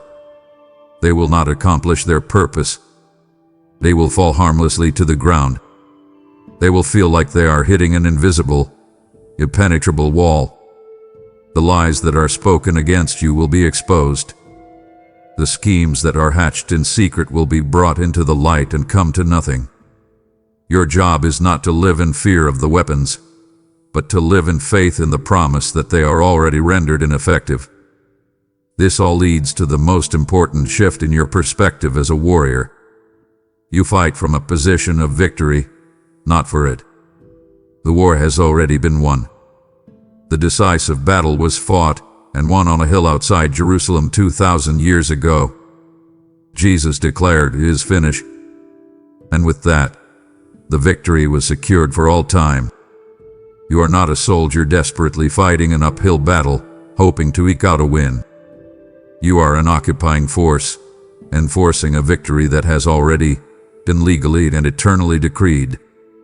You are standing on ground that has already been conquered by your King. This changes everything. It changes your posture from one of desperate striving to one of confident authority. You do not fight in fear. You fight in faith, knowing the outcome is already guaranteed. You are not trying to win. You are simply standing in the victory that is already yours. Now, go forth and enforce the magnificent triumph of your King. As I am holding this new door open for you, I want you to hear a sound behind you. It is not the gentle click of a latch, but the final, thundering sound of a vault being sealed. Listen. As I open this new door of promise before you, I am simultaneously and permanently sealing some old ones shut forever. This is not a punishment. This is not a restriction. This, my child, is one of the most profound acts of my mercy in your life. It is my love made manifest as a divine finality because I know your heart. I know your tendency to retreat to the familiar when the future feels frightening. I know that in moments of weakness, you would be tempted to run back to the very prisons from which I have just delivered you. You would run back to the comfortable pain, the known dysfunction, because it feels safer than the glorious unknown I have for you. I love you too much to allow that. I am bricking up the exits to your past. I am dismantling the bridges that lead back to your old way of living. I am making it impossible for you to retreat, so that your only option is to advance into the fullness of your destiny. Do not mourn these closed doors. I see the flicker of grief in your heart for what you are leaving behind, and I understand. But you are grieving a memory, not a reality. Those past seasons, those old relationships, those former roles, they were never meant to be your permanent home. They were scaffolding, not the building itself. Think of a great cathedral being built. For a time, it is surrounded by a complex web of wooden beams and platforms. The scaffolding is essential for the construction. It allows the builders to reach the high places, to lay the stones, to fashion the windows. But there comes a day when the structure is complete, when the cathedral is ready to be revealed in all its glory. On that day, the scaffolding must come down. To mourn the removal of the scaffolding would be to misunderstand its purpose. It was a temporary tool used to build something permanent and beautiful. Your past was my scaffolding. It served its purpose. It helped to build the magnificent you that stands here today. But now it is time for the scaffolding to be removed, so the world can see the true temple of my spirit that you have become. I am doing this because I am protecting you from paths that would lead to a dead end. From your vantage point, some of those old paths still look appealing. They whisper to you of ease, of comfort, of a life without the challenges that your new purpose will bring. But I see the end of those roads. I see the spiritual cul-de-sacs, the places of barrenness and stagnation where your spirit would slowly wither. I see the dead ends where your potential would remain unfulfilled and your divine calling would go unanswered. My closing these doors is a loving and forceful no.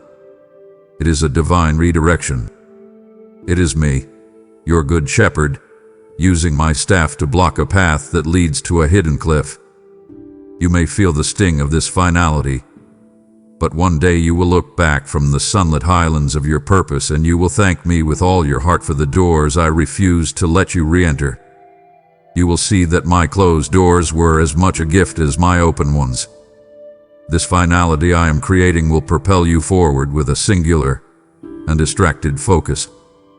As long as the option to retreat exists, part of your energy will always be reserved for looking over your shoulder. Part of your heart will always be wondering, should I go back? Was it a mistake to leave? This divided attention is a thief of your strength and your momentum.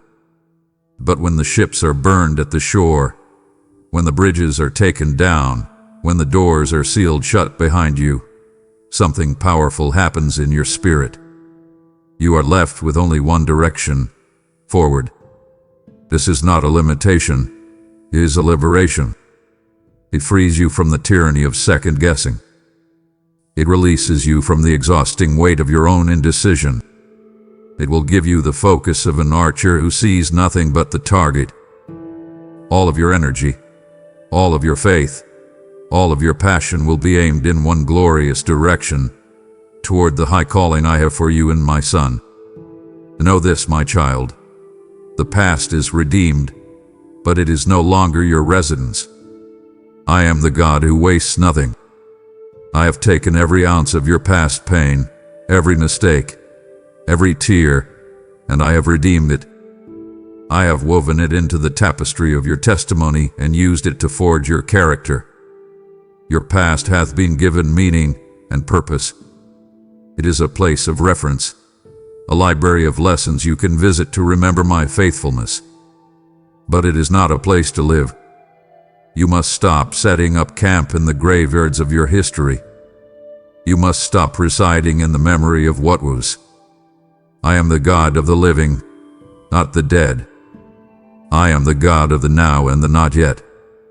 I have issued you a divine change of address. Your new residence is in the future I am creating with you, a future filled with hope, purpose, and my presence. So pack your bags of faith, leave the key to your old house on the table, and walk away without looking back. Your new home is ready for you. My beloved, as you take this step, you must understand that what you are doing is far more than just making a life change. You are engaging in one of the purest and most profound acts of worship. Your yes to this unknown future, your willingness to step into a reality you cannot see or control, is a fragrant offering to me. In a world that worships certainty, your choice to embrace the holy uncertainty of my will is a radical act of devotion. It is a sweet-smelling savor that rises to my throne and fills my courts with a unique and beautiful praise. It is the worship of a yielded heart, the praise of a trusting spirit. Do not think of this as a frightening leap into the dark. Think of it as laying the precious alabaster jar of your own plans and your own will at my feet, releasing the beautiful fragrance of your trust in me. The trust you place in me at this threshold glorifies my name more than any song you could sing or any service you could perform. When you trust me, you are making a powerful, public declaration about my character. You are testifying to the entire unseen world, to the angels and the demons, that your God is good, that your God is faithful, that your God is trustworthy. Your faith is a megaphone that broadcasts my goodness. The enemy has spent your entire life trying to convince you that I cannot be trusted, that I will let you down, that I will abandon you. Every time you choose to trust me in the face of fear and uncertainty, you are refuting his every lie. You are vindicating my name. You are proving that I am exactly who I say I am. Your trust is the highest praise you can offer me, for it is the worship that costs you something. It costs you your fear, your doubt, and your need for control. Stepping through this door is a declaration that I am more real to you than your fears. Fear is a powerful, tangible thing. It has a voice. It has a weight. It can feel more real than anything else in your life. It builds prisons of logic and walls of worst-case scenarios. It screams at you with 1,000 reasons why you should stay where you are, why this new path is a terrible mistake. And in this moment, you are standing between two competing realities, the reality of your fear and the reality of your God. Your next step is your vote. It is your choice of which reality you will inhabit. When you step through this door, you are casting your vote for me. You are declaring with your entire being, with your body and your soul, my God is more real than this fear. His voice is louder than this anxiety. His promise is more solid than this prison of doubt. It is a profound statement of faith, a declaration of allegiance that makes all of hell tremble and all of heaven rejoice. This single act of faith is more precious to me than all the burnt offerings of the old covenant. I spoke through my prophet Samuel, saying, "Does the Lord delight in burnt offerings and sacrifices as much as in obeying the voice of the Lord?" To obey is better than sacrifice. For centuries, people brought me animals to sacrifice, performing religious rituals, hoping to earn my favor. But what I have always desired is not the outward performance of religion, but the inward posture of a trusting heart. This one, simple, heartfelt act of obedience, this choice to trust me and walk through this door, is more valuable to me than 1,000 rams or 10,000 rivers of oil. It is the offering of your will, the sacrifice of your own understanding. It is the worship I have always longed for, the worship that is in spirit and in truth. You are not earning my love with this act, but you are delighting my heart in a way that no mere ritual ever could. Know this, my child. Your obedience in this moment resounds in the heavens. You may feel like you are taking this step alone, that no one sees or understands the magnitude of what you are doing. But I tell you, all of heaven is watching. There is a great cloud of witnesses, the heroes of faith who have gone before you, and they are on the edge of their seats, cheering you on. The angels who have been assigned to you are standing at attention, ready to move on your behalf.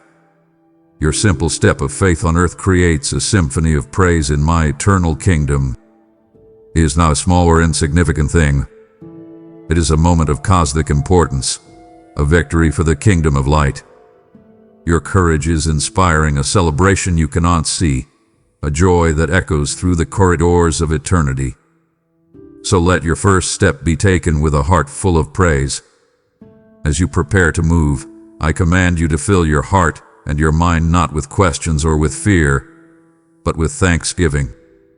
Begin to thank me now for the door I am opening. Thank me for the future you cannot yet see.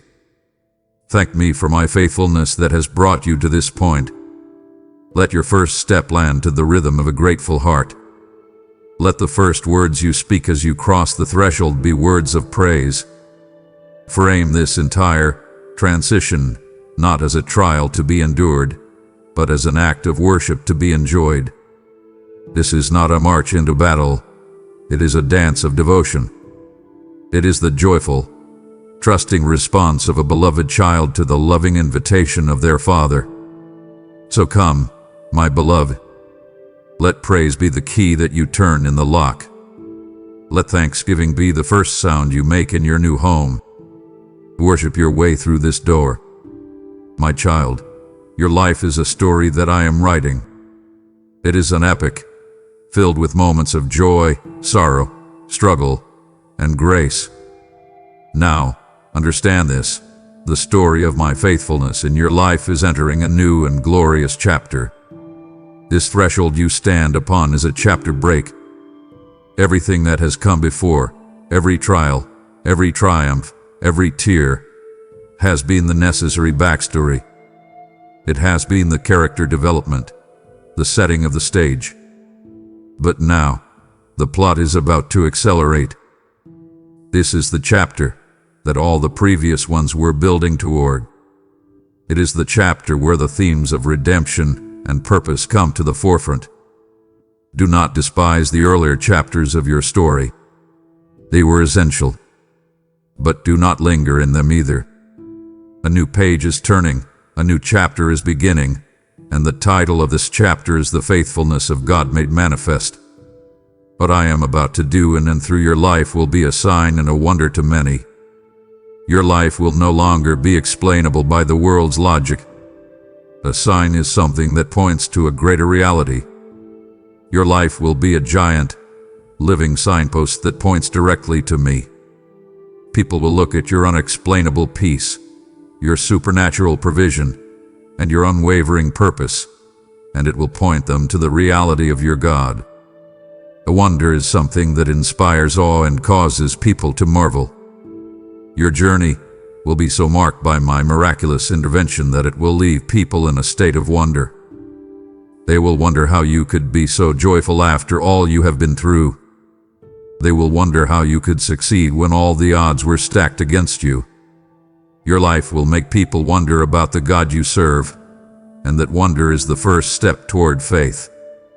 Prepare yourself to live a life that cannot be ignored, a life that demands a supernatural explanation. You are becoming a living letter, read by all, telling of my goodness.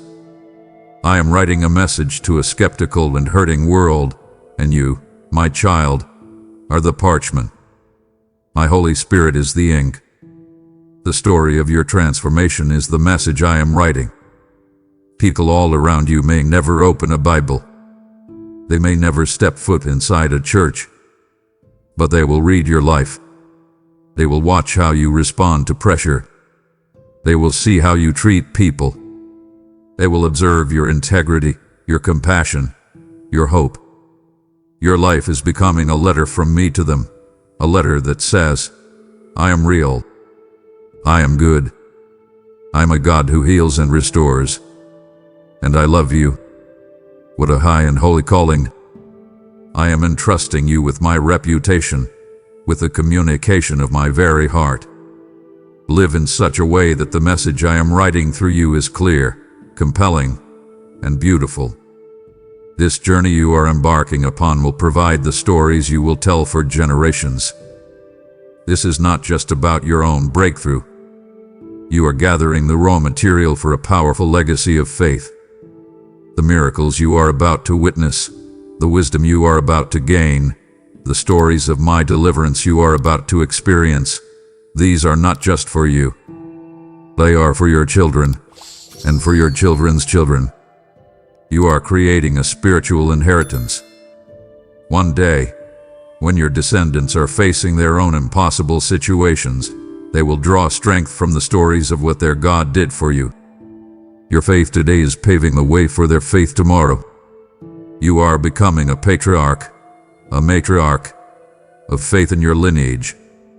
You are forging a testimony that will be a well of hope from which your family will drink for generations to come. Live this chapter well, for you are living it for more than just yourself. In the end, my child, your life will be the evidence that proves my promises are true. My word is full of magnificent and powerful promises. But for many people, they are just words on a page. I need to show them those promises made flesh. I need them to see a life where my promises are not just believed, but are demonstrated. Your life will be the evidence. When my word says that I will give peace that passes understanding, people will look at your calm in the storm and see the proof. When my word says that I will provide for all your needs, people will look at your supernatural supply and see the proof. When my word says that I can bring beauty from ashes, people will look at your redeemed story and see the proof. Your life will be my closing argument in the courtroom of doubt. You will be the irrefutable evidence that I am who I say I am, and I do what I say I will do. Because of this, you must prepare yourself. Prepare to give an answer for the hope that you have. My apostle Peter wrote these words, and I speak them over you now. Because your life will be so different, so full of a strange and wonderful hope, people will ask you about it. They will corner you in your workplace, at your family gatherings, in your neighborhood, and they will ask, "What is it about you? Why are you not anxious and despairing like everyone else? Where does your hope come from?" And in that moment, I want you to be ready, not with a complex theological treatise, not with a polished and perfect sermon. I want you to be ready to simply and honestly tell your story. The story of where you were and what I have done. The story of this door. The story of my faithfulness. Your personal testimony of my goodness in your life is the most powerful and unarguable answer you can ever give. So prepare your heart. The world is about to start asking questions, and you, my living letter, are the answer. My child, listen to my heart on this matter, for it will guard you against a great and subtle lie of the enemy. The lie is that this new path will be a lonely one, that in stepping into your high calling you will be leaving everyone behind. The enemy wants you to believe that your only companion will be isolation. That is a lie born in the pit of hell. I am your Father, and it is not good for my children to be alone. So hear my promise. As you step through this door, I am bringing new, divine connections across your path. These will not be accidental meetings or casual acquaintances. They will be divine appointments, holy intersections that I have orchestrated in the spiritual realm before they ever manifest in your physical world. I've been preparing people for you, and preparing you for them. They are your tribe, your company, your fellowship for this next season. You will begin to walk with others who have also answered my call. You will start to recognize them in the most unexpected places. You will see a light in their eyes, a shared language of faith on their lips, a common purpose resonating in their spirit. These are the other members of your new company, soldiers in the same army, travelers on the same kind of path. For too long, you have felt like an outlier, like no one truly understood your journey or the hunger you have for me. Now, you will find a deep and profound sense of belonging. You will realize you are part of a vast, glorious, and unfolding movement of my spirit on the earth. This fellowship will obliterate your feelings of isolation and fill you with the strength that comes from knowing you are not walking alone. You are joining a procession of the redeemed, and you will find your place in the ranks. Be prepared, for these will be iron sharpening iron relationships. This is my promise from the book of Proverbs, and it is the model for the community I am building around you. I am not just giving you friends who will make you feel comfortable. I am giving you allies who will make you better. They will challenge you. They will refine you. They will not allow you to settle for less than my best for you. In their presence, your own faith will be sharpened. Your understanding of my word will be honed. Your character will be purified. This sharpening process is not always comfortable. It involves friction. It involves honesty. It involves loving confrontation. But it is this very process that will make you a more effective weapon in my hand. You will emerge from these relationships stronger, wiser, and more ready for the battles ahead. Embrace these connections, for they are a gift designed for your growth and your good. However, to make room for this new company, you must be willing to leave behind the draining connections that do not honor me. As you begin to walk in the light of your new purpose, the gap between you and those who are walking in darkness will become more and more apparent. Some of the relationships in your life are anchors, not sails. They are tied to your past. They drain your spiritual energy, they mock your faith, and they consistently try to pull you back into old ways of thinking and living. With a heart full of love but with a firm resolve, you must create a holy distance. This is not about arrogance or judgment. It is an act of spiritual wisdom and self-preservation. You cannot run your race effectively while you are tethered to those who are running in the opposite direction.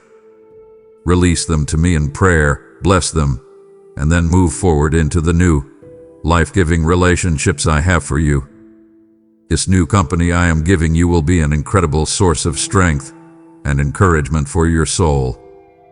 On the days when the path is difficult and your own strength is failing, they will be there to lift you up. When you are confused, they will be there to offer godly counsel. When you are tempted to give up, they will be there to remind you of who you are and what I have called you to do. The enemy loves to isolate my children, because an isolated believer is an easily defeated believer.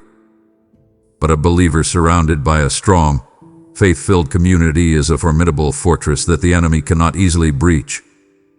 The encouragement, the prayers, and the shared wisdom of this new company will be one of my primary means of sustaining you on your journey. Do not try to be a lone warrior. It is pride. Humbly receive the gift of community that I am giving you. And so, my child, I will fulfill one of the deepest promises in my heart. You thought you would be alone, but I am building a family around you. This goes beyond friendship or partnership. I am creating a true spiritual family for you, a family bound together not by natural blood, but by the supernatural blood of my Son. You will find mothers and fathers, brothers and sisters in the faith who will love you, cherish you, and stand with you through anything. My word promises that I set the lonely in families, and I am fulfilling that promise for you. You are not an orphan. You are not a wanderer. You are a beloved member of the household of God, and I am now making that eternal reality a tangible experience in your daily life. You are coming home, not just to your purpose but to your people. As you step into this divine family, I now call you to help me build it and find my other lost children. You have felt the joy of belonging, and you prayed, Lord, let others feel this too. This is how I am answering you now. Your super thanks or membership is not a donation. It is a foundation stone you lay for another lonely soul to find their place in my house. I promised, I will set the lonely in families, and your giving is my hand reaching out to bring another one home. This moment is a divine appointment. Your obedience will send a signal of hope, a light from my window, to someone still lost in isolation. As you build my family, I will place a special blessing of unity and protection over your own. The way to give through PayPal is also laid for you in the description below. Now build with me. Gather my flock. Give. This promise of a new family warms your soul, and I rejoice in wiping away your loneliness. But this company I am giving you is for a greater purpose. They are your fellow travelers on the way to your ultimate calling. To be content with the companionship and not press on to the destination would break my heart.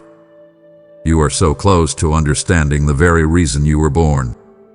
Do not turn from me now. Stay, and let me unveil your true destiny. Listen carefully, my beloved, for this is the heart of the matter. This is the ultimate destination to which this unexpected door leads.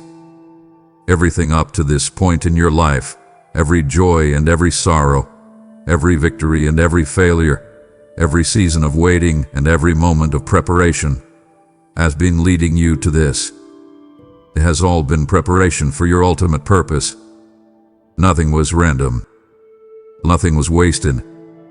It was a divinely orchestrated curriculum designed to produce in you the exact character, the precise wisdom, and the specific strength needed for the unveiling of your true calling. You have looked at your past and seen a tangled mess of threads, but I have seen a beautiful and intricate tapestry being woven. Now, as you step through this door, you will begin to see the pattern. You will see how every single event in your life was a necessary part of the design. This is the moment where your history finds its ultimate meaning in the revelation of your destiny. Beyond this door, a profound shift will occur. Your identity in me will become your primary function. In your past season, you have had an identity as my child, and then you have tried to do things for me. You have tried to serve, to work, to minister. These have been noble efforts, but there has often been a separation between your being and your doing. Now, that separation will dissolve. Who you are in me will become your greatest work. Your very being, your life lived in deep communion with me, will be your most powerful ministry. Your function will no longer be a list of tasks you perform. Your function will be to radiate my presence, to be a living, breathing expression of my love and my character in the world. The focus will shift from the work of your hands to the fruit of my spirit being manifest in your life. As this shift occurs, the gifts I have placed within you will find their truest and most powerful expression. I have deposited unique, supernatural gifts into your spirit. For a long time, you have either been unaware of them, or you have tried to use them in environments where they could not truly flourish. It has been like trying to grow a magnificent tropical flower in a cold, barren climate. But now, I am transplanting you. I am placing you in the perfect environment for your gifts to blossom.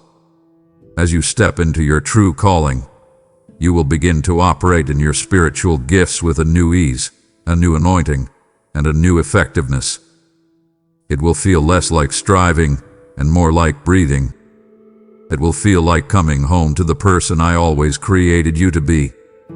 The frustration of misaligned purpose will fall away, and you will experience the profound joy of your gifts finding their perfect and powerful expression for the glory of my kingdom. You will no longer simply do things for me. You will learn to be an extension of me. This is the journey from servanthood to sonship, from being a worker in the vineyard to being a child in the family business. Doing things for me can still imply a distance, a sense of duty, the relationship of an employee to a boss. but being an extension of me is about profound intimacy, about an abiding, inseparable union. It is my life flowing through your yielded will. It will no longer be you trying to muster up the love or the wisdom or the power to serve others. It will be my love, my wisdom, my power flowing through you as a natural and effortless stream. It is the fulfillment of the prayer of the Apostle Paul. It is no longer I who live, but Christ who lives in me. This is the great secret of a life of impact, not trying harder, but surrendering more deeply until your life becomes a pure conduit for mine. This, my child, is the place where your deepest passion and my eternal purpose intersect perfectly. I want you to think about the things that truly make your heart come alive, the things that fill you with a holy passion, the injustices in the world that break your heart and move you to action. Do not think these passions are random.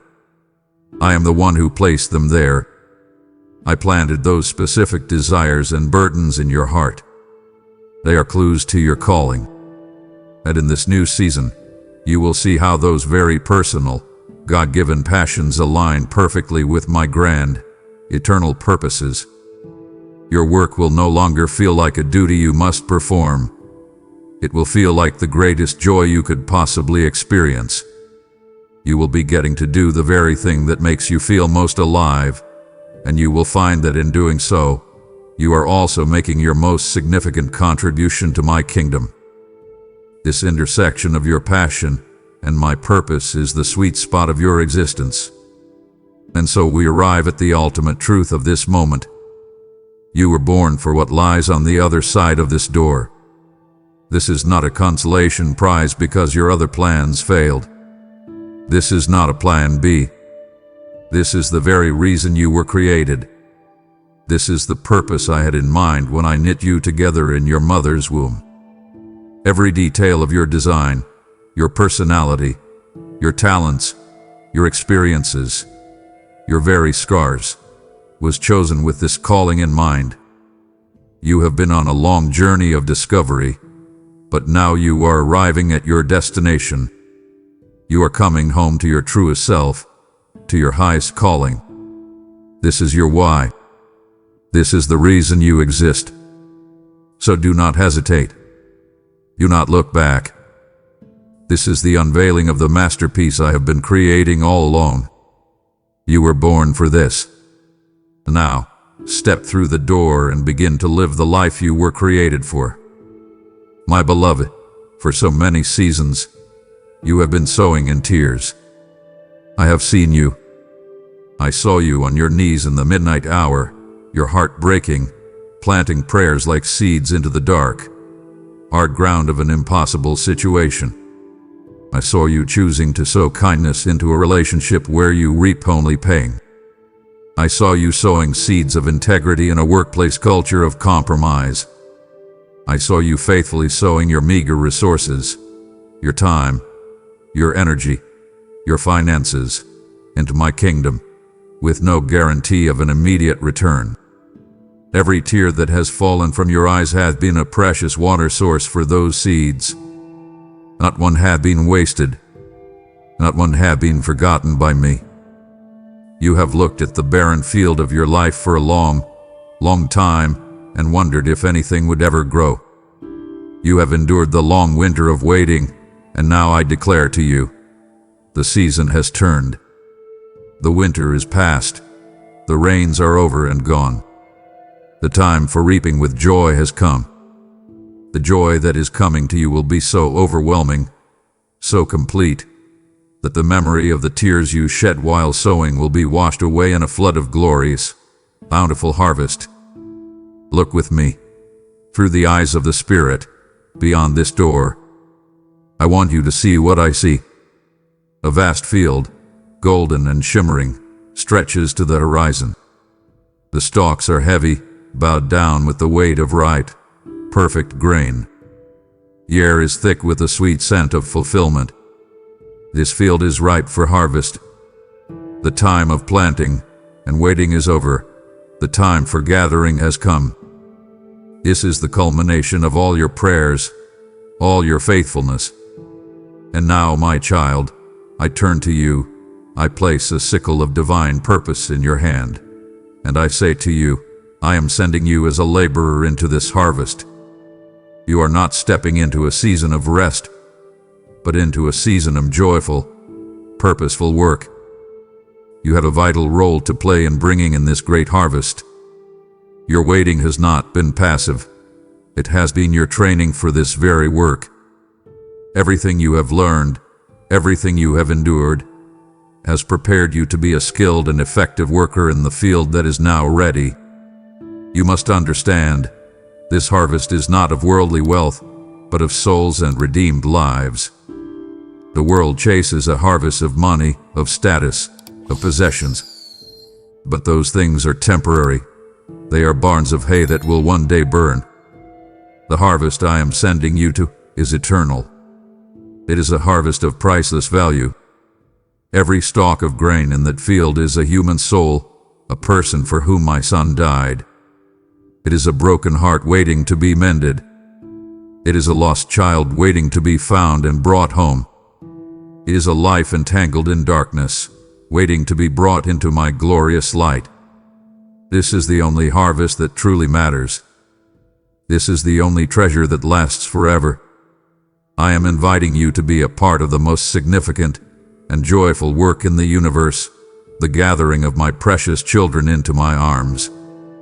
To be used by me to touch a single eternal soul is a greater honor than to gain all the riches of this world. And the fruit you bear in this field will be fruit that remains for all eternity. The work you will do, the lives you will touch, the seeds of my love you will plant in the hearts of others. These will have consequences that echo into eternity. The world's achievements are like cut flowers. They are beautiful for a moment, but they quickly wither and fade. But the fruit you will bear in my name is living fruit, connected to me, the vine. It will last. Long after you have left this earth, the fruit of your labor will continue to grow, producing more seeds and more fruit in a beautiful, ever-expanding legacy of grace. You will see in eternity the full extent of your harvest, the people who came to know me because of your faithfulness and the people they in turn led to me. You are not just building for your own lifetime. You are building for eternity. In this field, you will experience a unique and profound joy. You will see the results of prayers you prayed long ago. Do you remember those prayers, my child? The ones you prayed with such passion and then, over time, lost hope for. The prayers for that loved one whose heart seemed so hard. The prayers for that situation that seemed utterly impossible. You thought those prayers fell to the ground and died. But I tell you, no prayer of faith is ever wasted. They have been like seeds, deep in the earth, watered by my Spirit, slowly growing in the darkness, hidden from your view. And now, in this season of harvest, you will walk through the fields and you will suddenly come upon a stalk of grain, and you will recognize it. It is the answer to a prayer you prayed 20 years ago. You will see lives transformed, situations redeemed, and you will know that it is the harvest of the seeds you sowed in tears so long ago. What a joy will fill your heart to see my long-term faithfulness in response to your persistent faith. Yes, the labor will be costly. There will be days of sweat and weariness. The sun will be hot, and the work will be hard. But I promise you this, the joy of the harvest will far, far outweigh the cost of the labor. It is like the joy of a woman who endures the pain of childbirth. The moment she holds her newborn child in her arms, the memory of the agony fades in the overwhelming wonder of the new life she holds. So it will be for you. The moment you see a single soul come to life in my arms because of your labor, the moment you see a broken heart mended, a captive set free, in that moment, a joy so pure and so profound will flood your being that you would gladly pay the price all over again. This is the joy that sustained my son on the cross. It is the joy set before you. It is the joy of the harvest. My beloved, As you prepare to enter this field of harvest, I must speak to you about the very things you have tried so desperately to hide. I must talk about your wounds, your failures, your deepest pains. For in this new land, in this new assignment, the wounds you have tried to hide are the very marks of your authority. All your life, you have viewed your scars as a source of shame, as evidence of your weakness and your brokenness. You have covered them up, hoping no one will see them, believing they disqualify you from any significant purpose. Today, I am here to declare a divine reversal over your perspective. Your scars are not a disqualification. They are your ordination. They are not a mark of your shame, but the very emblem of your authority. Like the scars on the hands of a seasoned warrior, they prove that you have been in the battle, you have faced the enemy, and by my grace, you have survived. Your authority to speak healing and freedom to others will come not from a place of perfect theory, but from the undeniable reality of your own healed wounds. Your scars tell a story, and it is a story that glorifies me. They speak of my healing power and your survival through my grace. A scar is not evidence of a wound. It is evidence of a wound that has been healed. It is a permanent testimony to a past battle and a present victory. When people look at your scars, they will see a two-part story. They will see the story of a devastating wound, a deep and painful brokenness, and they will relate to that part of the story. But then, they will see the even more powerful second part of the story of my grace that found you, my power that healed you, and my love that restored you. Your life becomes a living, breathing showcase for my redemptive work. You are my masterpiece, and your scars are the beautiful, intricate lines that prove the skill of the master who put you back together. It is from this very place that you will minister. You will minister to others from the places where I have healed you. This is the secret to a powerful and authentic ministry. You will not minister from a textbook or a sermon you have heard. You will minister from the deep well of your own experience. Because you have known the darkness of depression and have been delivered by my light, you will be able to lead others out of that same darkness with an authority no one can question.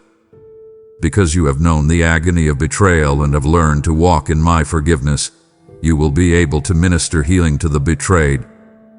Because you have wrestled with addiction and found freedom in me, you will be able to speak with compassion and power to the addict. The curriculum for your ministry has been your life. Every place of pain has been a classroom. I have not wasted a single one of your tears. I have been preparing you to be a skilled physician of the soul, and your own healed wounds are your diplomas. Your past pain, which you once saw as your greatest liability, now becomes your greatest asset. It becomes your point of connection to a hurting and broken world.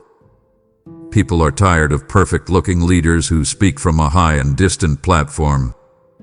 They are longing for someone who is real, someone who understands their pain because they have felt it themselves. Your pain has given you a language of empathy that can bypass all intellectual and religious barriers and speak directly to the heart. Your pain has carved out a space of compassion within you. When you sit with the suffering, they will not see judgment in your eyes. They will see understanding.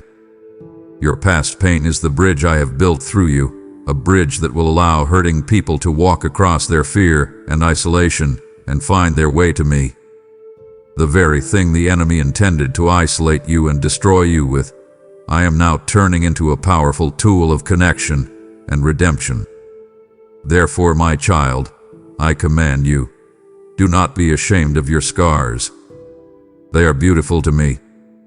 In a world that worships flawless, airbrushed perfection, I cherish the authentic beauty of a redeemed and healed life.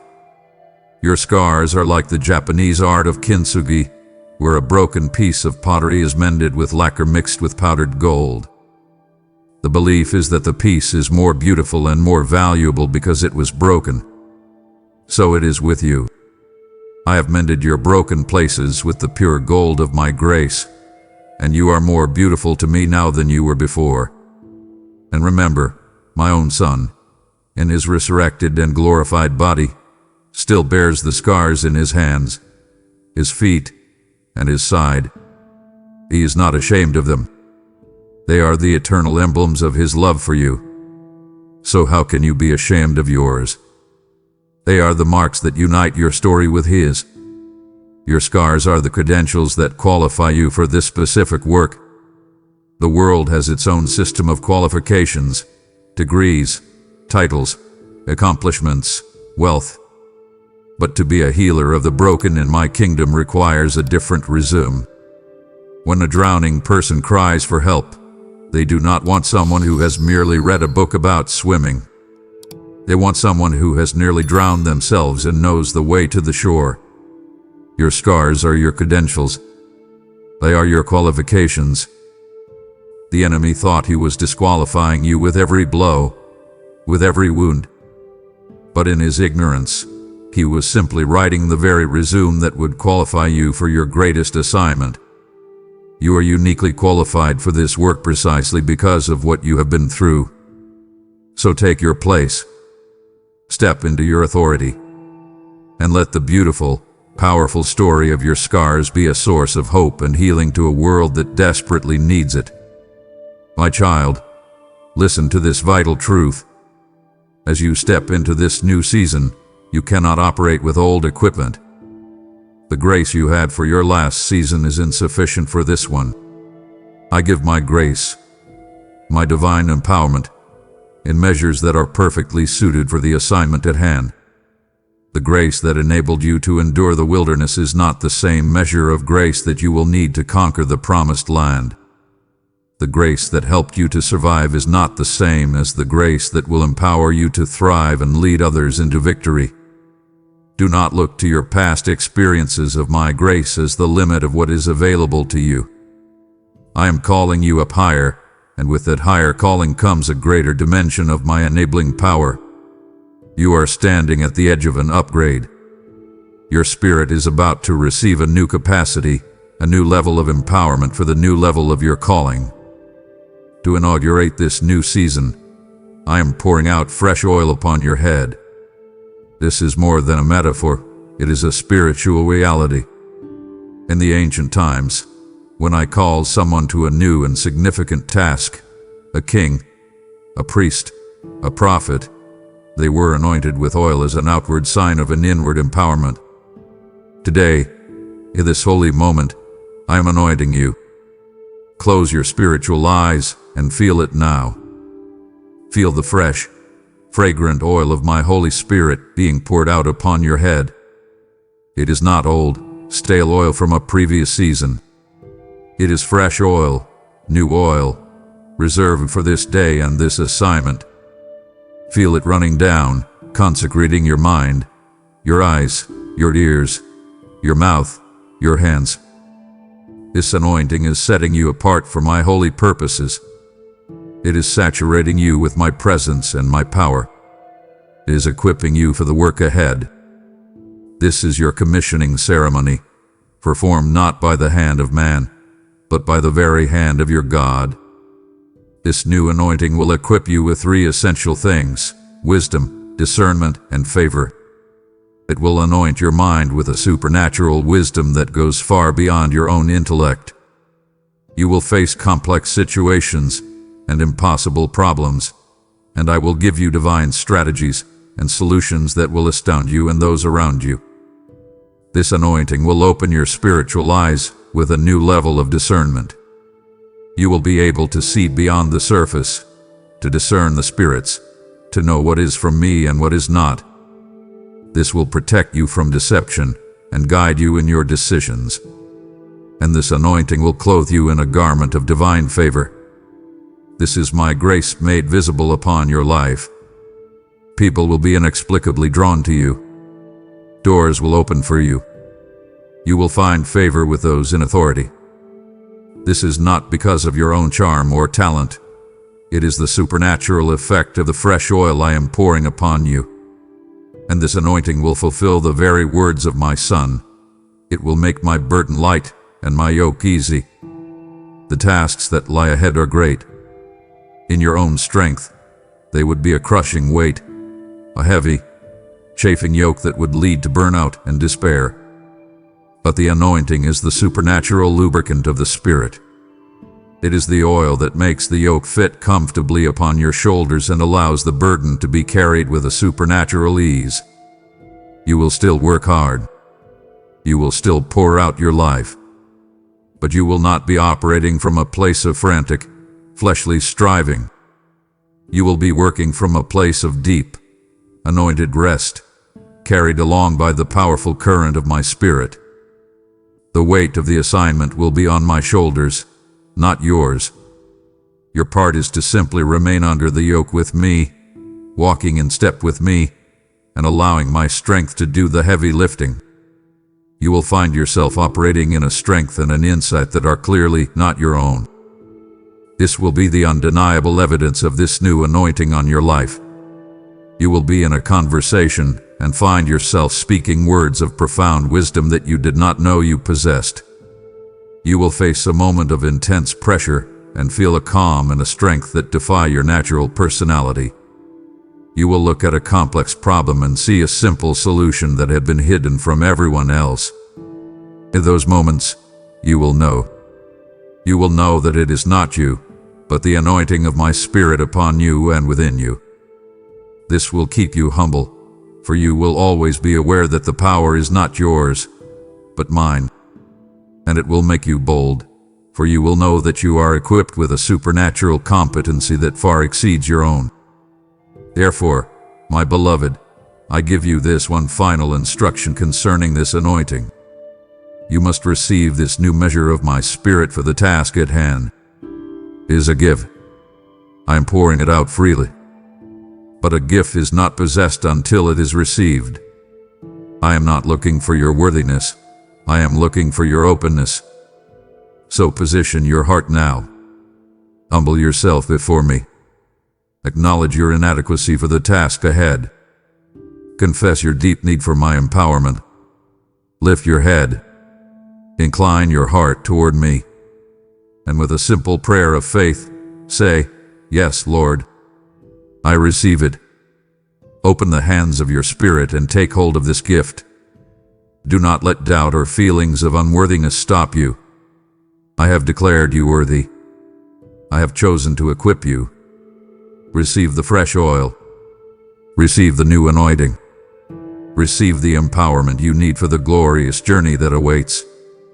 My precious child, as you stand on the brink of this monumental shift, knowing that the journey ahead holds both purpose and opposition, I give you a gift to carry with you at all times.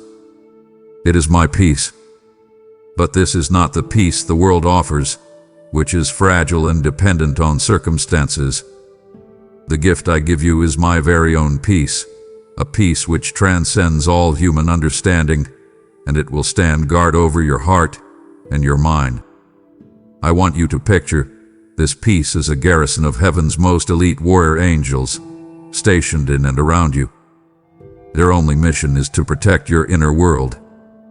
They stand guard at the gates of your heart, preventing anxiety from entering. They stand guard at the walls of your mind, repelling the fiery arrows of fear and worry. This peace is not a passive feeling. It is an active, powerful, spiritual force. It is your divine protection against the internal turmoil that the enemy longs to create within you. You must understand that this peace is not the absence of storms, but my tangible presence in the midst of the storm. If you wait for all your circumstances to be calm and settled before you feel peaceful, you will live a life of constant anxiety. I have not promised you a storm-free life. I have promised you something far better. I have promised you me, in the boat with you, through every storm. Remember my son, asleep on a cushion in the back of the boat while a gale raged around him. The storm was real. The danger was real. But his peace was more real. His peace was not in the weather. It was in his unbroken communion with me, his Father. That is the peace I am giving you. It is a peace that is completely independent of your circumstances. The winds may howl, the waves may crash, but your heart can remain in a state of supernatural calm, because the Prince of Peace himself resides there.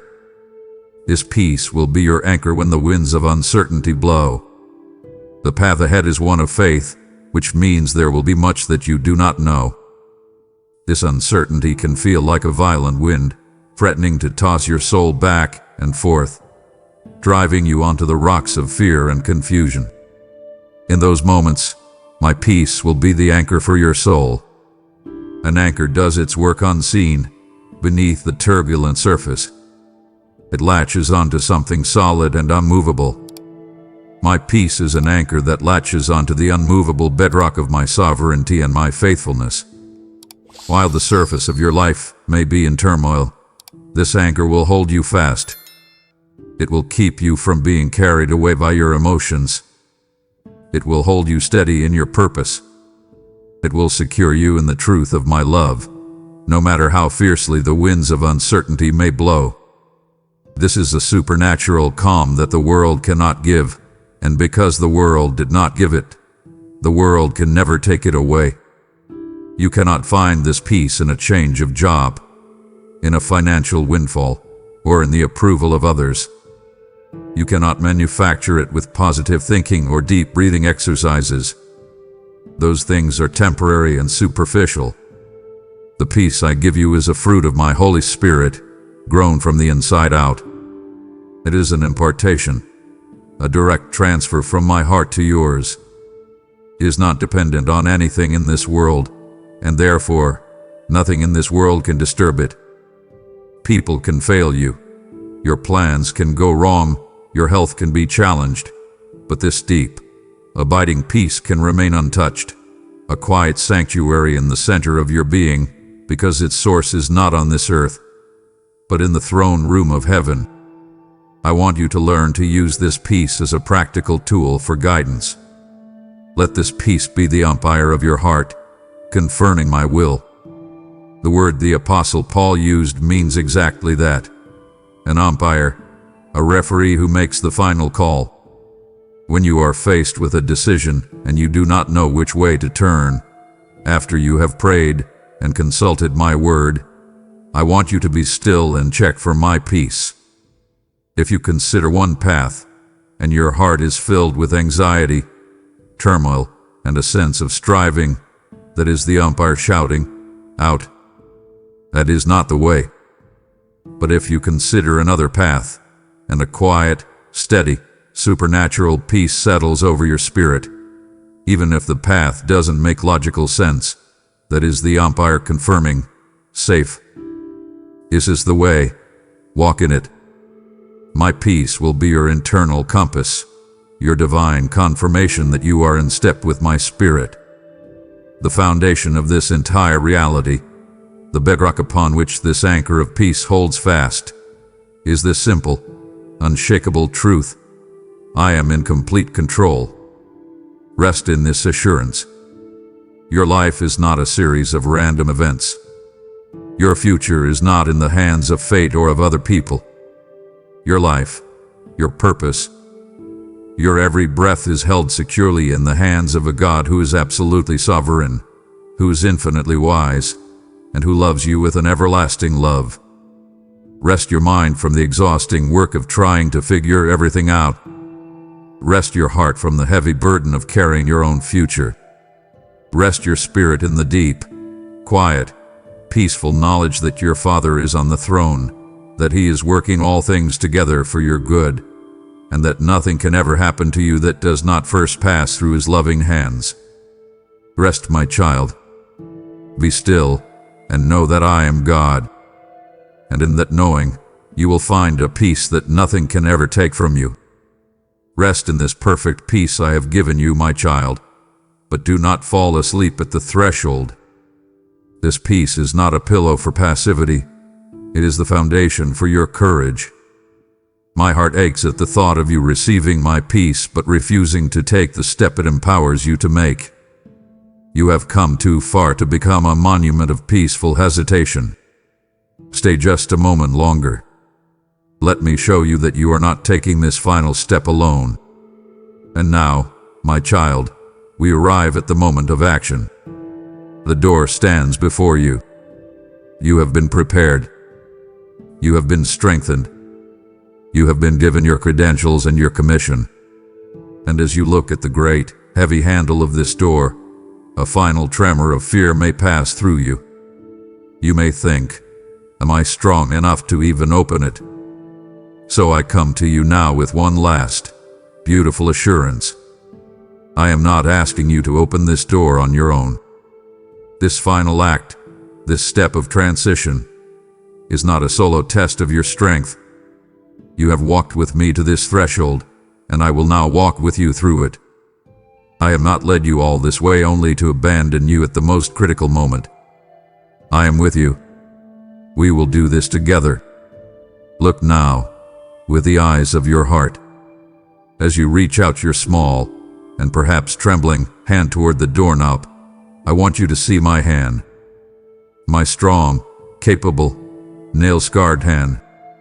And I am placing my hand directly over yours. Feel the warmth of my presence, the strength in my grip. My hand is covering yours completely.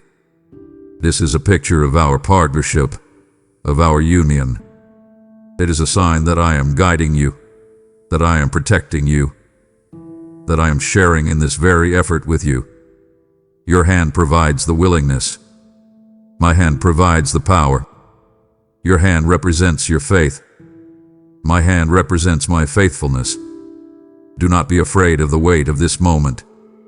You are not bearing it alone. My hand is on the handle with you. When you are ready to turn it, when you make the final decision in your heart to move forward, you will feel my strength enabling you. The moment you begin to apply pressure, the moment you commit your will to this action, you will feel a surge of supernatural power flowing from my hand into yours. What looked impossibly heavy will suddenly feel light. The resistance you expected will melt away. This is my grace in action, my power made perfect in your weakness. I have waited for your act of faith, your willingness to turn. And when you provide that, I will provide the miracle-working power that makes the impossible possible. You will not be turning it in your own strength. You will be turning it in mine. This is our work. We will push this door open together. This is the model for the entire new season of your life. It is not you working for me. It is you co-laboring with me. It is a divine partnership. I will not do it without you, because I have chosen to work through my children. And you cannot do it without me, because apart from me, you can do nothing. But together we are unstoppable. Together, we can break down any barrier, overcome any obstacle, and advance the kingdom of God in the face of any opposition. Let this first push, this first act of opening the door, be a prophetic symbol for all that is to come. It will always be your hand and mine, your faith and my power, working together in a beautiful, unstoppable synergy. And you can push with confidence, because I have already gone before you to clear the path. I am not sending you into an unknown, dangerous territory. I am the God who goes before you. I have already walked every inch of the path that lies on the other side of this door. I have already scouted the terrain. I have already disarmed the enemy's traps. I have already silenced the voices of opposition. You are not stepping into a vacuum or a hostile wilderness. You are stepping onto a path that has been meticulously prepared and secured for you by your King. My presence has already filled the very space you are about to enter. You are not the pioneer, I am. You are simply the beloved child, following in the safe and certain footsteps of your Father. This, my child, is your ultimate assurance. My presence with you is your absolute guarantee of success. Your success in this new season is not guaranteed by your talents, or your resources, or your strategies. All of those things can fail. Your success is guaranteed by one single, unshakable fact, I will be with you. I will never leave you nor forsake you. My presence is your provision. My presence is your protection. My presence is your wisdom. My presence is your victory. Where I am, failure is impossible. This is the covenant promise I make to you now, at this sacred threshold. It is not what lies behind the door that is your greatest reward. It is the one who will walk with you through it. So fear not. The outcome is not in doubt. My presence is your guarantee. Now, my beloved, my hand is on yours. Let us open this door together. As you take your first step, a universe of new sounds and sensations will rush to meet you. In this new territory, amidst all the other voices that will compete for your attention, your primary and most vital task is to learn to discern the shepherd's call. The world will shout at you with its demands, its trends, its fears. Your own flesh will cry out with its desires for comfort, for ease, for recognition. And the enemy, the father of lies, will whisper his insidious deceptions, his accusations, his discouragements. These voices are loud, they are urgent, and they are designed to pull you off the path I have set for you. But my voice, my child, is different. I am your good shepherd, and my sheep know my voice. It does not create anxiety, it calms it. It does not bring confusion, it brings clarity. It will become the one true note in a world of discord, the sound that your spirit recognizes as home. Your success, your peace, and your safety on this journey will depend entirely on your ability to filter out all the other noise and tune your ear to the specific, loving frequency of my voice alone.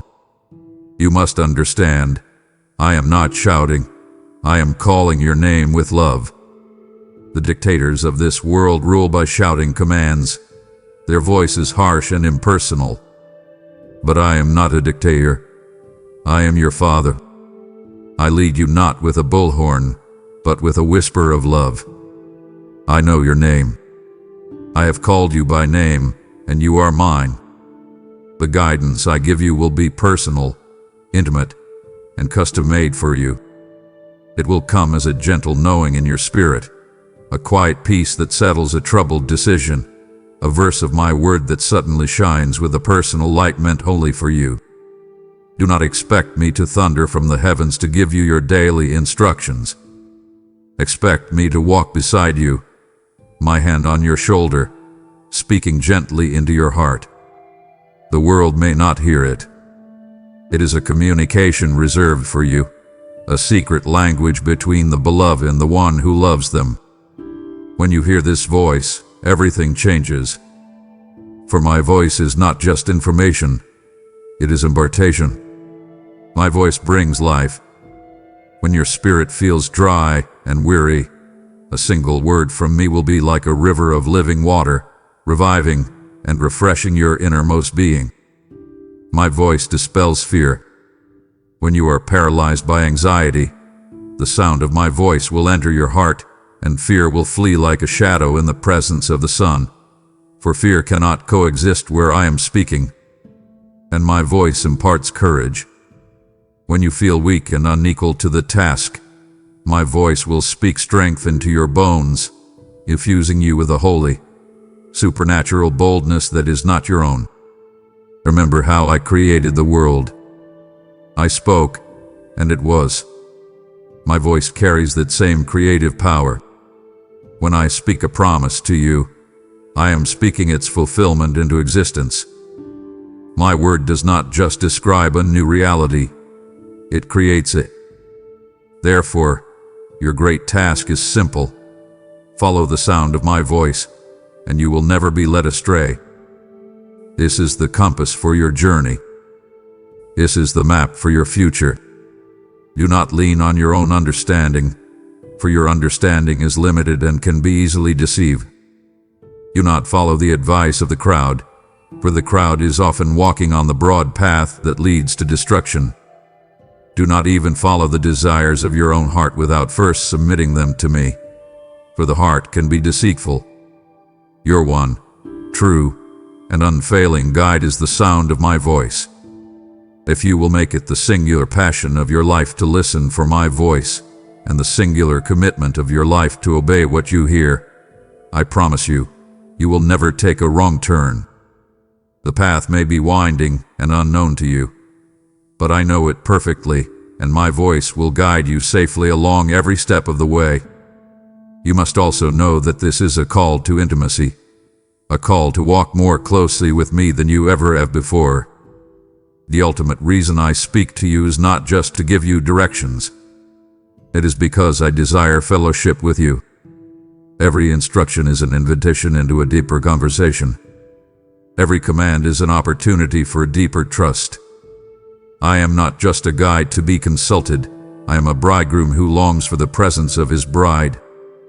The purpose of this entire journey is not for you to arrive at a destination, but for you to learn to walk in an ever-deepening, ever-sweetening intimacy with me.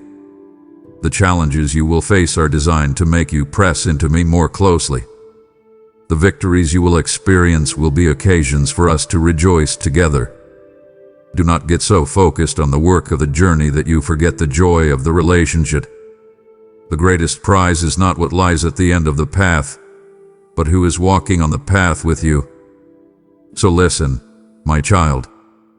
In the quiet of this very moment, can you hear it? Underneath all the other sounds, I am calling you. I am calling you out of your past and into your future. I am calling you out of your limitations and into my possibilities. I am calling you out of your striving and into my grace. I am calling you home to your true purpose. This is the sound your spirit has been aching to hear your entire life. It is the call to become the person I created you to be. It is the call to step into the story I have written for you. It is the call to come home. Listen, I am calling. My child, now that you have stepped through the door, I must give you a most solemn and urgent command. Do not look back. Remember Lot's wife. I was delivering her from a city of utter destruction, a place of certain death. I was leading her toward a future of safety and promise. And yet, her heart longed for what she was leaving behind. In a moment of disobedience, she looked back, and she was turned into a pillar of salt, a monument of regret, frozen forever between a past that was gone and a future she would never reach. This is not just a cautionary tale, it is a spiritual law.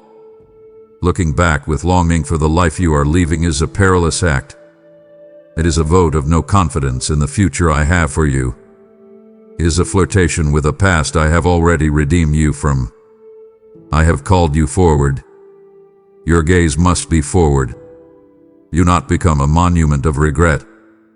Looking back will fill your heart with regret, and regret will paralyze your future. The enemy is a master of nostalgia. He will tempt you to look back, and when you do, he will paint your past with a false, golden light. He will make you forget the pain, the bondage, and the frustration of your Egypt, and he will make you remember only the meager comforts, the familiar routines. This longing for the past is a poison. It will fill your heart with a toxic regret that will drain the strength from your spirit and the resolve from your will. Regret is a spiritual paralytic. It freezes you in your tracks. You cannot run the race I have set before you if you are constantly looking over your shoulder. You will stumble. You will lose your momentum. The future I have for you requires your full attention, your full passion, and your full focus. You cannot afford the paralyzing luxury of looking back. Instead, you must adopt the mindset of my apostle Paul, a man who had every reason to be haunted by his past, but who chose a different path. You must press on toward the goal to win the prize of the upward call. See your life now as a divine race. I have marked out the course for you, and at the finish line, there is a glorious prize waiting. A successful runner does not look back, They forget what is behind them. They do not dwell on the miles they have already run, or the stumbles they may have made. They strain every muscle, focus every thought, and fix their eyes on the finish line. This must be your posture. Forget what is behind. The successes of the past cannot sustain you now, and the failures of the past have already been forgiven. They are irrelevant. The only thing that matters is the next step, the next mile, the prize that awaits you. Press on, my warrior. The race is on. I give you this command because the future I have for you is far, far greater than the past you are leaving. If I were leading you from a palace to a prison, it might be tempting to look back. But I am leading you from a prison to a palace. The past you are leaving may have had its familiar comforts, but it was a place of limitation, a place of unfulfilled potential, a place where you were living far beneath your calling. The future I am leading you into is a place of freedom, of purpose, of intimacy with me, of eternal significance. There is no comparison. To long for your past would be like a butterfly, newly emerged from its chrysalis, longing to crawl back into the confining darkness. It is an absurdity. Trust me, my child. I know what I have prepared for you, and it is so magnificent that once you truly experience it, you will never be tempted to look back again. You must reorient yourself to my very nature. I am the God of the living, not the dead. My name is not I was, my name is I am. I do not dwell in your past. My spirit is not moving in your yesterday. I am the God of the now and the not yet. I am always in the present moment, creating the future. To live in your past is to live in a place where I am not actively working. It is to live in a museum of memories, while I am out in the world building my kingdom.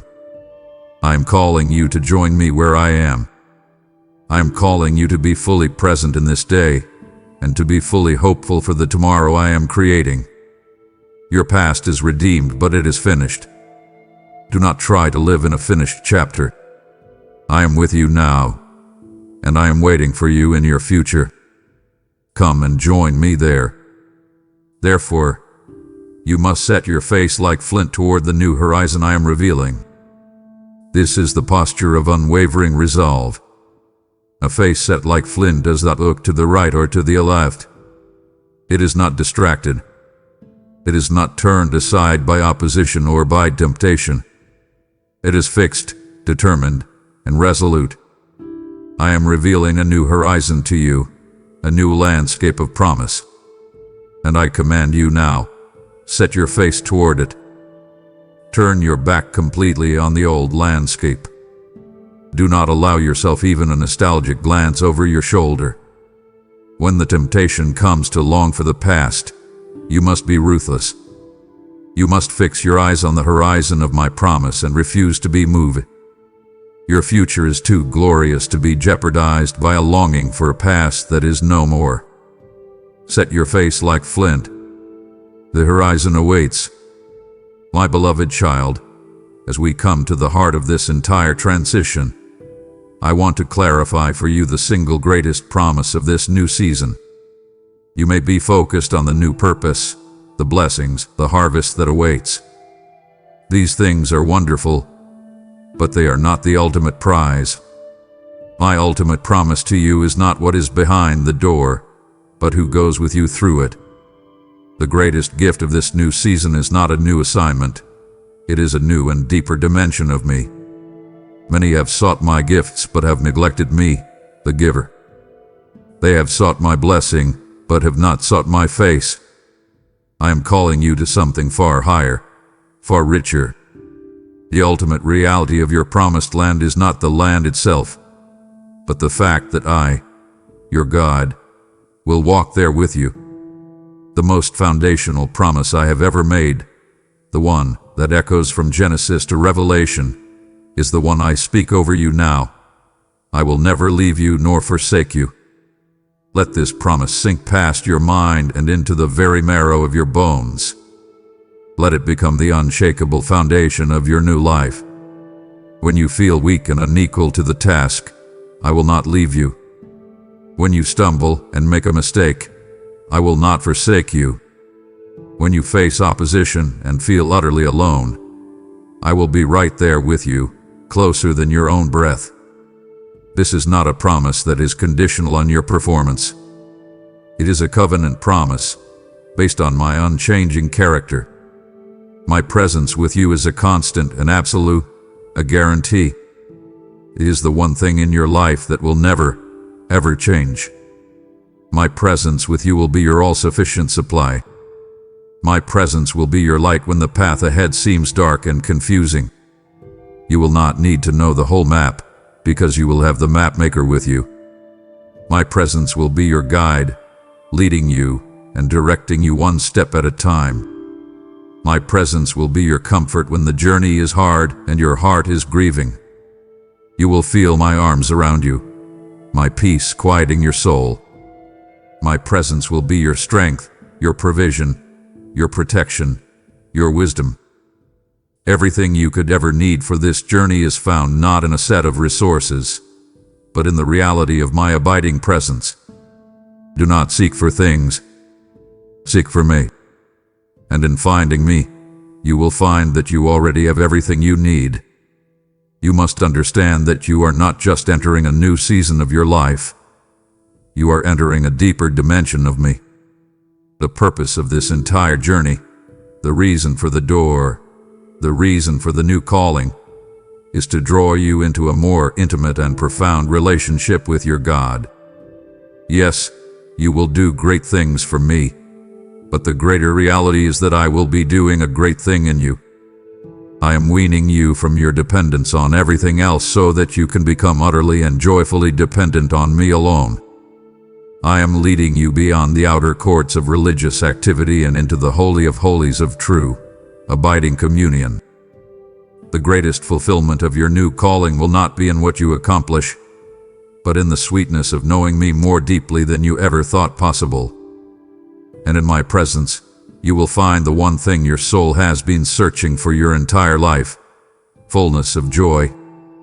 My psalmist David declared this eternal truth: in your presence is fullness of joy. At your right hand are pleasures forevermore. This is your inheritance. This is your destination. The joy I speak of is not a fleeting emotion.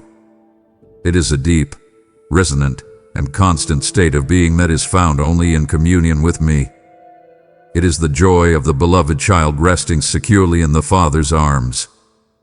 It is the joy of the branch abiding in the vine, feeling the very life of God flowing through it. This joy will be your strength. This joy will be your song. And it is a joy that can be found in only one place: in my presence. This magnificent promise of my presence with you is not a casual or flimsy thing. It is an everlasting covenant, sealed in my Son. A covenant is the most serious and binding promise that can be made. It is an unbreakable, unconditional agreement. And this covenant of my presence was sealed with the most precious substance in the universe, the blood of Jesus. When he died on the cross, he purchased for you this eternal, unbroken access to my presence. There is nothing you can do to break this covenant. There is no sin you can commit that is greater than the blood that sealed it. It is an eternal reality. You are bound to me, and I am bound to you, forever. This is the sure and steadfast anchor of your soul. Your future is secure not because you are strong, but because my covenant is unbreakable. And now, my child, the moment has arrived. All the words have been spoken. All the preparation hath been completed. The door stands open before you, and the path awaits. The moment of decision has come. All of heaven holds its breath. The great cloud of witnesses leans in. The enemy watches in fear. Everything in your past has led you to this single, pivotal moment. It is the culmination of your journey and the inauguration of your destiny. The time for waiting is over. The time for walking is now. You must choose. You must act. Remember what I have told you. Faith is the currency of my kingdom. And in this moment, I am asking you to spend it lavishly. This is not a time for a small, timid faith. This is a time for a bold, extravagant, all-in faith. You must take all the trust you have been cultivating, all the hope you have been nurturing, and you must spend it all on this one glorious step. You must make a transaction at this threshold, exchanging your old life for the new one I am offering. Exchange your fear for my faithfulness. Exchange your weakness for my strength. Exchange your understanding for your trust in me. This is the greatest investment you will ever make, and I promise you, the returns are eternal. So do not be frugal with your faith now. Spend it all. Hold nothing back. Therefore, do not hesitate. I speak this directly to the last vestiges of fear in your heart. Do not waver at the threshold. Do not allow last-second assault of doubt to paralyze you. You have everything you need. You have my promise. You have my presence. You have been prepared and you have been anointed. To hesitate now would be to question everything I have just spoken to you. So trust the one who holds your future. Trust the one who has loved you with an everlasting love. Trust the one who has never failed you and will not fail you now. The voices of your past and your fear are screaming, "Stay." But I, your shepherd, your king, your father, am whispering, "Come." Whose voice will you obey? You must reframe your perspective of this moment. You feel as though you are at the end of a long and exhausting journey to get to this door. But I tell you the truth. This is not the end of your story. It is the true beginning. Everything that has happened until now has merely been the prologue, the preface. You have been learning the alphabet of faith, but now you are about to start writing the epic of your life. This step is not a graduation. It is your first day of school. It is not the finish line. It is the starting block. A new, vibrant, and significant life is about to begin. You are not finishing. You are just getting started. And what a start it will be. A great adventure in me awaits your first step. I have not called you to a life of boring, predictable safety. I have called you to a life of high adventure, a life of wonder, a life of discovery. There will be mountains to climb, giants to face, and seas to cross. It will not always be easy, but I promise you, it will never be dull. It will be a life that is truly worth living, a story that will be worth telling. Do not shrink back from the glorious unknown. It is in the unknown that you will discover me in ways you never could in the confines of your comfort zone. This is your invitation to the greatest adventure of all, a life lived in the dynamic, moment-by-moment unfolding of my will. So come. This is my final word to you. It is the sum of all I have said. It is the invitation I have been extending to my children since the dawn of time. Come. Walk with me. Take my hand. Let us step over this threshold together into the glorious unknown I have so lovingly and meticulously designed for you. This is your destiny. This is your purpose. This is your home. Step through, my beloved. Step through now. My beloved, you have said yes in your heart, and this is your first opportunity to put that yes into glorious action.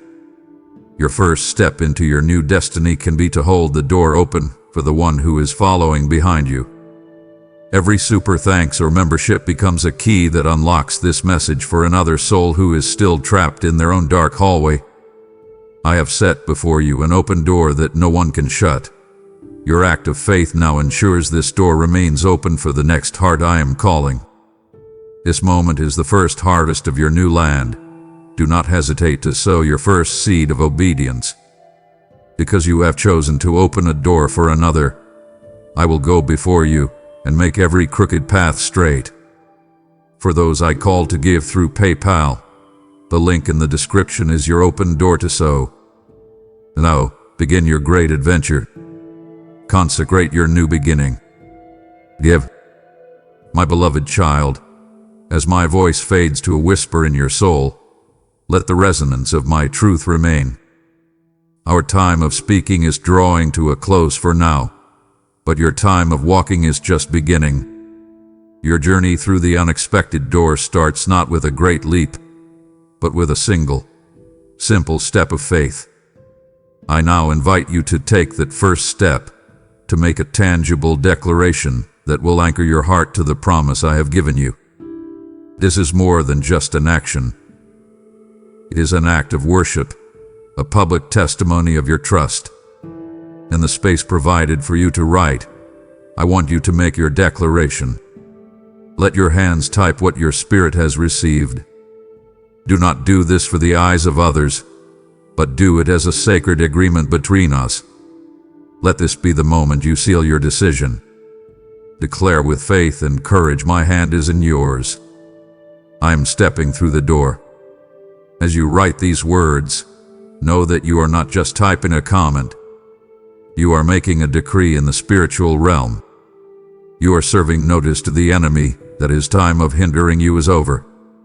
You are sending a shout of praise into the heavens, and you are joining a beautiful chorus of other beloved children of mine who are also choosing to walk in faith.